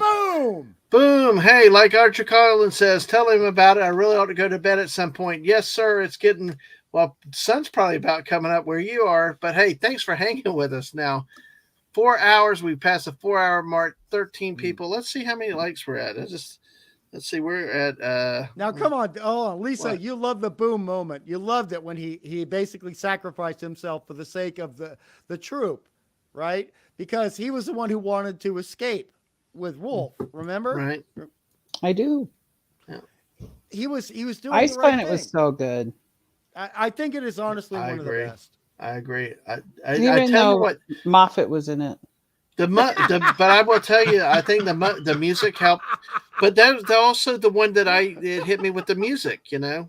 Was the Ice Planet one, and you guys Just a great story. You guys are going to end up liking Muffet at some point. Never, and no. Hey, Padawannabe's here. Hey, Hello, good to see. Padawannabe. Love some late night jabber session. Well, we are jabbering. We got 16 people here now. Smash that like button. Vote in our poll, which is who's the best commander out of the series that you like. So you know what? Who knows? We hit 1 o'clock. It might be the third shift coming in tonight, and as long as these fine people will go, I will go. I don't need sleep tonight or tomorrow. I mean, we planned up for this stream to bring the best. And like I said, there's still a few things I want to go back to that people said. But before I forget it, with 16 people, make sure you subscribe. Make sure you're still subscribed. We're 15 away from 500. And make sure you hit that like button. We're 1 short of 30, which means it's 29. I had to do it the long way. But hey, okay, I do need help. You're laughing, okay? Lisa. You know how much I hate Rick Astley. You know. This one, yeah, exactly. He's never going to give you up, But listen, okay, damn it, I'm going to do it. You brought this on. Let's see. Okay, Ow. Squirrel moment now. Okay, yeah, go ahead. Okay, I am going to do this for a great classic Australian artist named Rick Springfield. And I'm curious to see, there's another song, Love Somebody. That's the other. That's, yeah, there you go. Love Somebody. That's one of the great hits of Rick Springfield. I hate him. Okay. Some of these that they call State of the Heart. State of the Heart was a big one on MTV that came out when it did. It was like a drum and a countdown stuff. Human Touch. Oh my God. Human Touch. That was that phrase just weirded me out as a teenager. Just human touch. But yeah, I was a teenager, I was around that right age as a young man, and it's like anyway, he gets excited. Rock of Life. Celebrate Youth. Oh man. No, dude. And Lisa's gonna get this reference. Okay. If you Affair of the Heart is another one. Yes. Okay. Go ahead. If you want to talk about naughty Australian music, it's all gonna be about the Divinyls and Chrissy. Oh yes. Oh yeah. I know the Divinyls. Don't talk to strangers. He did Don't Talk to Strangers too. I mean, come on. Lisa knows what I mean. Chrissy. Could you sing the one popular song? I want it. Oh no, I'm not going to do it. I can't do that. I can't do that in a woman's voice. I touch. No. She is an Australian hero to us. I can't do that. Who Lisa is? Good job, Lisa. You conquered Australia now. No, Lisa is an Australian. What do I get for it? Lisa, you get one Huntsman spider. Oh, yeah. No. Oh my God. Marty with the season here with us, guys. JT. No. Did we actually outlast Nick Weiser tonight? We did. Whoa. Well, we're still going strong. We still got stuff to. Hey, hopefully everybody come over here. Let's smash that like button up, get the subs up higher. But hey, can we talk ships for a minute? I wanted to talk ships. Let's do this first. Let's talk about ships. Then I want to talk about the Cylons and the different type of Cylons, because I do want to talk about Lucifer, because that's one thing I never knew. Yeah. It was weird with all that. Now knowing that they're lizards and you got the silent Centurions, and then I don't understand. These were like a certain type of servant or intelligence. I don't know what, but hey, prepare for that. But yes, let's talk ships. And don't forget Satan. Satan. No! Yeah, we'll bring that up too at the same time. But go ahead. Mark, I'm not Mark. Damn it! Oh, geez. Damn it, Mark. Damn it, Mark. Damn it, Mark. Well, I'm flattered. But anyway, so regarding the ships, I mean, I think everybody can agree here that the Viper was a fantastic fighter. Battlestar Galactica, classic ship. I have two small things that I wish, if BSG went on to a full season 2, I'm not talking about the 1980 one, I wanted to see. The first is the other ships in the fleet. Yes, we do get the R&R ship. We do get that a little bit here and there. Nowhere near as much as I wanted to see. 2, I wanted to see a bunch of these other ships. We get to see a lot of the Galactica, the inside and the out. But there was a whole fleet with them. And sadly, it was relegated basically to just models flying in space. And that is something that I wish, had they had more time, we could have done. Which ship was that again? Oh gosh, the name of it. It's on the tip of my tongue. It's the one where they go to the bar and they find the hunters. Oh, gosh. The name of the ship, I guess it's a little less relevant. Okay. But yeah, that was one thing I felt like we got robbed. Where on the new series, you do get a lot more of that. You do see how the civilians live and everything. And so there was more of a fleet to be invested in, where this original was very, very, very focused on the Galactica, which is fine. I mean, that's what the show is named after. I'm not going to knock them for that. I just wish that we had had more of that. They had one agriculture ship in the fleet, or where they had the I don't know, forest or food production or whatever. They called it an agro ship, and it was actually using old footage from Silent Running, which is a mutually favorite film from me and Mark, who hopefully will be coming on soon. I am looking at you, Lampwick. Get your mic in order. And Silent Running is a great film, but I mean, the whole concept of the agro thing and using that as barter, that's another thing I really like about the series overall, which is it looks at the fallout from this war and the fallout from all the individual battles, and it actually takes it very seriously, which we did not get a lot when we were young. And the idea of food can be barter for energy is actually very integral to the overall plot. And I thought that was beautiful. Now, we have, I mean, Lisa talks about, we do have a moment in regards to that barter between Adama and somebody else, a very dicey moment, but it's still okay. I mean, I like the fact that Adama has to go through that moment. Lisa, it humanizes him. It humanizes him. But there are 200 ships in this convoy, right? Yep. Yeah. 220. 220. Could have explored more of, like they did in the reboot.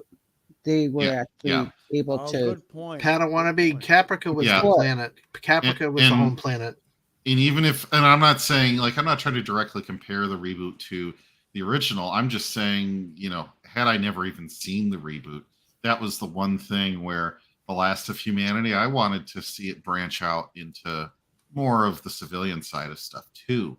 I thought there would be a lot of storytelling there that, you know, of course, more seasons, more time to do that. Right. The other complaint here, and I'm going to get probably voted down by the rest of the panel here. Can we vote to take the shag carpeting off the Galactica, especially in the wardrooms? Like, shag is forever. You know? No! there's I forget which room on the Galactica it is. There is purple shag carpeting. Yeah. And I'm like, what military has purple shag carpeting? You're young. On the damn ship. A 1970s military. You're young. We I all know. went through that. We all went through that. It was groovy. All we need are the lava lamps. Oh, okay. Wasn't there a lava lamp in there? Anyway.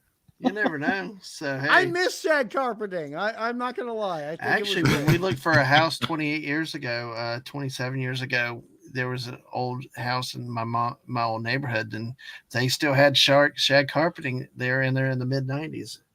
So, nice. Can you believe we're at 4 hours 11 minutes, and now we have 16 people with us tonight? So, hey, and Mark is coming on. Thanks. Hey, I love the football stuff too. Join me Thursday night when JT Kirk will be back on Thursday night. Yes. So, yes, it should be a lot of fun. Yeah, Can I guess say the one reason that's I not love good. shag carpeting? We don't what carpet burn? No. Actually, like one of the biggest difficulties in voiceover is reducing echo reflections, audio reflections. And so, if you have shag carpeting on the floor and on the walls, you probably can't get it. Yeah, you probably can't get it on the ceiling. It is going to eliminate 80% of your concerns doing a good voiceover that is actually acceptable for broadcast television.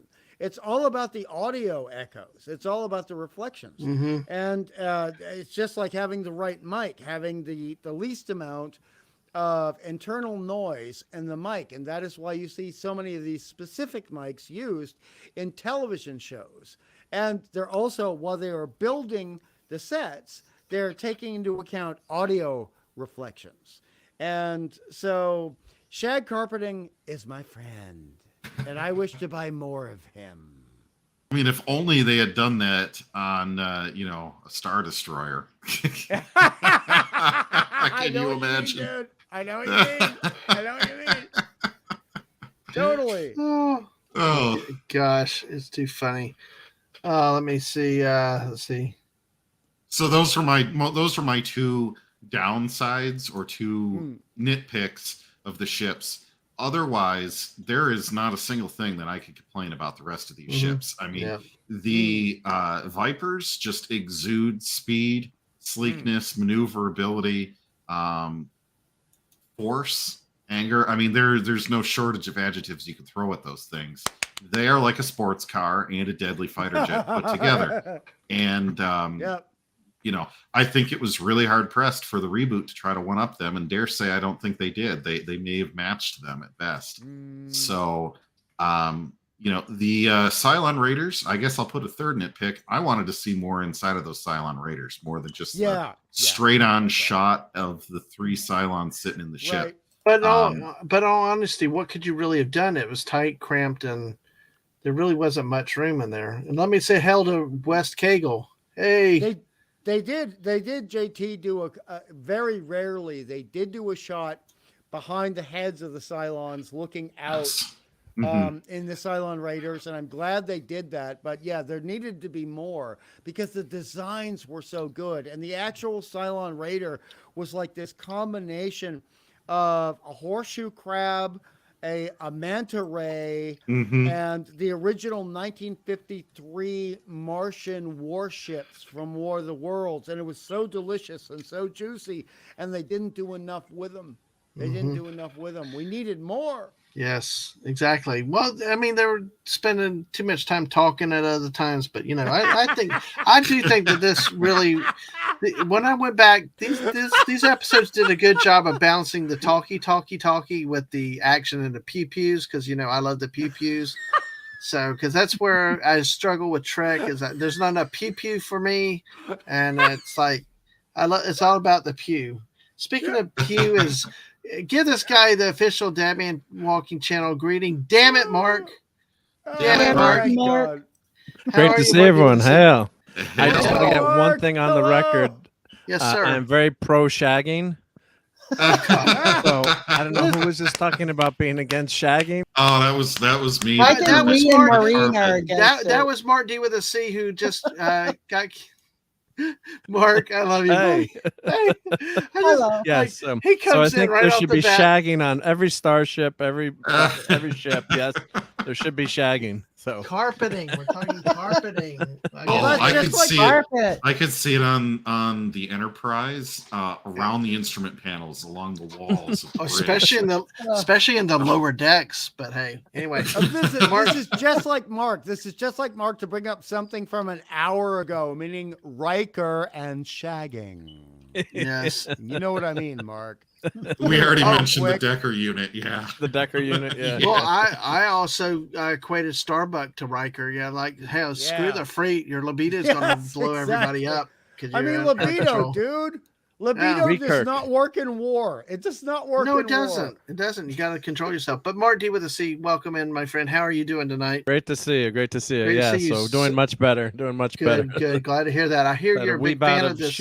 We about a shore leave, as Scotty would say. So, but feeling much better now. Absolutely. Well, I hear you're a fan of the series. What the old original 78 is where we're focusing tonight. But tell us. You go ahead and have the floor for a couple minutes. Tell us what you like, what you remember, how you got into it, what types of things you like with. Well, I remember as a kid watching it, of course, when it came out in 78, right? So the year after Star Wars, right? And big ads and TV Guide, and like, Mom, there's a 2-hour movie. Can I stay up till 9 o'clock? Was it 10 o'clock or 9 o'clock to watch it? I just remember having an argument with her, and just remember really loving that first 2-hour movie that they put, and then later on, I'm sure you talked about it, was released as a movie in movie theaters, or maybe it was before. I'm not sure the exact timing, but I know it was made it to movie theaters. But just such a great opening for the series, and it's, I mean, as much as the show later on was maybe more lighthearted, that first 2 hours is really hard hitting, as all the colonies of Earth are blasted away, And I thought the special effects are great. Of course, unfortunately the series got canceled after 1 year, but it was still making money. I guess it was just the cost of making it versus what they were getting for it. But it was a successful series, and I remember it just being a huge deal as a kid because Star Wars was out. Space is mass, anything space or Star, Buck Rogers then came out later. So it was a huge deal, and I just loved it. And of course, you got to look at it differently too when you're, a 10, 11, 12-year-old kid. The show will hit you differently. So, you don't read into it as much, and you love, Apollo and Starbuck. They're the cool fighter pilots, or getting the girls. And Dadman has a thing against Starbuck. Oh, you don't like Starbuck? The girls. Well, no, he was messing around on Athena. Athena, right? Yeah. I'm like, dang it, Athena was perfect. Especially for an 8-year-old kid. But he's a fighter pilot, so. No, wait a minute. Athena was very worried about being. Lisa knows what I'm talking about. Becoming emotionally attached to someone who could die again, and she brought that up very directly. And there was that very intense emotional scene between them. Yeah. So I think it takes two to tango. But remember this, I'm talking from the standpoint of an 8-year-old. And it's like, damn it, you got the perfect woman there. Why can't you be happy? It's like, hey, that's. And of course, the best character on the show was Boxy, right? I mean. Mark. No. Lampwick. No. Lampwick. Not again, Lampwick. No. Causing trouble. Yeah. So you got Boxy, right? And who else was someone you loved on that show too was of course Boxy was supposed to be for the young kid. That's they always had like the sidekick on the show or the Let me say one thing. Let me greet your Muslim uncle. Hello. Yeah. Original was great. Hello, and you're right. Exactly. Exactly. That's what I think. So sorry. I wanted to make sure to greet your Muslim uncle. But go ahead. Yeah. No, all good. All good. But Mark, no, wait a second. We brought this up early in the show, and you have to appreciate and agree, okay? That when Athena catches Apollo messing with Cassiopeia in the loading tube, and she decides to burn his with the steam, you liked that, didn't you? You liked it. There you go. The Italian in you liked it. There's some good, yeah. Well, he's a fighter pilot, but yeah, then I had to go to confession after watching that. But Now, Mark, does it change your thing about the Daggett if you heard that there was a chimp that was in the costume? I know there's a chimp in the suit. So I love Daggett. Okay. Yeah, no, I knew there was a chimp, and years later you found that out years later. But Daggett was like everyone wanted a Daggett, right? Why can't I get a Daggett? So of course today they wouldn't do that with with an animal. They would never they'd never do that, or they'd CGI it so it wouldn't look as good. But Daggett. Daggett looked good. Sorry, it's like Daggett, Bobby. Yeah, but another thing that was cool too. Daggett. The ships are so amazing. I mean, they're great, dude. They're great. Battlestar Galactica is one of the all-time great designs. I mean, yes. And I love battleships as a kid too, and Navy ships, and of course the greatest ship. Aircraft carriers, they can kick ass, but nothing looks as cool as a battleship, right? So this is their version of a battleship. Combined with an aircraft carrier, and it damn, it looks cool. The only thing that hurt the show later was so many of the sequences were reused in terms of the combat, and even as a little kid, you kind of knew they were being reused. But God, as you guys were just talking about, those Colonial Vipers, and it's kind of Star Wars-esque, where you have the Vipers are longer designs versus the Raiders, which are wider designs, kind of like the X-Wing versus the TIE Fighter, which is good too, because then you can tell the difference. If you're watching a World War II movie, you can't. It's kind of tough to tell the difference between some of the planes at certain points.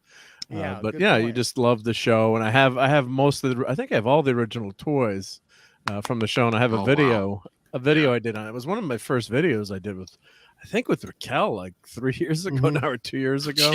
But I have all the original toys, so I'll try to find that video and post the link to it. But yeah, it's kind of funny that Mark is on a Battlestar Galactica show with me, because the first time I think I ever ran into Mark was with my Trilogy of Terror avatar over on a modern, newer Battlestar Galactica panel when Raquel kind of went crazy, like, what's that avatar? And Mark's like, Trilogy of Terror out there in the chat. So it's hilarious. I knew it. Yeah.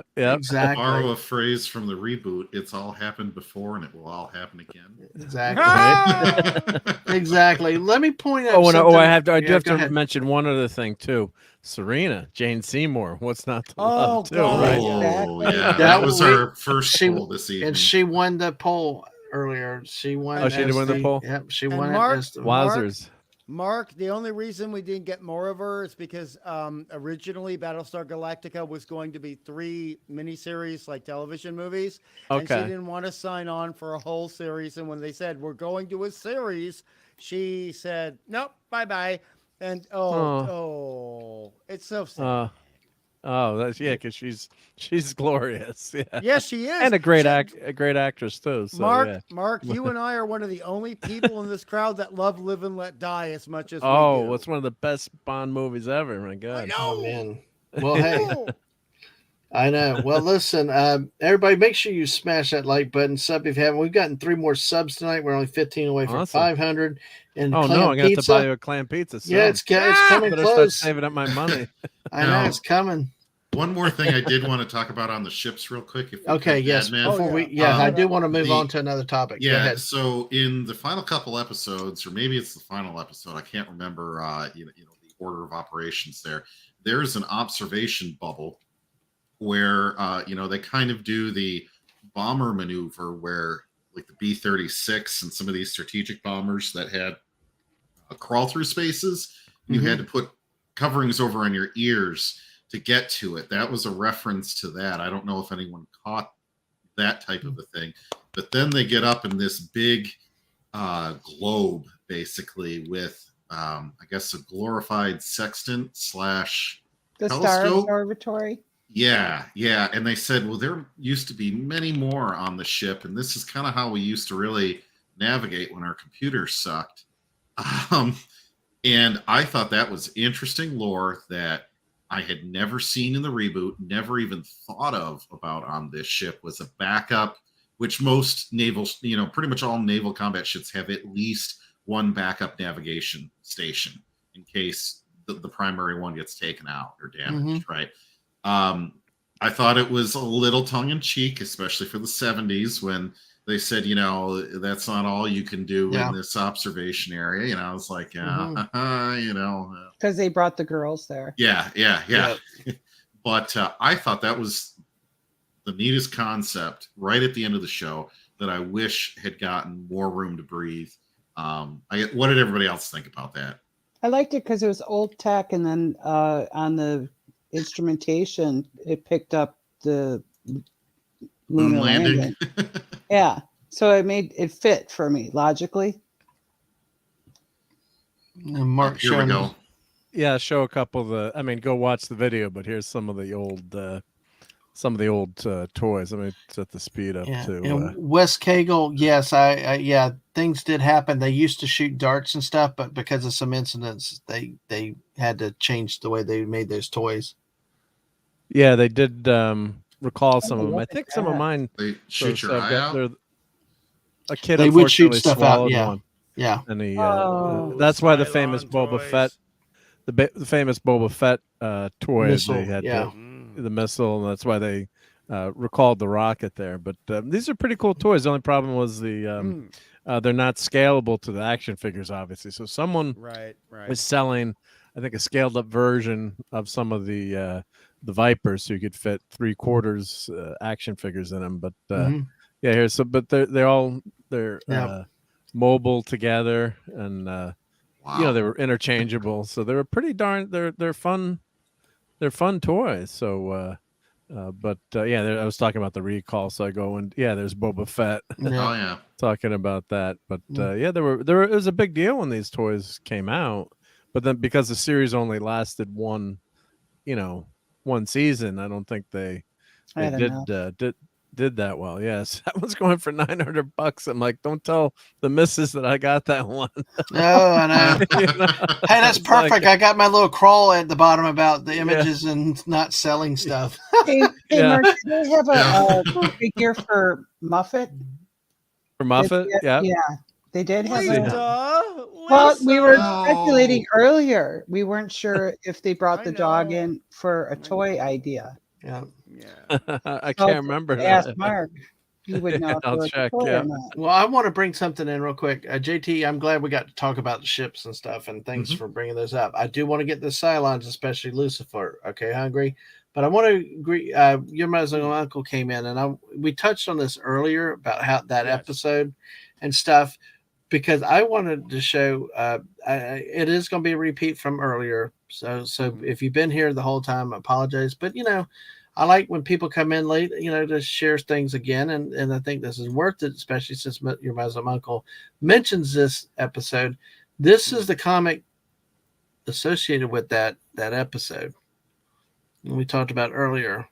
So, and you can see the art. Hungry had mentioned about this. Mark, did you have many of the comics, or do you only have a few of the comics? I don't think I have that one, but I don't have that many.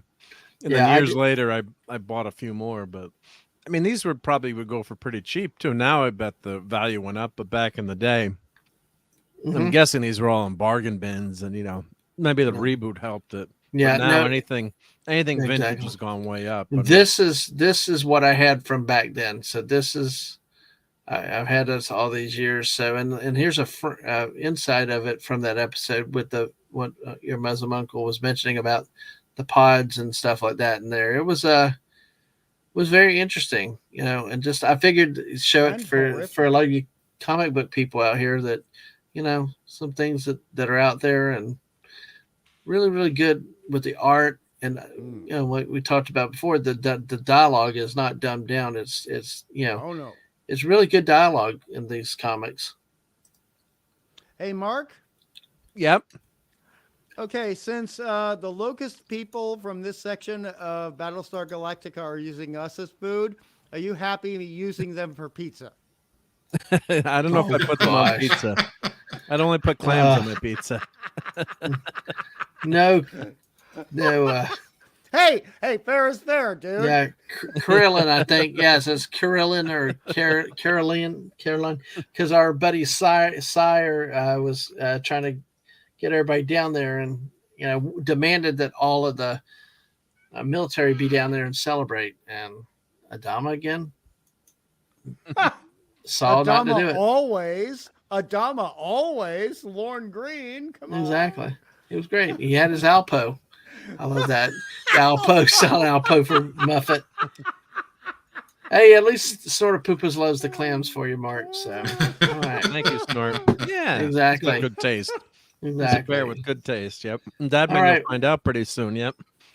When you hit 500, yeah. Yeah, we'll see. You're not going to let that hopefully go. Someday you'll come to the Northeast and hit the New Haven area. Well, I've always said I've always said I will not drive up north. So if I took a train up here, it's not that bad to drive. You could be my Uber. Jump on 95, Dad. Man, you just drive. It's easy. I thought there's a parking lot up there. No, well, it depends on what time you come. But what time are you going to go through New York? It's easier to drive when it's slow. It's much. That man, when it's slow, it's much easier to drive. You can't miss the exits. I mean, you're just 15 miles an hour. There you go. Exactly. Oh gosh. Yeah. All right. So let's step into the Cylons type of Cylons. Hungry Boy, this is you here. We have our silver little tin can guys. We have the gold guys, which it's what's the significance between the two, and then the Satan and Lucifer bots. What the heck are they, like a smarter intelligentsia robot or what? The missus got you.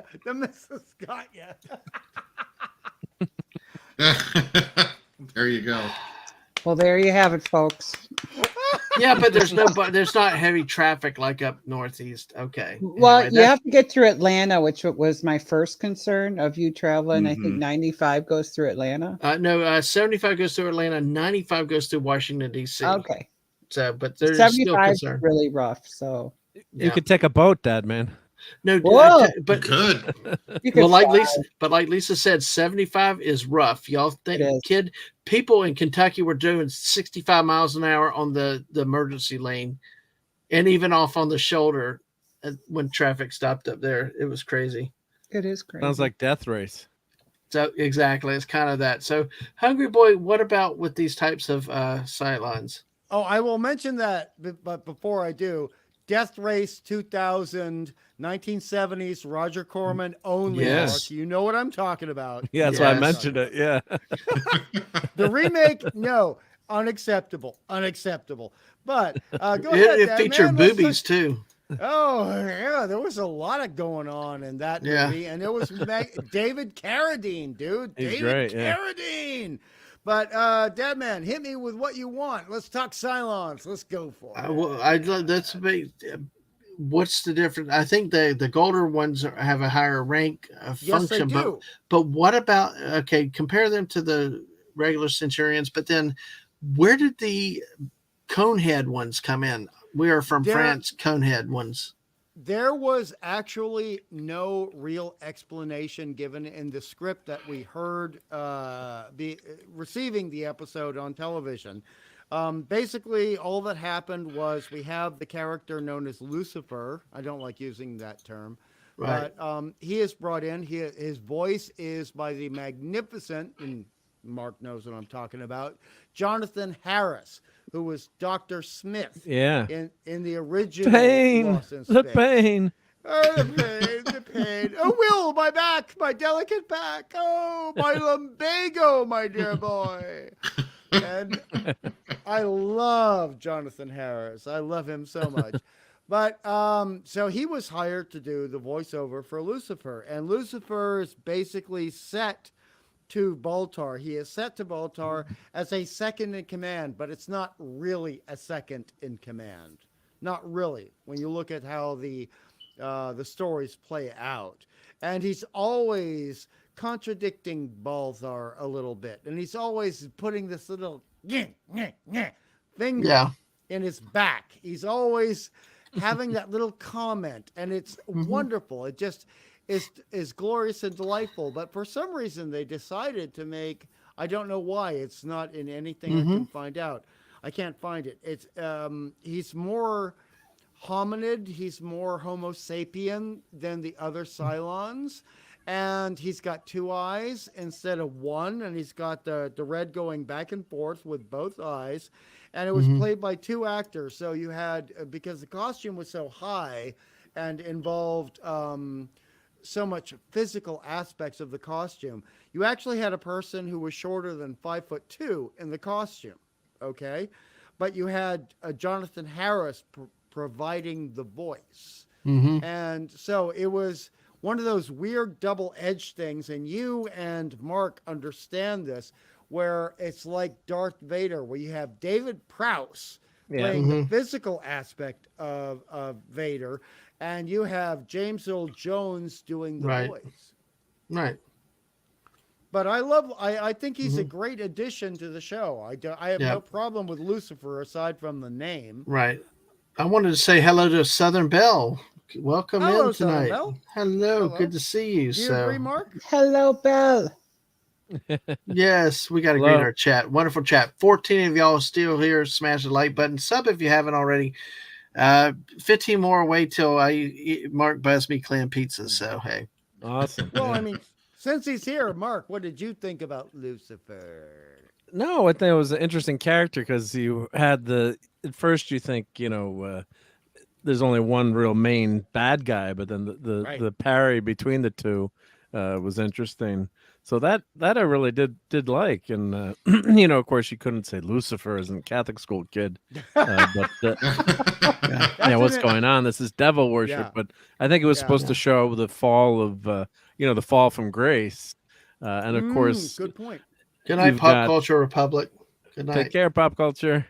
You've also got the idea where these aren't, they're not from Earth, right? Or they're a lost tribe. So you've got that very biblical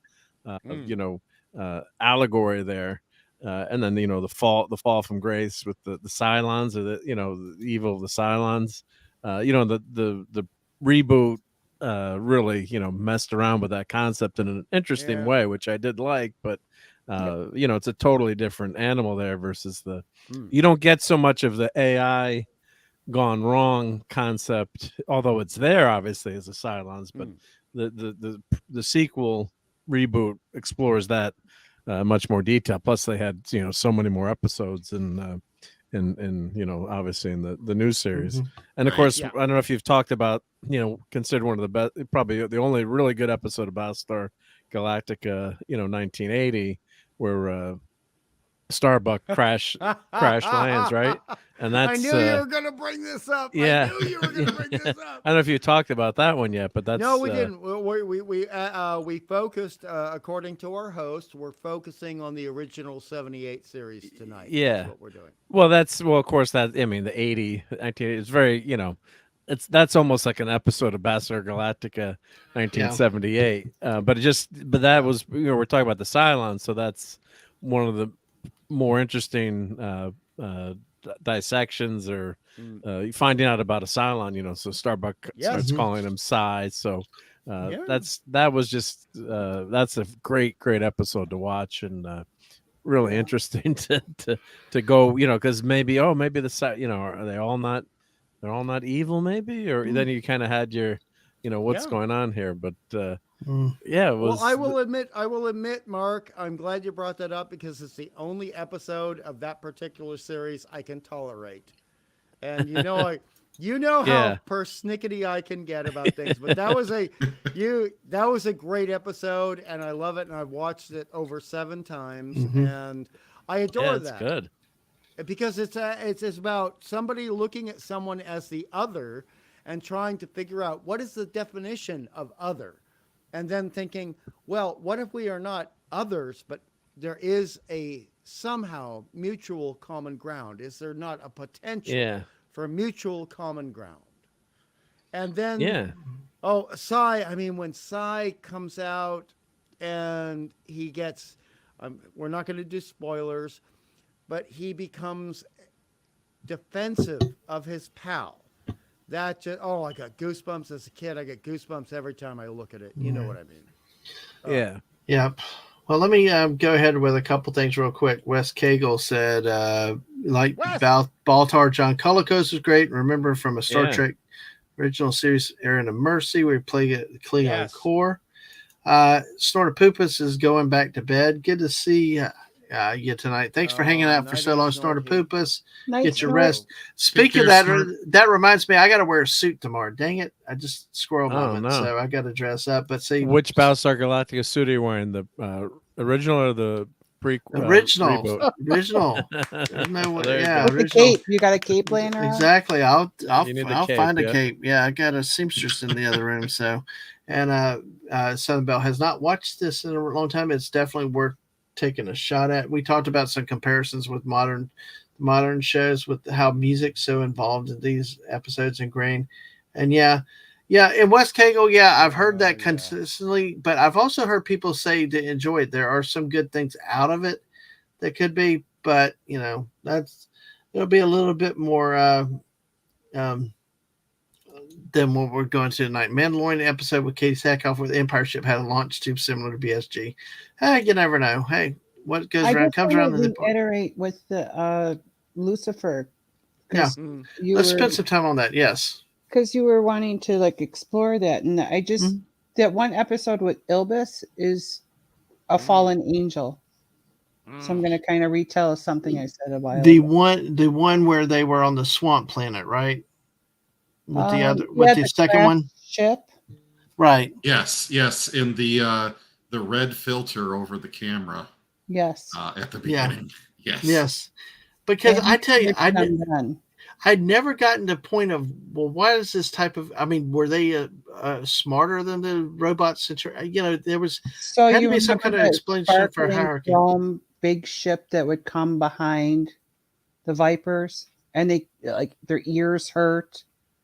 Right, and the white flashing lights. Yes, those were angels, and that was an angel ship. Yes, And then on the red filtered planet, a ship or angel fell to Earth or Terra. And that was a symbolism of Ilbis being like the devil. Mm-hmm. And well, he was. I mean, Mr. Angel brought that up. That is, an accurate word in other cultures for Mr. Brimstone and Sulfur. Right. So yeah, a falling to Earth would be the devil. And as we said, you wouldn't necessarily know, especially back then, that is another name. I did not know Elvis. When I've watched that, and the Count struck me like a bad cookie right away, like some kind of Armis character, like Admiral Teague said a few centons ago. He divulged the fact that he has been around for thousands of years. Yeah. Now, help me. Okay, just to make sure I got it, it's the one on the Ilbis is the one on the swamp planet, right? Where Ilbis is played by Patrick McNee. I'm just trying to pay. I'm trying to. Ilbis wore the elegant white robes. Okay, and he was. And he could read people's minds. Yes, and influence them. Yes. So yeah, okay. And he divulged that he had been around for like ever. Right, and then of course Lucifer he helped the Cylon race build these metal contraptions, and whether they were the Centurion style, I'm not sure, because isn't it ironic that you have Lucifer, which is actually another term for Ilbis, right? Right. And then also on that other planet, which was, I think, the watery planet that you're talking about, that was Satan. Okay, that's right. There was Satan. I might not have gotten that far through the episodes then, because I don't remember that one, but I do remember Satan, because he was always trying to undercut and give half stories, and they were using up all the resources and stuff, and yeah, he was very dishonest, and he got what he wanted. He wanted off that planet. So yeah, good on you, Satan. Yes, exactly. Well, because everybody was rusting out, Lisa, no. Yeah. He was losing that war anyway. So help me just to make sure, but just to make sure I got it though. What was the purpose, if we know if it was ever explained, and Hungry you might have said it was not explained? Why these are like a different level? Like these are like the commander. I think they were to go between between whoever was in charge and then the lower Cylon. The Imperious leader and the regular Centurions, yeah. They were like a go-between, in my opinion. Though they probably could have command. Look, Satan did command on his own. Yeah. So I think it might be just a hierarchy or structural. Yeah. Yeah. And then they had the pointy heads to help us as the audience know. Cone heads. But I kept waiting for him to say, "We come from France." Oh, that's funny. We come from France. But hey. I mean, to back you and Lisa and JT up, it was never actually explained in the dialogue. We were left to interpret it as the audience, left to interpret. And I did want to give kudos to the show for doing what other shows take shortcuts and do not do, and that's they made more of these and had a speaking one, Spectre, who was in the episode The Young Lords. And then they also had a couple more, can't remember, 2 or 3 more in the background of the Imperious leader, right? So they went and made more of these things, when a lot of shows, especially if you're making an alien, you make one. Or you make half of one and hide it from the camera that the other half doesn't exist, right? So, but as we talked about earlier, we know that the reptile, the Imperious leader was a reptile, but then again, they didn't really show it for, that you just saw a big head of hair or something hair-like. So, yeah, you just knew he was in charge because he was sitting on that throne till Baltar took over. And whatever happened to that guy, who knows? Because he's still on the main planet. Gamorre, I think, is the one where they were located, and because Baltar was given a base ship, and of course, it was like the standard position was sitting up on the throne. Although I do tell you, I like Lucifer's wit and venom and spitback. Yeah, he's always reminding Baltar of his place, in some ways, yeah. And Baltar was looking back at him like, I know what you're doing. Right on. There's a great relationship there, the tension. Oh, wow. Hey, look, Wes Cagle said he has the entire series on his original series on his external hard drive. Now I want to go watch. Well, we're staying himself to the stream. All right. Nice. That's wonderful. So he was very like cool. the Tarkin to Baltar's Vader. So there you go. There you go. Well, folks, I think unless there's something else we need to kick the tires on. Hungry, have we exhausted your notes? Or what? Well, or Mark, go ahead. Well, sorry to interrupt, but there was a Moffat toy in 1978. All so right. Just so the 4-inch, they're on Fleabag. Well, of course, you asked, so I don't own one, which is ridiculous, but which is strange, but yeah. eBay, and then Elon Musk did one too, so definitely gotta get a Muffet, so. But that was a fun character from back. So you're right. Your Muslim uncle has it through iTunes. Wow, that's interesting. Nice. So this has been streaming everywhere. It's probably on Tubi, I'm guessing, but it's an easy series to find now. I would think. Thankfully, so, yeah. Well, I found one thing. Oh, sorry. I found 2 sets in Walmart recently, so we bought both sets. So maybe I'll. You got that really cool set with the Cylon head, right? Nope, it's not. But it was good though. I tell you, I jumped on it. I didn't get the Cylon head. Oh, okay, one, because there was one that was a collector's item that was a Cylon head back when they always did really cool DVD releases. Yes, and I never bought it, but it was just such a cool. If you goggle it, you'll find it. It's, and Wes Cagle, yes, apparently he did in the theatrical version. Yes, that's one of the differences between that and the television series. So, well, folks, I'm going to go ahead. I think it's probably we are approaching the 5-hour mark. By the time we wrap up, we will hit 5 hours. So it's time for the Fortnite stream after this, right? Oh, God damn it, Mark! Exactly. Hungry. Hey, he did the full quote. He did the real full quote that Mark likes to play ad nauseum. But he's a little less energy. But hey, Hungry, did we get through all your notes?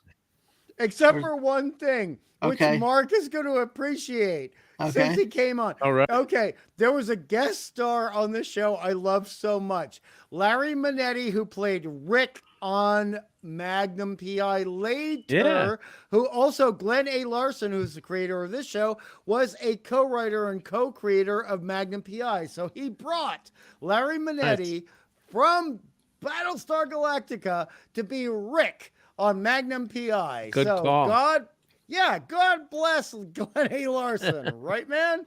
You understand. Come on, he was a great Rick. character. Good character. It was good stuff. Yep. And he was actually on the new Magnum PI show, although that doesn't count. But he did a cameo. You're right. It does not count, but he was. But they brought the old crew back which was a nice scene, I have to say. But it was. And TC has since passed away, I think, in the last few years. I know. It kills me. Yeah. All right. Any other thoughts, Lisa, JT, Kirk? Do y'all have anything that y'all wanted to talk about? No, I think we did good. I think we covered everything. I think for a nearly 5 centon stream, we did so well. Well, now we got JT Kirk talking in Battlestar Galactica. So hey, what the frack? Frack. Well, Mark, you were not here earlier, but that's one of the things that I did not realize. I lost my crap the other night watching this thing. Your Felder carb. We covered a lot of Felder carb. Yes, well, Felder carb. Now I know what. Okay, but the other night I'm sitting watching this series, and I hear them using frack, and I'm like, what? I thought that was something that the new series had invented. I did not realize it was there from day one. So sparingly, it's great. Yeah. And also sparingly though, yeah. Before we go away, this is for Mark, who was a fellow comic book guy. Okay, frack used in Battlestar Galactica was stolen for Lobo. In DC comic books, he used it all the damn time. Well, that's because he was from another universe, right? So he was from that universe. Yeah. I'm not making excuses, Mark. BSG, Battlestar Galactica, did it first. You know. Mm-hmm. Yeah. Battlestar Galactica did it first, and Lobo can suck me dry. Okay. Oh, wow. Well, then. Did the co-creator Lobo just pass away this last week? All I think of Lobo is Sheriff Lobo from BJ and the Bear, but, that's a different kind. So. There we go. Yeah. I'm not sure if they did or not, but Wes Cagle did say that there's a two-parter. Yeah. Favorite guest star, Battlestar Galactica, was Lloyd Bridges, who played Commander Kane. Yes, absolutely. Yeah. And it's so weird watching him now play a serious role because all I could think of is him in Airplane or Hot Shots. It's like, look like I picked the wrong week to quit drinking, Like, so, Mark, anything else you want to touch on? Anything else? Thank you for sharing the toys. Thank you for coming on for a little bit tonight. Oh, it's fun. Yeah, it's fun to see everyone. Yeah, no, it's the 78 series. I haven't watched in so long. I should stream that again. Although I'm watching all these shows and reviewing them, sometimes it's tough to do. But there's how many episodes of the first show were there? 22 or 20 some? It's complicated because what do you split up into a two-parter or not? Yeah, there's they had a bunch of two-parters, right? Yeah, exactly. 20s. We'll just say around 20s. 20, right? Yeah, around 20 episodes. So definitely go check it out. There's a lot of charm to that first series or first 78 version.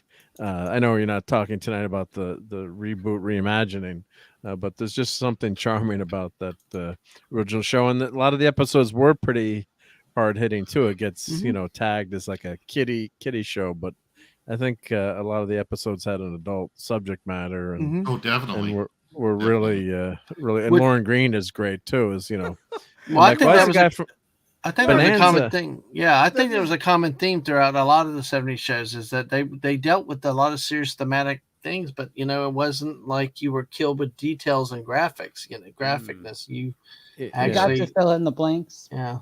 And they did not put socialators on kid shows. Socialators. They didn't.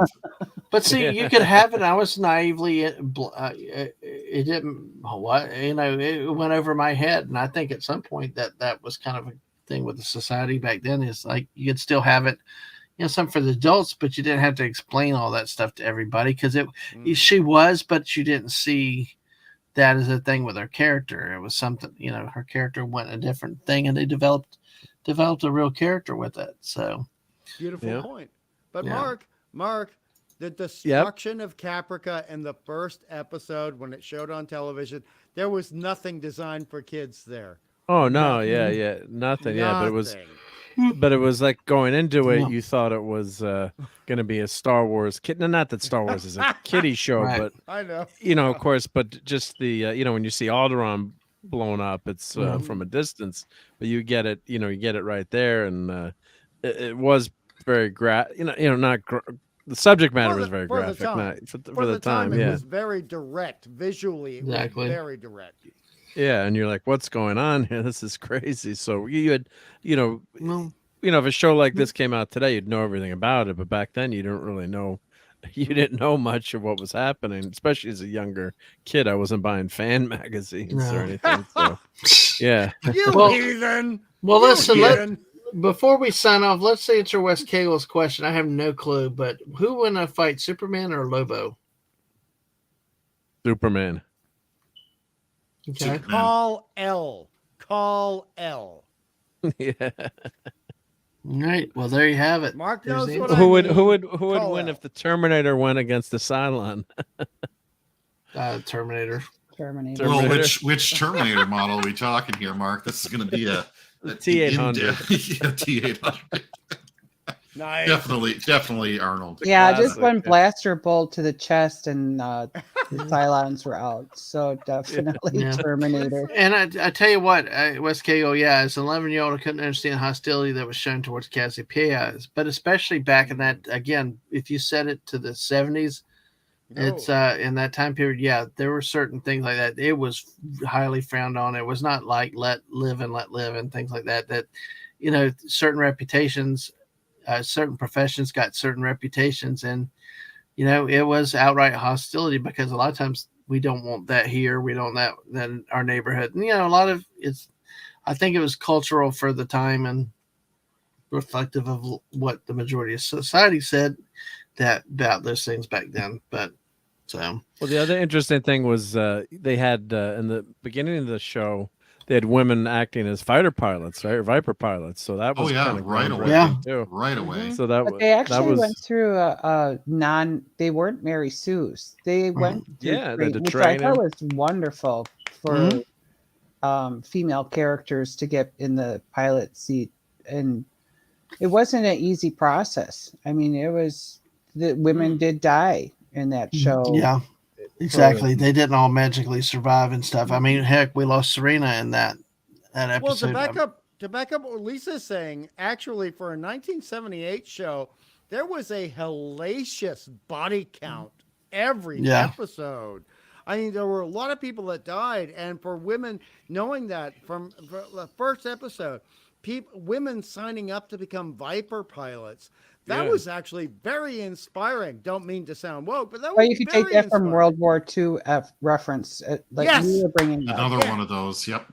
Right. Thank you, Lisa. I mean, that was incredible. And that made me as a little kid feel so good. I mean, I got such wonderful, wonderful emotional responses from that. And there were people who were not even credited on the IMDb or on the actual shows, where you see them as female Viper pilots when they're going through the tunnel, to come out of the Battlestar. Mm-hmm. And we don't even get their names, but there were 3 that are unlisted, and they looked like, as actresses, they were giving the cameras everything, and I really admire that. Yeah. I admire that.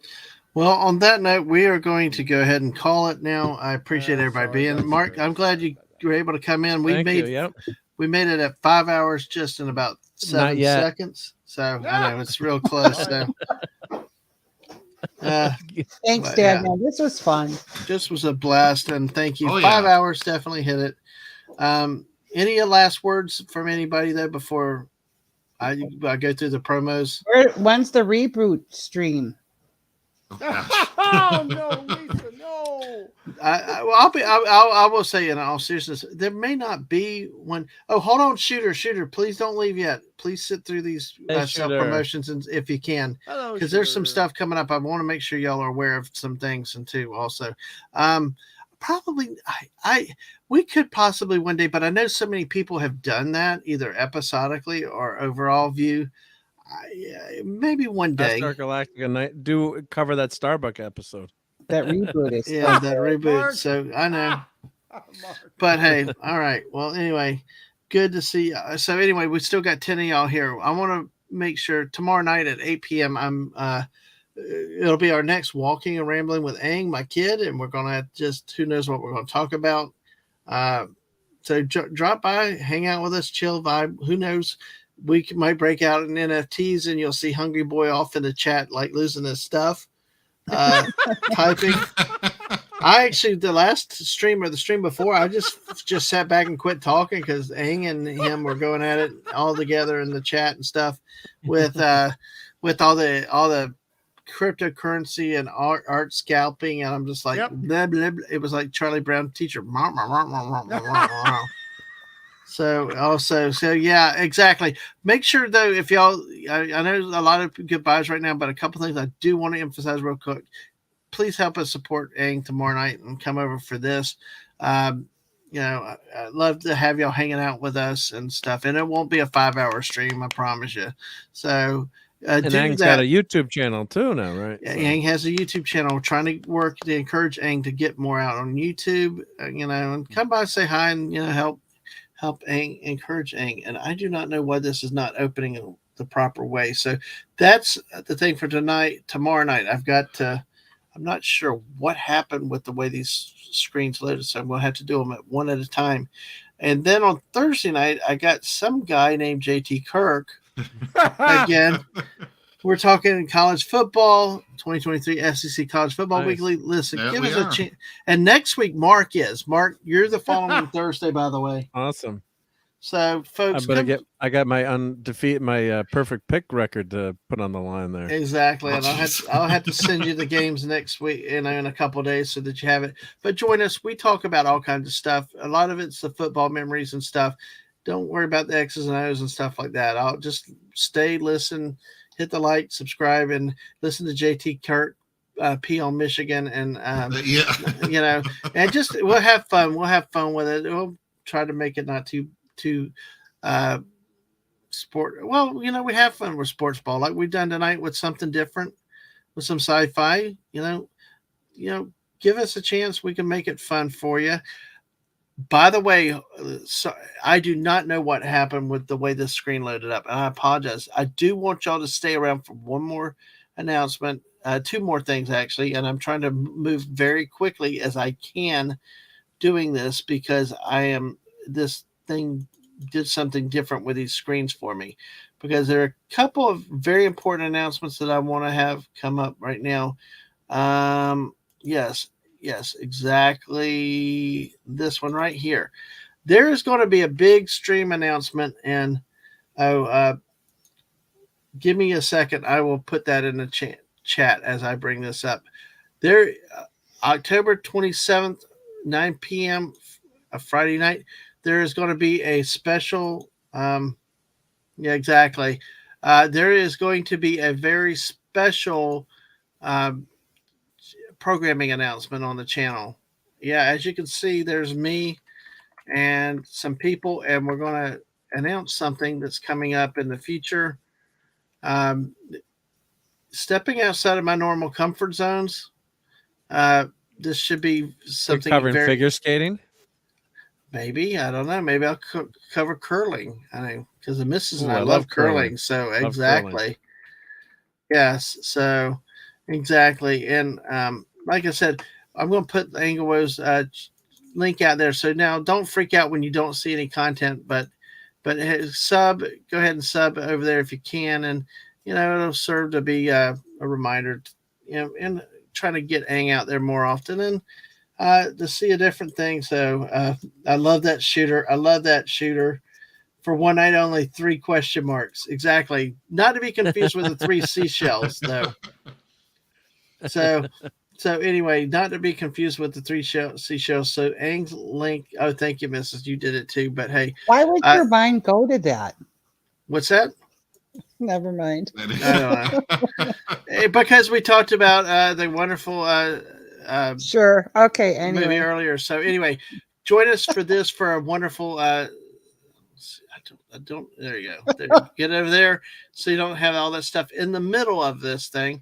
So now, join us for that. One more important announcement, though, is to make sure that you are subscribed, and that you follow me on follow on Twitch, subscribe on YouTube. Make sure you hit the like button tonight. But I do want to make sure that this gets out every time that I can, because I want to make sure that y'all, that people are aware of the right place to come. Everywhere I have the same avatar and the same name. It's Dadman Walking 55 on YouTube, Twitch, and on Twitter. Dadman Walking 55 with this avatar. There are many variations. There are a lot of Dadman Walkings with no numbers. There are some that actually have taken this almost exactly, that can be very confusing. Make sure this is the one and only link. I am Dadman Walking 55 everywhere. If it's not that, then it's not me. So no. Damn Wes those Cagle. imposters. Yeah, those no. Sideline imposters. Exactly. So, no, I don't know how to use the 3 seashells. There we go. I remember to put it up on there. Thank you, JT Kirk. Yeah, spay and neuter your pets. Yeah, exactly. The Bob Barker thing. And so, hey. All right, folks. On that note, I will. Well, let's see. Let me take this down, because I don't know. Now it's no. Spay and neuter your Zuni dolls. There you go. Exactly. And your Moffats. Moffats. There you go. Hey, no problem, Wes Cagle. Go back and watch the part that you did. There's another glorious 3 hours beforehand that we hit the ground running and was really, really cool. So anyway, like Lisa says, have a great night, everyone. See you next time, and see you tomorrow night, 8 p.m. Eastern, with Walking and Rambling. Bye, all. Nighty-o. Night.